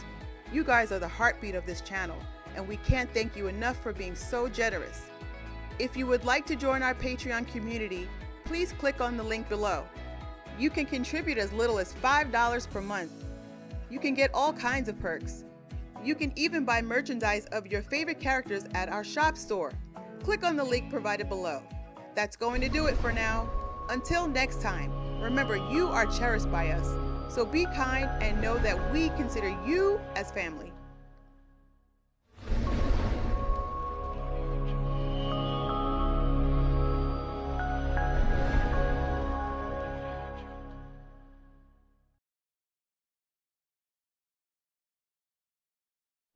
Chapter 12. Follow instructions. Thomas Williams' death was broadcasted all over the news, and people in the local area were very aware now that things in this town-turned-city weren't really going towards a safer trajectory. Lately, there have been more talk of people wanting to leave every single day. Although it wasn't uncommon in this city to have very few newsworthy murders happening each year. However, the news of the city's beloved reporter created shockwaves of uncertainty among most of its citizens. For Lil Ricky, though, it was business as usual. He was meeting his forbidden grandfather at the family-owned Chinese restaurant in the heart of the city. The hustle and bustle in that area made it easy for the likes of Lil Ricky to go unnoticed. He made sure to park his car in the alley behind the restaurant to avoid being seen by people like his mother and any enemies he or his grandfather may have, because they had plenty. Lil Ricky and his crew needed firearms, and his grandfather, Mr. Chen, had a monopoly on these illegal firearm sales in the surrounding area. It was a territory that his grandfather had carved out for himself years ago during the gang war years. Mr. Chin could now safely export weapons and store them in his restaurant while also conducting his legitimate business operations. Lil Ricky had grown up hearing horror stories about his grandfather from his mother in the past. He had recently reached out to his grandfather for assistance in acquiring firearms. After their initial encounter, the men started to rekindle their family relationship. It wasn't the typical way to begin a family relationship, sure. However, Lil Ricky felt he needed some kind of male guidance in his life. His biological father was murdered 15 years ago when he was only 4 years old. Therefore, to Lil Ricky, his grandfather was the closest he had in his bloodline to a father. Lil Ricky knocked on the rear entrance of the restaurant and was invited in by a server who recognized who he was. He was led through the staff break room area where his grandfather was sitting at his usual table. Mr. Chin immediately got up and greeted Lil Ricky warmly. "There, my long-lost grandson. At this moment, you are fourth on my most favorite list, you know. However, you are quickly moving up my list," said Mr. Chin. Lil Ricky didn't find his grandfather's words amusing and quickly changed the conversation. "Yo, what are you talking about? For all I care, you can keep that shit list, grandfather. I'm here to get some more sticks for a big job." "You got me or not?" Lil Ricky asked.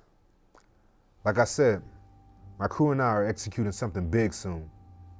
Lil Ricky felt irritated, and he didn't want to exchange pleasantries. He was there for business only during this visit. "Isn't that what men do?" Lil Ricky thought to himself. Mr. Chin kept his smile up and laughed. "I am just fucking with you, grandson. You know that you're really in third place. Cheer up, you still have room for improvement. Do you want something to eat?" "Your new grandmother is making chicken fried rice," asked Mr. Chin.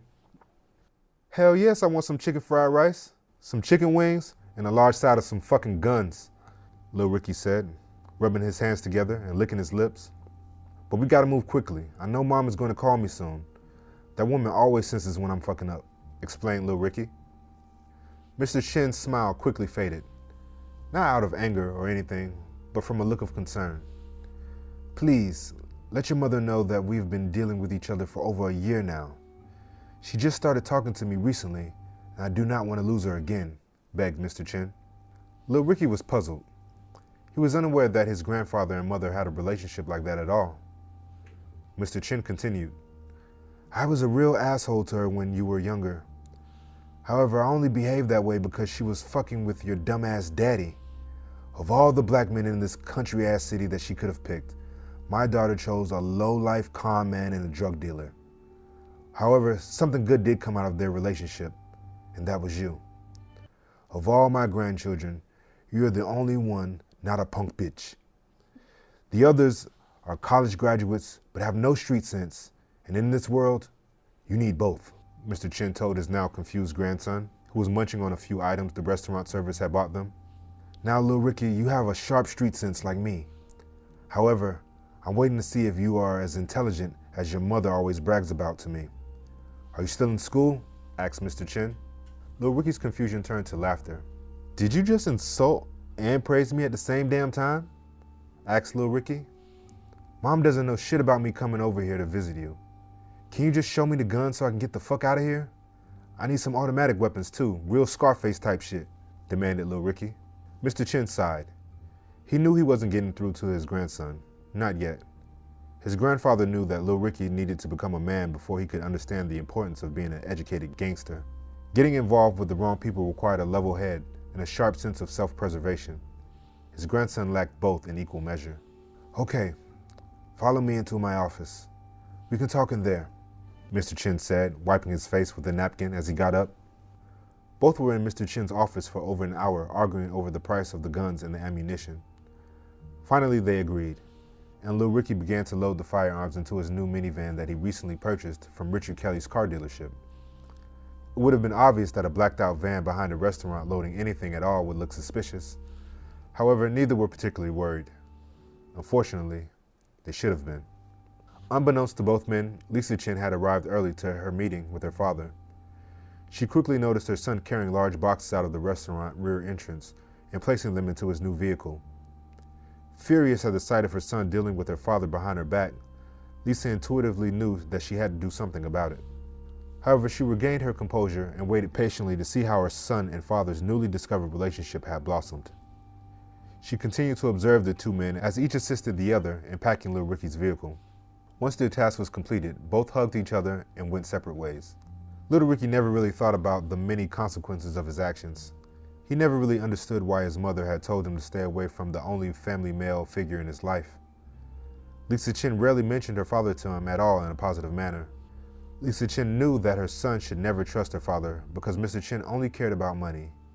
That hard lesson she had learned 15 years ago. Lisa Chin pondered for a while after little Ricky left the alley behind her father's restaurant. There were so many ways to try to make sense of what she just witnessed, she thought as she began running over each scenario in her head. Lisa decided not to meet her father today. Instead, she quickly left the alley and followed her son for a short distance until he reached his friend's house.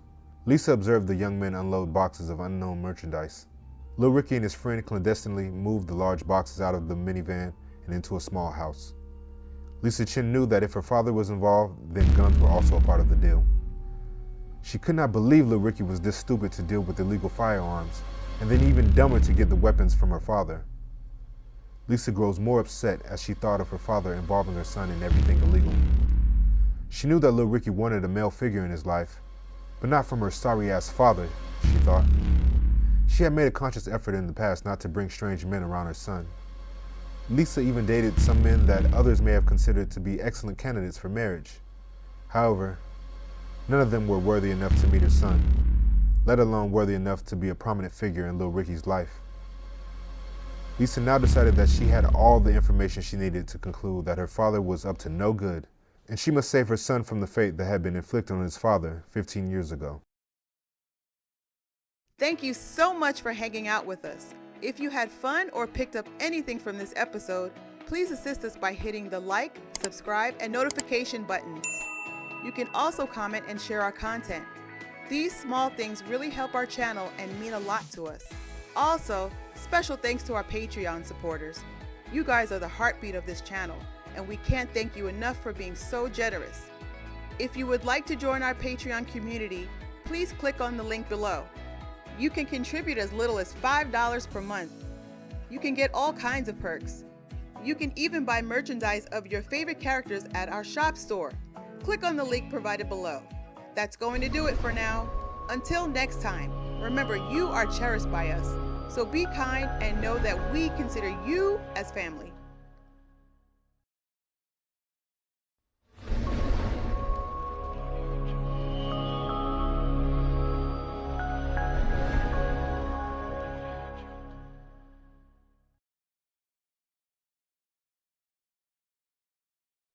Chapter 13, Poetic Justice. Angelita Dallas was dismayed by her friend's betrayal. Detective Kelly knew about her entire drug organization, and he had given her an ultimatum that she could not refuse. Angelita knew that her best option was to leave the country immediately. After she had submitted her job resignation by email that morning, she placed her cell phone in silent mode. Angelita could not be distracted by her boss asking why she decided to quit her job with such short notice. She knew she'd be getting a flurry of emails, calls, messages, and even a surprise visit to her home soon, out of concern, anger, or just pure curiosity from others. Angelita knew why she needed to hurry. She went into the top drawer of her small safe she kept in her closet. Inside, she kept all her real jewelry, her registered concealed weapon, and all her important papers, including her birth certificate, deed to her home, and passport. Her weapon of choice was something she didn't really look at with satisfaction, as she stared but for a moment at the hot pink .22 caliber gun. Still, she quickly picked it up, packed it with the rest of the stuff, and was on her way. Next, Angelita went to her bank to withdraw $9,000 from her account for travel money, and the rest of her checking and saving accounts funds were wire transferred to her bank in the Bahamas. She made sure to withdraw only $9,000 to avoid security check problems at the airport. Angelita knew that carrying more than $10,000 while traveling in the United States would require filling out additional forms by the customs officials, and that situation had to be avoided at all costs. Angelita returned home, and she rapidly packed 3 large bags with hidden compartments that she used to hide the money she had just taken out of the bank. She also kept sizable amounts of funds in her house for just in case instances like this one. Overall, she had over $200,000 now stored in her luggage with her clothing. It wasn't the best way to hide the money, but it was the best she can do on such short notice. Each second that passed, Angelita grew more concerned and more suspicious. She looked outside her home's window to see if anyone unfamiliar was parked outside. Angelita couldn't be too obvious either. Once she determined that her neighborhood was safe from any unwanted eyes, she rushed to place her luggage into the car. She turned on her car ignition and started to drive out of her driveway. When Angelita looked in her rear mirror, she noticed several police cars speeding in her direction.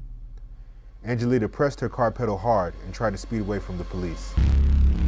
However, before she could make a turn onto the street that led out of her neighborhood, her car was struck by an oncoming vehicle. Not wearing her seatbelt while driving, Angelita was ejected from her vehicle. She landed on the pavement along with bits of glass from her car's windshield and pieces of the car. Her great escape plan was over. High-pitched sounds engulfed her ears from sirens as a few figures tried to talk to her. It took her a while to come back to her senses before she was able to realize what had happened. A high-pitched ringing sound was still in her ears, not letting her concentrate on what anyone was saying to her. Angelita Dallas had received a moderate number of injuries from the car crash. However, she would survive. In a daze, Angelita quickly rose to her feet, but she was informed to lay down until help arrived. The paramedics arrived on the scene and placed Angelita on a medical stretcher. She was stunned and confused. Her head was thumping, and she developed a severe headache that seemed to take over her whole body. However, before the medics could put Angelita in the ambulance, the police officer arrived. The paramedics stopped in their tracks as they saw the officer monitoring them to stop as she reached into his jacket and pulled out his badge. It was a certain detective that had arrived, and despite the protests of the paramedics, he was taking over the situation. Detective Kelly smiled as he read Angelita's Miranda rights to her, not a sliver of concern on his face at the woman who was bleeding and concussed. You have the right to remain silent. Anything you say can and will be used against you in a court of law. You have the right to an attorney. If you cannot afford an attorney, one will be provided for you. Do you understand the rights I have just spoken to you? With these rights in mind, do you wish to speak to me? Angelita could barely put the words together, let alone realize who had just come up to her. In her mind, it was still a puzzle that was yet to be solved. What? Who are you? I need to go to the hospital. Please. She said, looking confused and bewildered. Detective Kelly grinned. Oh, you are going to the hospital and then to jail, he said as he pointed to the paramedics, who loaded the woman onto the back of the ambulance. The detective entered the ambulance right behind the stretcher. Detective Kelly cuffed Angelita to the stretcher. He also left his car at the accident scene and had decided to accompany the paramedics and Angelita to the hospital. The detective had ordered both paramedics to the front of the ambulance. While one paramedic was driving, the other contacted the hospital. However, he had a look of concern for Angelita, and he was constantly looking at the detective's interaction with her. We've been following you all day, Detective Kelly said to Angelita, who was slowly realizing her position and her situation. Even in her current state, she was becoming visibly nervous by the second. We know about a wire transfer of funds, and we have found a large amount of money in your luggage. You are one stupid black bitch. All you had to do was pay for protection, and your organization would have still been running smoothly. However, that option is now voided. Angelita Dallas, you will be charged with the Racketeering, Influence, and Corrupt Organizations Act. Angelita started to cry, both out of pain and out of dejection. A RICO charge for me? I'm not a big kingpin drug dealer. I work 5 days a week. Please do not charge me. This is my first offense. I have never been in trouble before. Can you show some mercy, detective? I was scared. That's the only reason I tried to leave. Please listen to me, Pled Angelita. The detective laughed.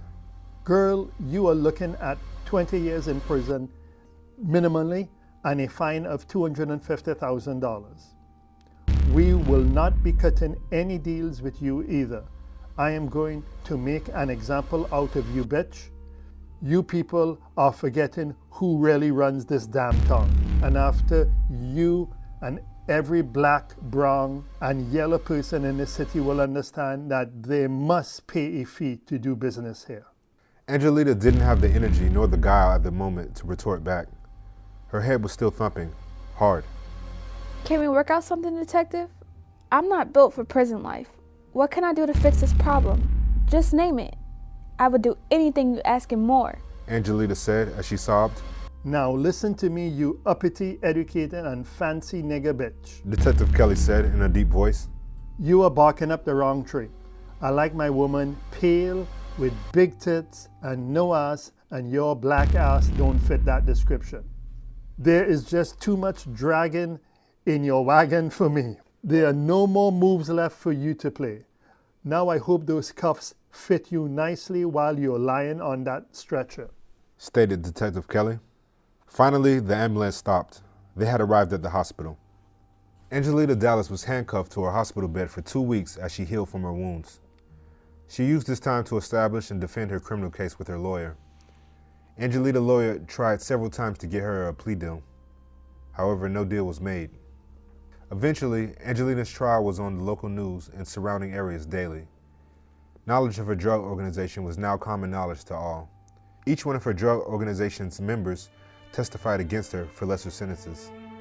Angelita now realized that she would have to face the RICO charges alone.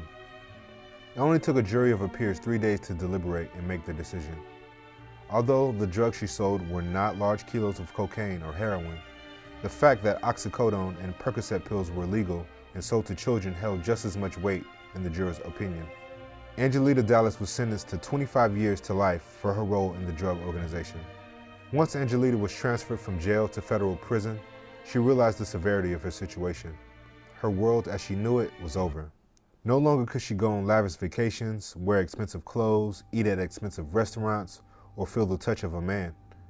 The female prisoners there were cunning and vicious. Trouble started for Angelita on her second night at the facility. 2 large women approached her asking for a cigarette. Hi, pretty bitch. Does your fine ass have a cigarette? The first one said, striding towards her, not stopping as Angelita started to back away. Do not talk to my new bitch like that, Amelia. The second woman, just as large, interrupted her. You know I always keep a pretty bitch by my side. My last bitch got parole, and now I'm in search of someone to take her place. Look at her. Her skin is all soft looking. I can tell she moisturizes on a regular. Pretty face, thick waist. I think this little red-boned bitch will do fine. Angelita was used to being the boss, used to having her way. Even in prison, she had yet to let go of her pride. I do not have any fucking cigarettes. Now leave me the fuck alone. She shouted. Who does this bitch think she's talking to? The first one asked the other, smiling. Bitch, bring your ass on here now and give me some sugar. I want to taste those lips that are quick to talk shit to me. Now come here. The large woman grabbed Angelita by her hair and punched her in the face. The other large woman started kicking Angelita in the face and stomach. Angelita screamed for help. However, no one came to her rescue. Other inmates watched in awe as the large woman beat Angelita unconscious. Correctional officers eventually stopped the attack. However, Angelita needed immediate medical attention. The 2 large women were placed in solitary confinement for 3 months for their role in their deadly and almost fatal attack on a fellow inmate. While in the medical ward, Angelita was prescribed oxycodone for pain. She quickly realized that it was easier to cope with prison life if she was intoxicated.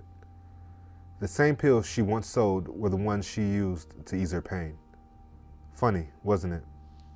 Weeks went by and Angelita had healed bruises on her torso and 2 small scars on her face. One on the left side of her jaw and the other to the crease of her right eyelid. Once she was fully healed from her wounds, Angelita was allowed into the general population again with the other prisoners. She stayed to herself mostly to avoid any new physical attacks. Angelita was not happy about what had happened to her face at all. In her mind, she did not understand what she said or did to provoke the 2 big bitches to attack her. Her first days back into general population weren't so bad. However, within days, the 2 large women were back into the general population as well. The 2 quickly noticed Angelita to be alone, so they walked coordinated towards her location. There's my baby. Hey there, pretty lips. The second of the two had spoken first this time. Girl, I was thinking about you the entire time I was in solitary confinement. Just the thought of you eating my pussy kept me awake all night. I couldn't wait to get out and see your face, boo. Just talking about what you're going to do for me makes me tingle down there. Oh shit, now my wet dreams will become reality. Hold up, I dreamed about that pretty bitch too. The first one answered back. I want some of that pussy for myself. Come on now, you gotta share. Those juicy lips look like they can satisfy both of us. Can't they, pretty lips? Asked the large woman. Angelita Dallas was prepared this time for the large woman to attack and quickly pulled out a homemade weapon. When the time came, she swiftly reacted. She lunged forward and cut one of the large women in the face and tried to stab the other with one continuous motion. However, the second large woman dodged her attack and quickly had Angelita in a chokehold. Unable to breathe, Angelita dropped her homemade knife, and she was quickly dragged into a janitor's closet where the inmates stored all the cleaning supplies. Again, there were no guards around to witness this encounter. One of the large women held her down while the other gagged her mouth shut with a dirty hand towel taken from a rag bucket in the closet. The woman pulled down her pants and sodomized her with a mop handle. Angelita squealed in agony while this act of violence was happening. Once the women were done, they threw a bottle of oxycodone towards Angelita and left the janitor's closet. Angelita cried in agony while balled up in the fetal position from the assault. She passed out momentarily and awoke from the pain within seconds.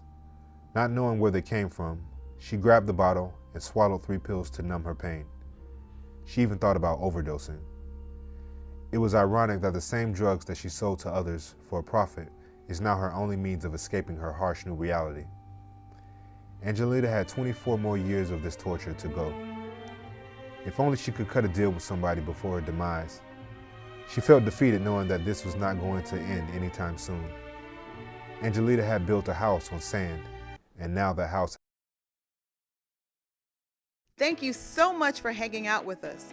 If you had fun or picked up anything from this episode, please assist us by hitting the like, subscribe, and notification buttons.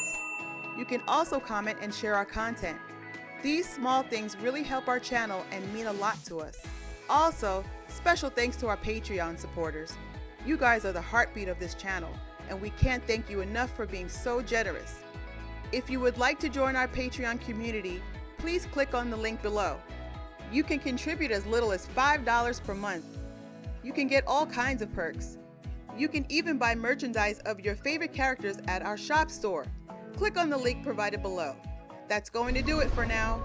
Until next time, remember you are cherished by us. So be kind and know that we consider you as family.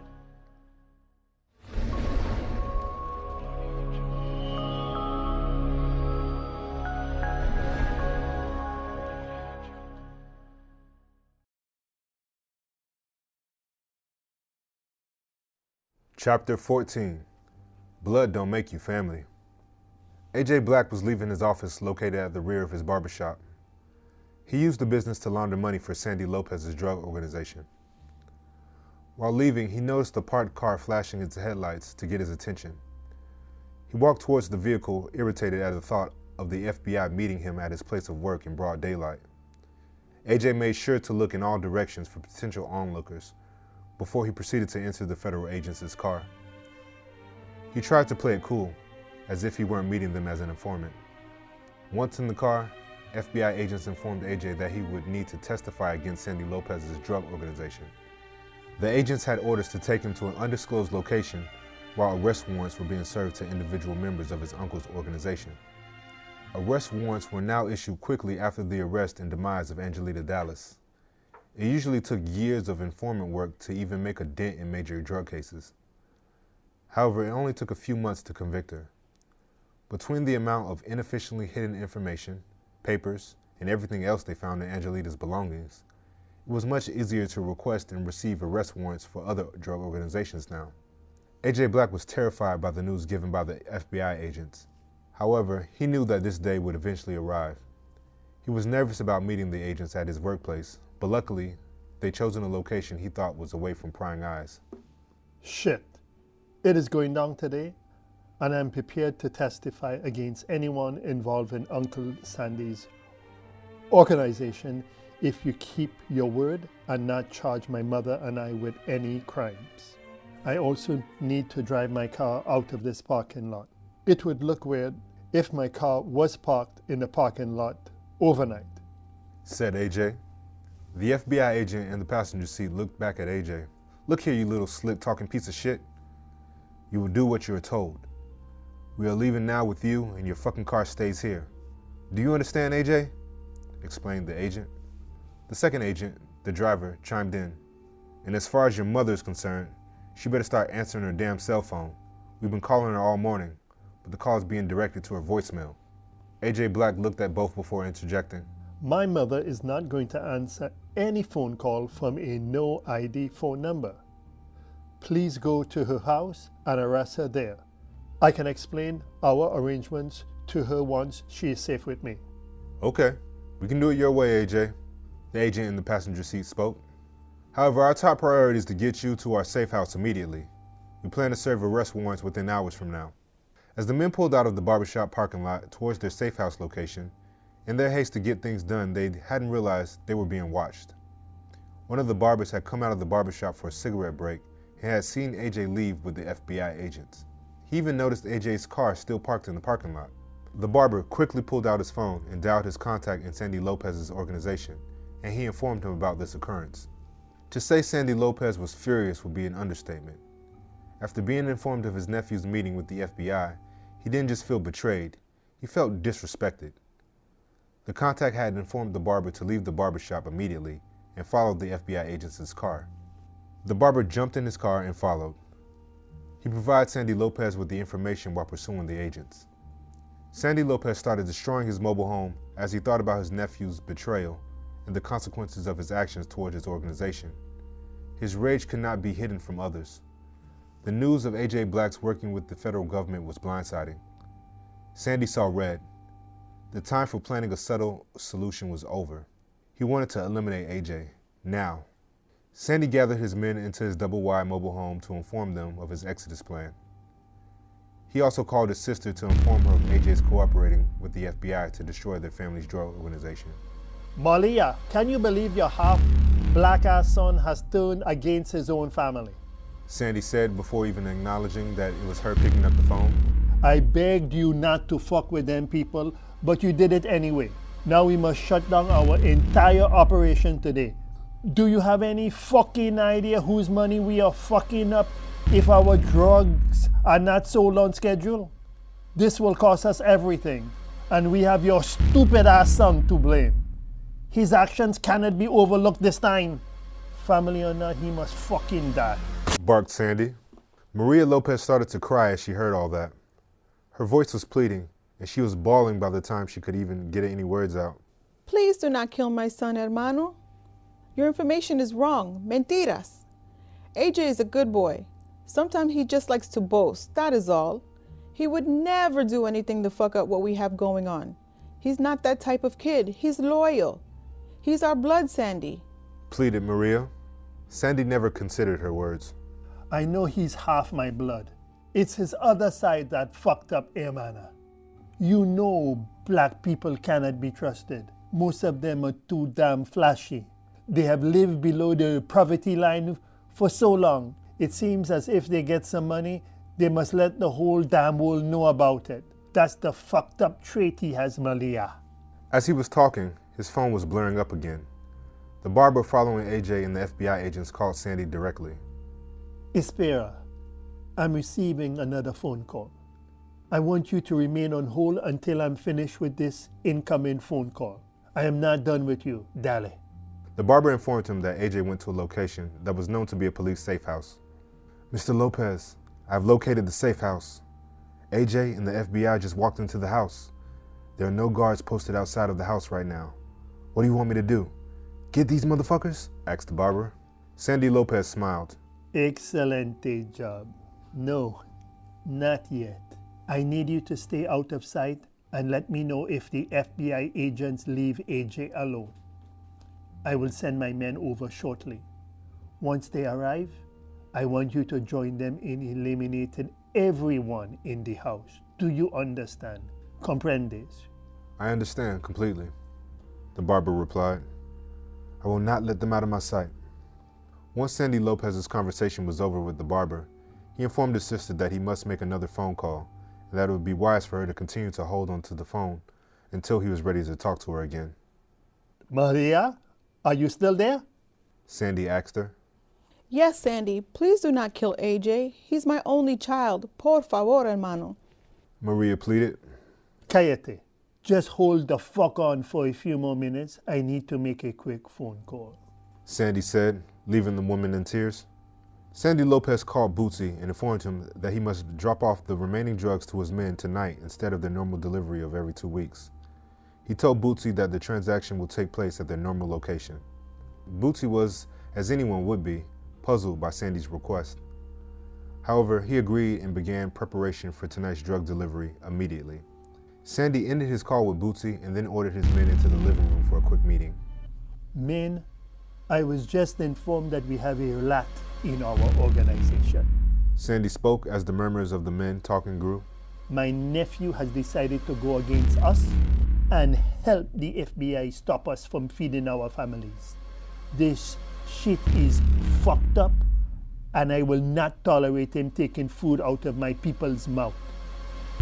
I need 10 men to go to this location where we have a man waiting outside to show where the FBI are hiding my nephew. I want the rest of you to get all the money owed to us today. Anybody who doesn't pay in full must be put to death. We are shutting down our operation at this location today. By sunrise tomorrow, we must start our journey to Mexico. Now, let's go. Yelled Sandy. His men cheered as they started to follow his orders. Sandy himself realized that his sister was still waiting for him to finish their conversation about AJ. He quickly got back to his phone and resumed the call with his sister as he walked out of the living room, away from his men. Malia, are you there still? He asked, but didn't need an answer. Sandy could hear her crying still. Good. I curse the day that you conceived your son. We can only pray that the cartel shows us mercy for AJ's treachery. It's out of my hands now, Informed Sandy. Is there anything you can do to avoid them killing him, Sandy? She pleaded and sobbed, but Sandy interrupted. At this point, AJ made a decision that would cost him his life. He did it to himself. Querida. His voice had gone flat, unemotional, without empathy. Sandy Lopez went back to the living room and turned towards his remaining men before ending the phone call with his sister. He wanted Maria to hear his final order to them. Men, once everyone is in position and have the necessary firepower and explosive, kill everybody in the safe house. I want no witness. I expect this to be done before we leave for Mexico in the morning. Sandy commanded. He could still hear his sister crying and pleading on the other end of the phone line. However, Maria knew that her cries would be in vain. Sandy had no choice but to kill her son. Maria hung up her phone and began praying to the saints. She went to her bedroom to collect her rosary, put on her grandmother's black veil and black clothing to mourn her son as she prepared to leave for Mexico immediately. She came to understand that there was nothing she could do to change her brother's mind. Thank you so much for hanging out with us. If you had fun or picked up anything from this episode, please assist us by hitting the like, subscribe, and notification buttons. You can also comment and share our content. These small things really help our channel and mean a lot to us. Also, special thanks to our Patreon supporters. You guys are the heartbeat of this channel, and we can't thank you enough for being so generous. If you would like to join our Patreon community, please click on the link below. You can contribute as little as $5 per month. You can get all kinds of perks. You can even buy merchandise of your favorite characters at our shop store. Click on the link provided below. That's going to do it for now. Until next time, remember you are cherished by us. So be kind and know that we consider you as family.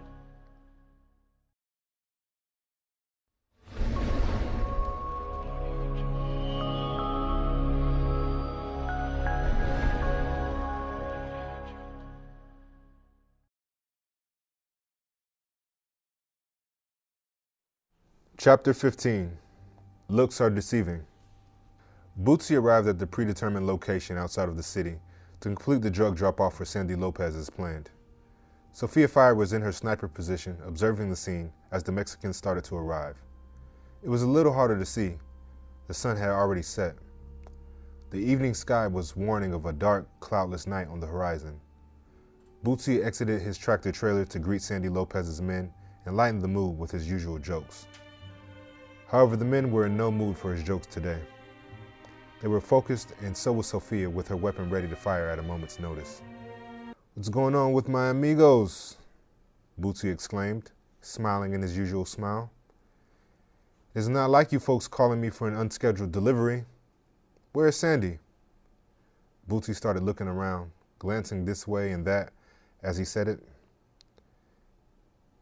"Sandy is normally in attendance for these transactions. Where is he? Is he with one of his sexy-ass senoritas?" Bootsy was laughing his ass off at this point, with nobody else taking part in it with him. "I know my Spanish is bad. That's the best I can do right now," he said. Then one of the Mexican goons that Sandy had employed came up to Bootsy and spoke up. "You talk too fucking much, fucking negrito." "What the fuck is that? Just stand here and wait until we remove all the products from your trailer." He spoke with a growly tone before moving back to help with the unloading. Another Mexican member was shouting orders to the rest. "Let's get this shit quick, guys. We need to move all this shit in 30 minutes or less. Jefe wants this move to be done as soon as possible." Then he continued to check the inventory to make sure that everything was accounted and paid for as the drugs were unloaded. Despite Sandy's men's attitude towards Bootsy, they knew he was reliable. Therefore, they were equally reliable and made sure there were no errors during this transaction. Bootsy was unfazed by their dispassionate gruntles. "Damn, my friend, lighten up a little. I will stand over here as instructed," Bootsy said. He pointed to a location and stood there, as if to make a point. "However, I think your day would go a lot better if you smiled. You folks look constipated with your faces so tight," joked Bootsy. As he said it, all of Sandy's men that Bootsy could lay his eyes on made a strange face. A few of them even clenched their fists in anger as they continued to unload the drugs from the trailer. They were not happy at all with Bootsy's perpetual happy-go-lucky attitude. Understanding that this was not the time for any more jokes, Bootsy decided to simmer down a bit. He mumbled under his breath, a bit angry at their hostile reaction to someone who had been nothing but hospitable despite their unhospitable nature. "I'm going to get back to my truck until you folks finish unloading my trailer," Bootsy informed the men. As the men were finished unloading their product, Bootsy had a bad feeling about the situation. He quickly put in his earbud and made a furtive phone call to Sophia. "Sophia, something ain't right about this shit." Bootsy's jolly tone had dropped into a more serious, worried one. "I need you to look around and tell me if you see something out of the ordinary. These Mexicans are up to some dirty shit. My left hand is tingling like a motherfucker. That ain't good," he said, concerned. All right, let me see. Sophia Fire was already monitoring the situation, but gave everything a once-over. Where are you sitting? Everything looks good.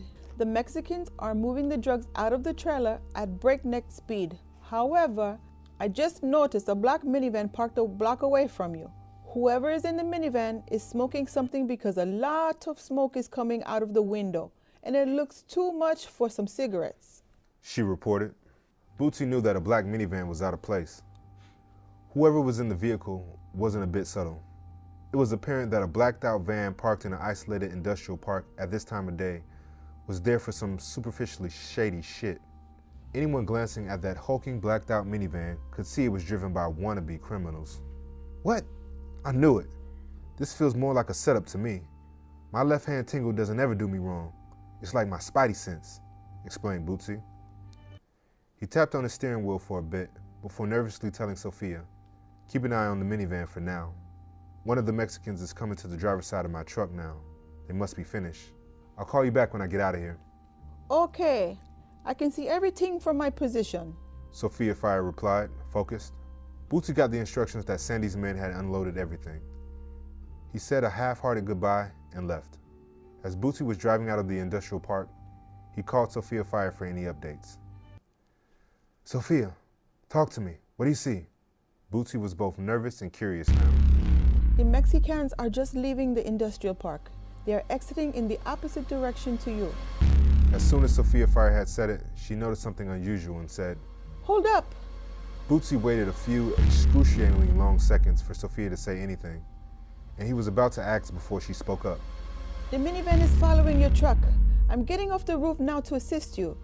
Hold tight and get ready. Bootsy's instincts were getting more right by the second. No, do not follow me. I'm going to take the long way home today. Just make sure that minivan is following me. I need you to go home immediately and prepare for these assholes. Park your car behind the mobile home and make sure your car cannot be seen from the street, he instructed. I understand. If anyone tries to rob us, this will be their last day alive on this earth, said Sophia. She was not going to let anyone hurt Bootsy. Several hours had passed, and the evening had progressed into a cloudless night. Lil Ricky and his crew had been following Bootsy for several miles along the highway, hoping for an opening. However, the men made sure to keep a safe distance from Bootsy to avoid his detection. Lil Ricky hated waiting. He thought that catching Bootsy driving alone would have been a perfect time to rob him. Lil Ricky knew this would be the perfect opportunity to get any of the dope and some cash Bootsy was storing in his tractor trailer somewhere. It was also understood by all the men in the black minivan that they were going to have to fight or kill Bootsy to obtain his stash. However, they liked their odds of one cocky man against a few hard-ass gangbangers. As Lil Ricky grew restless from the chase, he received a phone call from his mother. What's up, Mom? I'm busy now. Can I call you back later? He said, trying to focus as much as he could on his driving, not speeding up too much. Lil Ricky did not, however, expect his mother to start yelling. Hell no! You will talk to me now, Ricky. Why the fuck were you at my father's restaurant? Lisa Chin screamed at her son. I told you for years not to fuck with him, and you disobeyed me. What the fuck is your problem? Are you deaf, stupid, and in need of an ass kicking? I told you I do not trust that dirty bastard. Lil Ricky laughed. Mom, now we both know nobody is kicking my ass. Also, when is it a crime to visit my grandfather? He was talking cocky, trying to impress his friends. Why wouldn't he? Lil Ricky was about to score big. In fact, he was in the process of accomplishing that goal now. Wow, really, Ricky? Do you think I'm stupid? Lisa Chin replied. My father does not allow anyone to visit him unless there's money involved. Now I know you did not go there for that chicken fried rice. So what did you visit him for? Was it to buy guns? Her voice was getting more concerned than angry now. Mom, I'm a grown-ass man, and the days of you telling me my daily schedule are over, Lil Ricky exclaimed, his voice getting more frustrated at having to keep up with Bootsy's tractor trailer while also talking to her. Besides, my crew and I need some guns for protection. I can't be caught in these streets without a stick, Lil Ricky said, matter-of-factly, knowing his mother would have 1,001 things to say about that. Ricky, let me tell you for the last time, nothing never turns out good working with my father. And believe me, he does not give one flying fuck about you, son, Lisa said as her anger dissipated. Her voice was almost breaking as she was beginning to sob. Mom, you act like your hands are clean. I know about your little prescription pill operation too. You ain't slick.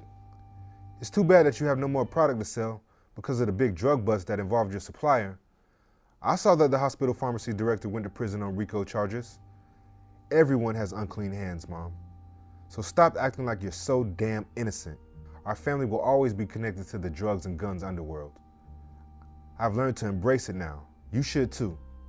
I don't remember you ever being this soft, said Lil Ricky.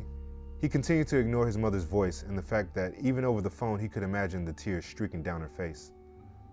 However, right now he didn't have time for sympathy. After today, his mother will understand that Lil Ricky was now a man. Listen to yourself, son. Lisa Chin spoke slowly in a deep voice. She was trying to hold back tears. That is my father's talk. Now I know you are way over your head. Just come home and let us figure out another way you can make money legally. Doing it legally is not soft. This way you won't ever have to worry about having to have a stick or whatever you are fucking calling your gun. It's too late for that shit, Mom. I don't watch things from the porch. I jumped off the porch. I'll call you later. We have some business to take care of now, Lil Ricky said as he noticed Bootsy slowing down and turning into a rural road. After driving for a few hours, Bootsy finally arrived at his home. He owned a massive amount of land. His homestead included one single, 2 double-wide family mobile homes, and 1 large storage area, a few loose dogs, chickens, and a large pig pen with 10 undernourished pigs. Bootsy parked his tractor trailer next to 2 other vehicles located on his property. He made sure to lock his truck doors and entered his double-wide mobile home. Bootsy, being a man who's always observant, knew that there were strangers following him. Therefore, he informed Sophia to prepare for a fight best she could, especially since he knew something was afoot during his latest drug delivery for Sandy Lopez's drug organization. Lil Ricky ended the phone call with his mother just as Bootsy finally reached his home. Lil Ricky and his crew parked just close enough to Bootsy's house to observe his movements without being detected.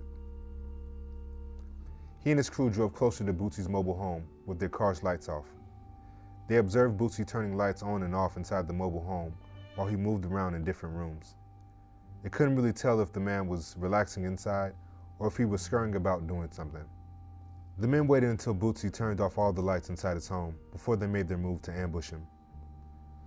Lil Ricky gave the order to load their weapons and follow him.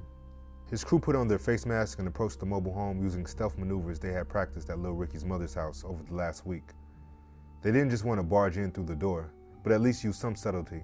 They didn't want to damage any of the product that was stored inside. But practicing subtlety only went so far when it came to entering Bootsy's mobile home. One couldn't really find any clear exits. Only an entrance into the mobile home was noticeable. Once Lil Ricky's crew reached the front door, they kicked it in. However, they were greeted by shotgun blasts from Bootsy, resulting in one of Lil Ricky's crew being critically injured. The young man was launched backwards from the door to the ground, which gave the crew pause, except for Lil Ricky. Enraged, Lil Ricky and his last remaining man charged as Bootsy was just getting up from a cover spot to shoot again before Lil Ricky missed that. Bootsy's shotgun was thrown onto the floor as a result. The other man came behind Lil Ricky and was able to subdue Bootsy. They started beating him with their weapons and stomping him with their feet. Bootsy fell to the floor in a fetal position, trying to use his hands and elbows to at least dampen the blows he was receiving. "Where the fuck are the drugs and money, old man? We know you made a delivery for Sandy Lopez's organization today. Now give us the rest of the fucking drugs and all the money," Lil Ricky exclaimed as he kicked Bootsy lying down in front of him.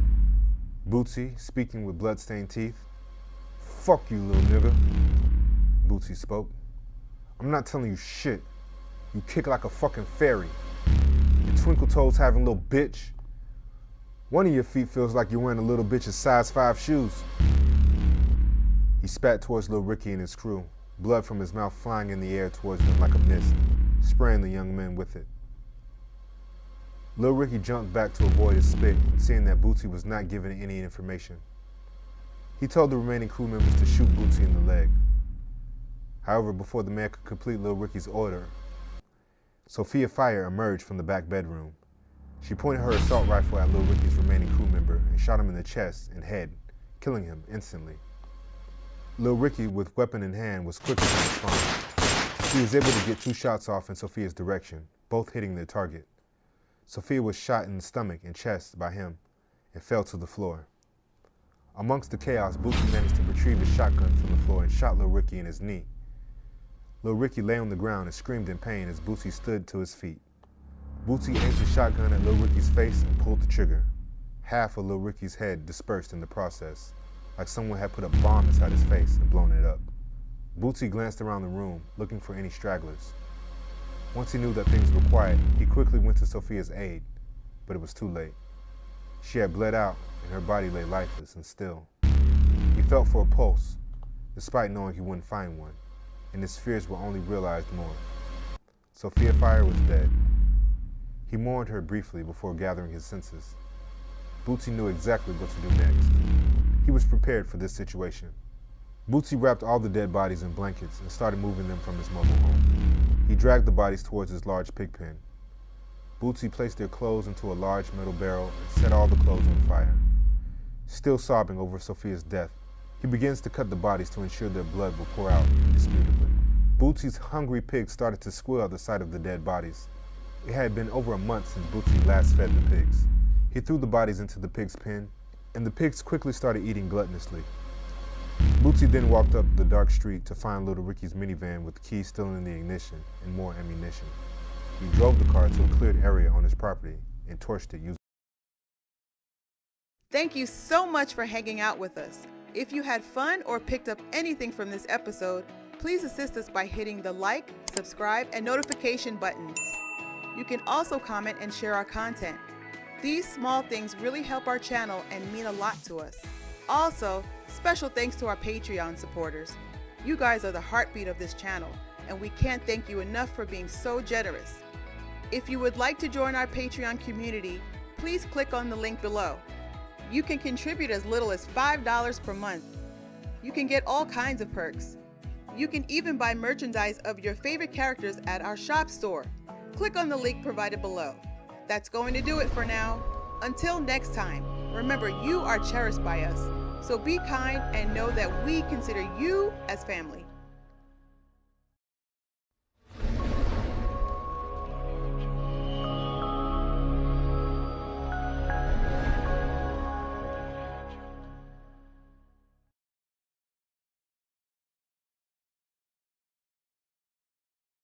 Chapter 16. Time for some action.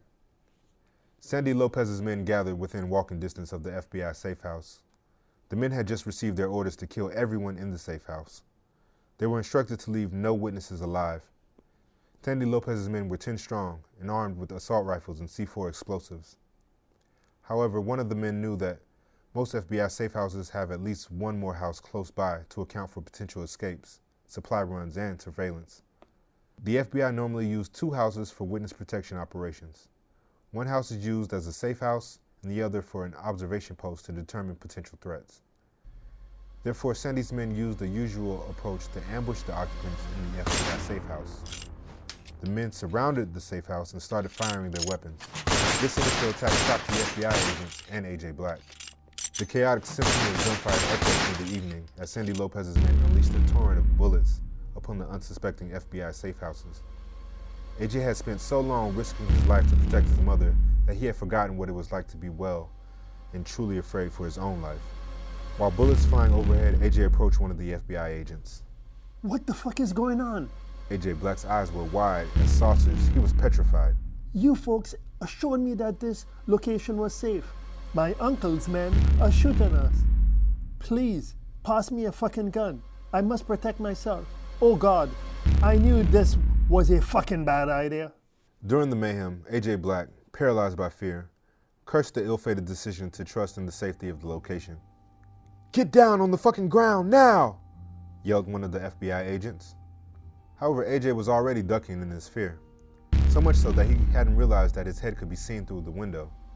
The FBI agent grabbed him by his jacket and pulled him down towards themselves. "I'm calling for backup. Nobody knew you would be here with us, unless somebody spotted us in the parking lot earlier. Did you see somebody there when we left? Was it one of your uncle's guys?" The agents didn't wait for an answer. He put a few shots in the direction of the bullets. Shit, they're firing non-stop from every direction. AJ glanced back to see another agent unloading bullets towards whoever the enemy was. How long before the help arrives? We won't be able to hold off these guys for long, said AJ Black. 20 minutes tops. The FBI agent who had pulled AJ down answered. "We just need to hold them off for now. The agents in our observation house are shooting at Sandy's men too." 20 fucking minutes? AJ Black yelled. What? He thought to himself. How could the best subterfuge organization in the world spend 20 minutes waiting for backup in a safe house? AJ knew he could not just sit there doing nothing, hoping for these agents to get things done. He didn't want to help as much as he wanted to help himself at that moment. Please give me a fucking gun, now! AJ said. The second FBI agent, while still unloading onto the firing squads outside, tossed him a gun, much to AJ's surprise. "Here, take this damn gun and stop fucking talking. I do not have any spare clips to give you, so make your shots count. Shoot only if you need to," the agent shouted over the raining bullets. AJ Black immediately got up and started shooting his gun towards Sandy's men. Take this, you motherfuckers, and tell my uncle to eat a dick! He shouted. AJ saw some men run away from the safe house and he smiled. Shit, I shot one of them, right? They're running away. Ha! Bunch of pussies! AJ said. Both FBI agents were quiet. They knew that the men were running away from the scene when they clearly had the advantage was not a good sign. Was it a trap? Unmistakably so. Where and how was this trap going to unfold? They had no idea. The best they could do was run, stay put, or wait to be attacked again. "Let's get out of the house through the back door. We can rendezvous with the other agents at another location, the first FBI agent said. Sensing danger as Sandy's men retreated, they decided to make a tactical retreat themselves.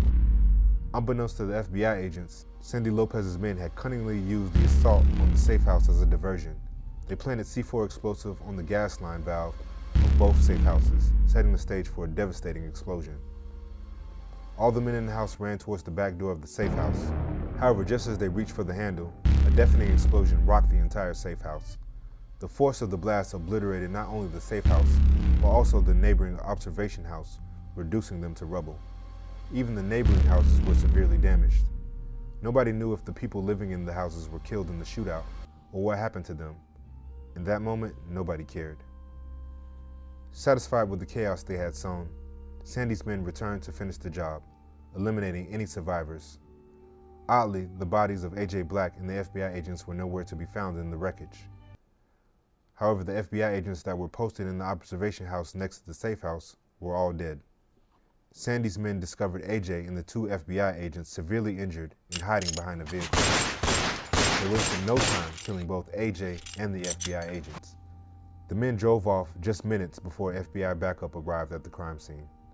One of the men called Sandy Lopez's phone. "Jefe, it is done. No survivors or witnesses."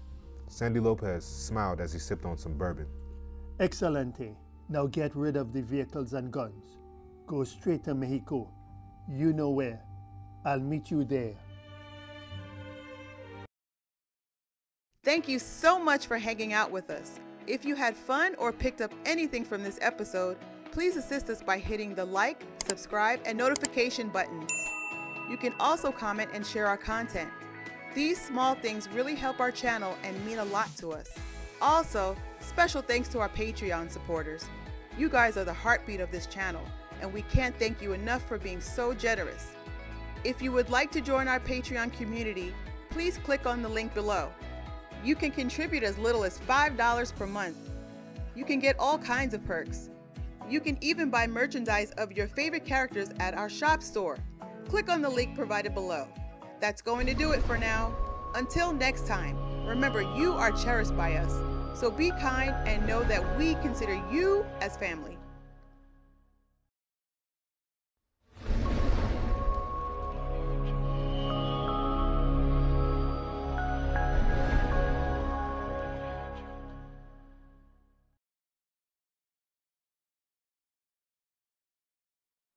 Chapter 17. Trust No One. Sandy Lopez was driving on the I-10 highway the next morning headed towards Mexico. The sun was beaming down as he reached the desert area. From his vehicle, he could see the horizon for miles. Clean, serene, and nothing to stop him. Just how he liked it. Some of his lower-level drug affiliates were already being arrested by the local government and the FBI. Sandy was unbothered by this news as he knew once he crossed the border that he would be untouchable by the FBI. Sandy decided to call Detective Kelly to inform him that their lucrative business partnership was now over. Detective Kelly, I am sure you know by now that I had to leave your city. Sandy said as soon as the call was picked up. He had a hint of pride in his voice and of relief. I had a lot in my organization. However, we have taken care of that problem. It was a pleasure collaborating with you, my friend. Stay safe, said Sandy. Damn, Sandy, how could you let this happen? Detective Kelly was upset as he spoke. I expected this type of shit from those niggers, but you Mexicans usually manage your business better than this, my friend, said Detective Kelly. He knew something like this happened with drug organizations. He thought it was a long time coming anyway for Sandy Lopez's organization. Since his opportunity to exploit a certain pharmacy director had imploded, Detective Kelly knew he needed new ways to get extra revenue. You are so right, my friend. However, our partnership is now over, informed Sandy Lopez. I don't like hearing that news, but I understand. You be safe in Mexico. That is where you are headed, right? Detective Kelly asked, but got no answer. The call had already been cut off. The detective realized that his extortion and protection money schemes were quickly going to dry up. He immediately called Richard Kelly to inform him that he now had no competition in the city. Richard Kelly was now free to sell any drugs in the city, but only if Detective Kelly received his protection money. Richard, I have some good news for you. The Mexicans were forced to leave the city. As of now, you have no competition. Detective Kelly said, proudly. That is great news for all of us, Richard exclaimed. Also, since you got rid of the black girl selling the prescription pills, we can now sell that product in the city too. Things are starting to look up here. Stop by the car dealership later. I want to reward you with a brand new car of your choice. Detective Kelly got excited at the news. That is great. I will call you soon to pick up that vehicle and some cash, if you don't mind. I'm running a little low and could also use some gas money. Later that day, Sandy Lopez reached the Mexican border and easily crossed the checkpoint. He always had the papers and the passport needed for when things like this happened. Sandy knew that this wouldn't go well with the bosses. However, he didn't know how much they knew already about destroying the FBI safe house where his nephew had been stashed. Sandy went to his retreat, only to find a reckoning waiting for him. When he arrived at his village, Sandy was not greeted with a warm welcome. The drug cartel that he worked for was terribly upset that Sandy allowed $1 million a month operation to be destroyed by his nephew, A.J. Black. As Sandy walked into his plush estate to find his beloved sister Maria gagged and tied to a chair, Sandy Lopez's face was frozen in shock and fear. He never expected things to be this bad. Wait, what are you doing? Everything is okay. I brought you all the money owed to you and the drugs. I left no witnesses, so we are free to sell our product in a new location. Sandy began explaining himself, but he was shut down by the boss. Sandy Lopez, said a large man with a hoarse tone. The man wearing a very sharp suit that seemed more expensive than the estate. The money? He said, pointing towards a stack of cash near Maria. And drugs, he said, pointing towards the dope next to his sister on the other side. Is not the problem. You allowed that fucking nephew that you vouched for to fuck up our operation. That's $1 million per month that we cannot get back. You must look at the big picture. Sandy Lopez began to cry. Please do not do this to us. He went down to his knees, tears streaming down his face. I can be a high earner for you again. Just let me show you. Please do not do this to us. Let me show you. Sandy said as he palmed his hands together, almost like a prayer. My friend, it is way too late for that now. The boss walked towards Sandy and touched his face in pity. I love you and your sister. I do, dearly. However, you know the consequences, and now you and your sister must pay the price. The cartel boss ordered his men to behead both Sandy Lopez and his sister. Without hesitation, a small, sweaty man with long, wavy hair came from the left side of the room with a machete in hand, serving 2 swift, waving movements. As was custom for betrayal, both heads were placed on wooden stakes at the entrance of Sandy Lopez's Mexico estate for all to see. The cartel boss left their heads there as a warning to all in the area. He would not tolerate any fuck-ups, no excuses. Thank you so much for hanging out with us. If you had fun or picked up anything from this episode, please assist us by hitting the like, subscribe, and notification buttons. You can also comment and share our content. These small things really help our channel and mean a lot to us. Also, special thanks to our Patreon supporters. You guys are the heartbeat of this channel, and we can't thank you enough for being so generous. If you would like to join our Patreon community, please click on the link below. You can contribute as little as $5 per month. You can get all kinds of perks. You can even buy merchandise of your favorite characters at our shop store. Click on the link provided below. That's going to do it for now. Until next time, remember you are cherished by us, so be kind and know that we consider you as family.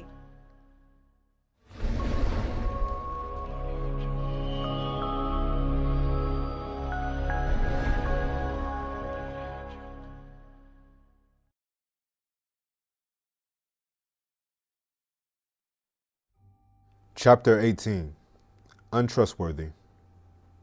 Things were always a little rocky between Detective Kelly and the car dealership owner, Richard Kelly. Despite their lucrative partnership, the detective was always wary of Richard and his decidedly selfish and brash antics. Then again, Richard Kelly himself always knew that the superficial, dirty police officer would do just about anything for money. The news of some of Sandy Lopez's crew being arrested and Sandy himself having to flee the city spread like wildfire. In the chaos, some people wanted to lay their claim on the territory of Sandy Lopez, while others simply wanted to use this opportunity to get out of the game finally. Some citizens of the city were now experiencing emotions of fear and horror, while others felt glinting at the promise of new opportunities. For Richard, however, this was something else, as it opened the door to untold wealth. The previous evening, Richard Kelly was made aware of some news that shocked him about his go-to person, Detective Kelly. Richard was shocked to discover that the detective was also working with his main drug competitor, Sandy Lopez. Although at first he did not want to believe the news. However, the detective had informed him that he was now the only major drug supplier in the city. Richard's informant information was proven to be correct, that Detective Kelly was working with not one but two of his drug organization's rivalries. He now knew that Detective Kelly could not be trusted. Richard Kelly had years of experience dealing with underworld figures, and despite his brashness, he knew how to use subterfuge and the art of below-the-belt actions better than most. He was a man who had spies in places one wouldn't believe. His network of paid informants helped ensure his longevity in the illegal drug business. His entire network was decentralized. No spy knew about the existence of any other. He had 10 different people verifying everything, and none of the 10 people knew about anyone else. Richard had watched empires rise and fall, yet he would remain like a voyeuristic force of nature of sorts. Detective Kelly himself was unaware of the car dealership's owner's informants watching his every move. The detective was not the only dirty police officer in the city. Others had noticed the detective's unknown source of wealth and wanted to acquire some riches for themselves too. Richard Kelly was a smart business person and believed in checks and balances. He made sure that he had leverage when he needed it. However, he never made others aware of his intentions. Richard would even use extorting tactics if it would help him sell his drugs. The thought of Detective Kelly's betrayal made Richard more upset because he believed he could be trusted. Repeatedly, he had chosen not to believe some questionable things about the detective. However, traitors had no place in Richard Kelly's organization. The detective was now a wild card, and Richard quickly thought of a plan to dispose of him. He would tell Detective Kelly to meet him at a new location to pick up the vehicle he had promised him earlier. Richard Kelly called the detective. He was going to take the wild card out of the game. "Detective Kelly," he said joyfully. "I had a change of plan regarding your new car. We're having brand new cars delivered to my new car dealership as a token of my appreciation. I want you to have your pick of any car you wish directly off the trailer. I wanted you to be the one to pop the cherry on this new dealership." "Ha!" laughed Richard. Detective Kelly wasn't too quick to respond. The past few days had been chaotic, to say the least. From the murders, to the burning people, and the organization that had seen their rise and collapse. Therefore, he noticed that Richard's offer being out of the man's character and could be a setup. Sure, I'll meet you at the new dealership, Detective Kelly said, trying his best to sound enthused, but being incredibly suspicious. The detective had recently lost some potentially lucrative opportunities because they were too dangerous to keep. The city's illegal drug businesses were in a transition period, and power was changing hands.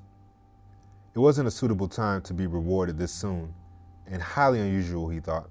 Please provide me with the address and time. Also, thank you again for the generous gift, said Detective Kelly. Not a problem, Detective, Richard replied. I will text you the address and the cars will be delivered at 9 p.m. tonight. Just pick the car and my staff will give you the title and keys. Thanks again for what you've done for my business. Both men ended their phone conversation. Richard Kelly called his other go-to person, the enforcer, Sal Antonio, with instructions on how to dispose of Detective Kelly. He knew by killing a police officer, it would only be a matter of time before the police and federal government would be investigating Detective Kelly's murder. However, he had a contiguous plan for a situation like this one. Richard had already purchased a beautiful villa in Costa Rica. That country had tight extradition laws. He also established offshore accounts years ago and had taken several solo trips to his property over the years. It was time to clean house. He had lost a trusted friend and made an enemy while conducting business in this city. Richard decided it was time to turn the page and retire among sunny beaches and beautiful villas in a location where there was eternal summer. He called up his go-to person, who picked up at the first ring. "Sal, we have a problem. You know that detective has been playing both sides of the fence with us? That pig has been working for our competitors and us long enough. His actions cannot go unpunished. I need you to take care of this problem for me tonight." Sal Antonio smirked at the thought of finally getting rid of the police officer. I never trusted that fucking pig. How would you like me to handle it, boss? "I believe you should take care of him the same way you did Alcea Adams. Just make sure his body is not on our property when it's discovered," Richard replied. It will be my pleasure to kill this disloyal man for you. It will be done as you instructed. Sal Antonio put down the phone and began to prepare for his mission. Hours later, after the call, Detective Kelly had a feeling that something was not right with his new meeting change of location. The fact that Richard Kelly was giving him something on a silver platter for nothing was puzzling. If anything, it was time for him to lay low. It was just something in Richard Kelly's voice that had him uneased. The detective had been playing both sides so he could always come out on top. However, he now realized that the only way one would ever win in this dirty game was to be the one that made the rules. This time it was clear that he was in way over his head.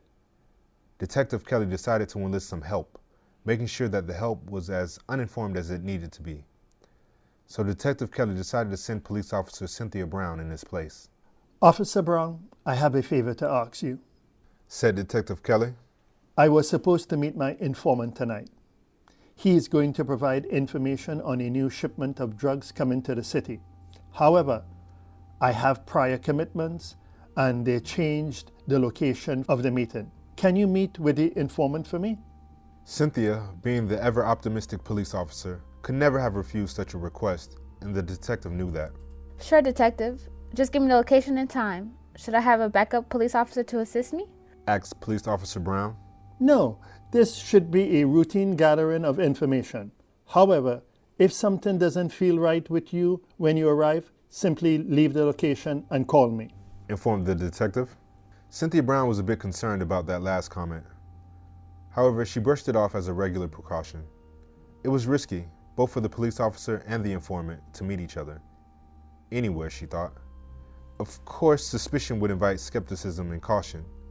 This was more cautionary than the former. Will do, sir. And thank you for allowing me to assist you in this case, She said, and packed her things before getting up to leave. Cynthia Brown arrived at the meeting location under the cover of the cloudy night sky. It was at Richard Kelly's new car dealership that was still under construction. She parked her undercover police car and walked towards the back entrance of the car dealership. Much of the dealership construction was completed. However, there were still some areas under heavy construction. The only lights working in the facility were inside the showroom. Cynthia noticed a man walking towards her and at first thought he was her contact. She was in her plain clothes with her badge and gun well hidden. Therefore, she had no fear for her safety while meeting the informant. Hello? She called out, but the man didn't stop or even respond. He was gaining on her, getting closer and closer, and with each step, Cynthia grew nervous. Sensing that something wasn't right, she immediately pulled her weapon, thinking that this might be an ambush. However, before she could determine the danger of this situation, the unknown man started firing his weapon at her. She was hit with bullets in her chest, leg, and arm as she ran for cover. Cynthia was grateful she was wearing a bulletproof vest that evening.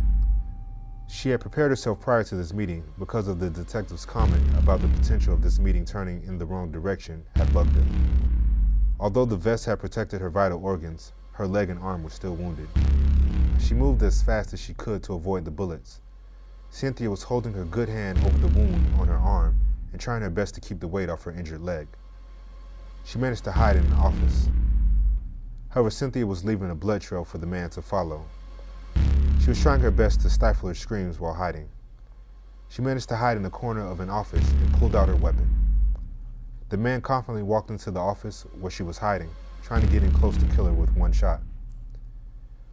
However, before he could complete the assassination, Cynthia aimed her weapon at the man and pulled the trigger. She shot the man in the stomach. The unknown man then dropped his gun and screamed in pain. He dropped to the floor with a loud thud. Cynthia tried to get in close as best she could, with her vision fading for the kill shot. She got close enough to finally see the man's face. He was unfamiliar to her at first. The man started cussing at her in what seemed like Italian. Pizza de merda! He screamed. Cazzo e de fede! Cynthia Brown managed to get to her feet and aimed her gun at the man. However, before she could pull the trigger, the man yelled, Futiti, you were not supposed to be here. She recognized him, even with her faded vision. Bang! Cynthia Brown shot the man at close range. It was someone who worked for Richard Kelly's car dealership. This man was connected to Richard Kelly Ford and Nissan. Thank you so much for hanging out with us. If you had fun or picked up anything from this episode, please assist us by hitting the like, subscribe, and notification buttons. You can also comment and share our content. These small things really help our channel and mean a lot to us. Also, special thanks to our Patreon supporters. You guys are the heartbeat of this channel, and we can't thank you enough for being so generous. If you would like to join our Patreon community, please click on the link below. You can contribute as little as $5 per month. You can get all kinds of perks. You can even buy merchandise of your favorite characters at our shop store. Click on the link provided below. That's going to do it for now. Until next time, remember you are cherished by us, so be kind and know that we consider you as family.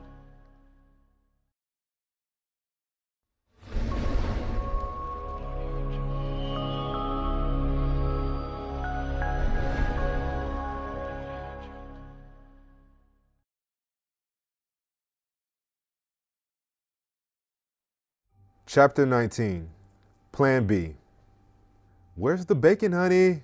Richard Kelly barked, waiting at the breakfast table in his house.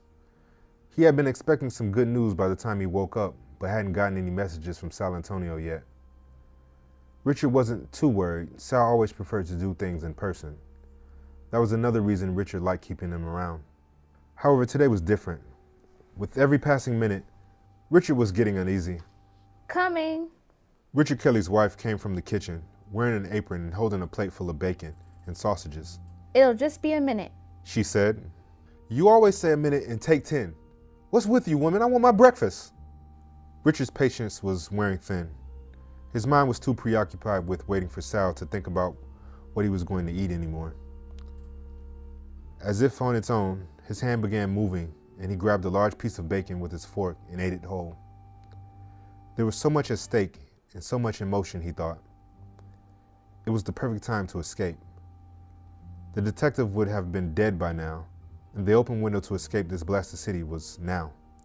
Richard knew that he couldn't keep this ruse going for much longer, no matter how many cars were sold. Mrs. Kelly was still busy in the kitchen, and Richard was getting even more uneasy. The sound of the kitchen utensils banging against the plates, of his wife's cutting everything was getting to him. To drown it out, he decided to turn on the TV and switch on the channel to the news, hoping to catch a story about a murdered body being found or something. It was still early, but not too early. Soon his name was heard on TV, and just as it did, his wife came with a few sandwiches on a plate. Sitting down, the TV blared. And here there were certainly some shocking scenes at the site of the new Richard Kelly Nissan dealership under construction this morning. The construction crew found a body that had been brutally shot. Ah, Richard thought. Sal hadn't managed to remove the body from his new dealership location. Richard was visibly upset as he thought of the situation. It was unusual for Sal Antonio to take a risk like this, especially when Richard's name was attached to that risk. But all thought of that escaped him with what he heard next. The police officer involved in the scene was rushed to the ER and had been confirmed to have been wounded by the assailant. It was also confirmed that the lifeless body was one Sal Antonio, who was believed to be an employer of that dealership. It is still unclear whether this has anything to do with the dealership itself. The officers on scene have so far refused to comment, pending an investigation. We have the statement of one Detective Kelly, who is the lead investigator of this case. Both Mr. and Mrs. Kelly stopped eating. The news reported of Sal Antonio's death and that the officer being injured was shocking to both. Richard, did you know anything about this? Mrs. Kelly asked. Richard remained quiet. Wait, isn't that Sal? Our Sal? Sal Antonio? Oh my God. Isn't that the one you had mentored as a teen? His wife exclaimed, pointing at the TV with a fork, but Richard remained quiet. Richard, can you hear me? Did you know about this? Is Sal involved in something? I hope he isn't. All those years you getting him on his feet, I hope he didn't throw it all away for a quick buck. What the hell? Richard finally spoke. I cannot believe this happened. He wiped his face with a napkin, still thinking. Poor Sal. He looked towards his wife. I'm going to the car dealership right away. He got up as he said it. The location is still under construction and no one should have been able to access the facility except for the construction crew, informed Richard Kelly. Mrs. Kelly got up with him. Yes, dear. Please keep me informed of the details. I hope Sal was not doing anything illegal. Let me know whatever happens. Hope the young man wasn't involved in anything illegal. Richard Kelly turned around towards his wife just as he began to go towards the door. Dear, all I could do is lead them type of people to water. I cannot make them drink the damn thing. It's going to be a long day at work. Do not expect a call from me until later tonight, he said, grabbing his keys and wallet from the table. Okay, baby. Still keep me posted.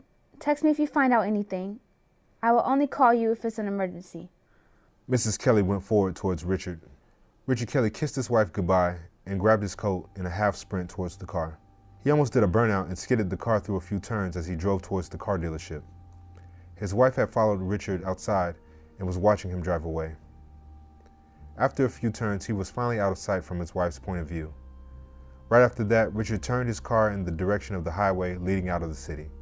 He stopped at the gas station near the highway exit to refuel his car and pick up snacks for a long journey. It was time to put his Plan B in operation. Richard Kelly had been driving for over 5 hours on I-95 South when his cell phone buzzed. He picked it up and saw that it was his wife calling. He could do nothing other than leave it ringing. He pressed the volume button to silence the noise and ignored her call. On the ride, he saw cars passing by him. Some were new, the kind you see in commercials rather than car lots. He thought of the cars he would sell. Bling over everything else for some and bang over buck for others. He had made a fortune by making people give too much for too little, and he wasn't about to let that fortune go. It was high time that he carved out a piece of the world for himself and lived his life in peace. Richard Kelly was getting older and tired. However, he thought about the people driving past him in their cars, singles, couples, and families. He reminisced about how he had cheated many like them and how easy it was to convince them to pay high-interest loans on cars they really couldn't afford. However, before his thoughts could continue, it was replaced with the annoying sound of his cell phone once again. Richard pressed the volume button again to quiet it down and continued to drive towards Miami, Florida. 2 hours later, his wife called again and left him a message. He guessed it might be a long one, because she would have a lot to say to him. An hour later, his wife again, but this time the calls persisted. His wife was refusing to leave a message too. She was determined to talk to him directly. Once Richard Kelly arrived in Miami-Dade County, Florida, he purchased a cheap prepaid cell phone from Walmart. He paid for 6 months of cell phone service in advance and drove toward the White Point Boat Marina. Richard wasn't here for a vacation. At the marina, Richard had chartered a small boat to take him to the Bahamas. Once he felt safe there, then he would listen to his wife's phone messages. Right now, his trail was too fresh. By now, the word was surely out that a certain owner of a dealership had just seemingly left town when an employee of his had been shot by the police the previous night. Richard arrived in Nassau in the Bahamas and rapidly purchased a one-way plane ticket to Costa Rica. Since he had a couple hours before his plane departed, Richard decided to grab something to eat. He had time to kill. He ordered a lobster and baked crab. Richard wasn't going to skimp on his last meal while on the run. Once he finished his meal, Richard decided to listen to his wife's phone messages. It was high time that he let the past go. However, before washing away the little slivers of guilt he still had, Richard picked up his phone and played the first of many messages he saw on the screen. Richard, honey, please call me back. There are some gentlemen here from the police department wanting to talk to you about Sal Antonio. They went to your office to talk to you, but you were out of your office at the time, honey. I told them you went to lunch or left to assist Sal's family with his funeral arrangements. The gentlemen are asking about your whereabouts, and I don't really know if you're somewhere on the business or out for lunch. Call me back, baby, and let me know. Love you. The phone went silent. A glint of a tear appeared on Richard Kelly's face. However, he quickly wiped it away before he played the next one. Richard, what's going on? Where are you? The FBI is now at our house, and the news and the media is here too. Even our neighbors are outside our house. I'm scared. They are tearing our house apart, looking for documents. They're not telling me what you did, or what Sal did, or what anyone else is involved in. Richard, what did you do? What's going on? Richard, please call me back. A smile appeared on Richard's face. He knew they would waste hours, if not days, skimming through and searching in places where there was no substance. The only thing they would find are the documents that any citizen would have, and if they had broken into the office of his dealership by now, they find the same documents submitted to the IRS, forged or otherwise. Richard went on to the next message and pressed play. Damn you, Richard. The FBI has shown me the photo of you and another woman with a little boy. They are looking for drugs in our home. Where the fuck are you? The Social Services Department has taken our children. Whatever you have done, please come back and make this right. The FBI is talking about arresting me on conspiracy charges. Why is this happening? Who are these people? Who is that woman? Call me right fucking now. There was just one message after this and then nothing. Richard took a deep breath and pressed play on the final message. You son of a bitch. You had me sign all these fucking business documents when we first got married and I never read any of them. You put all companies in my damn name? The FBI is going to send me to prison. I'm the mother of your 2 sons. I deserve better treatment from you. So do our kids. I hope you rot in hell for this, Richard fucking Kelly. You fat, dirty ass, white-bellied asshole.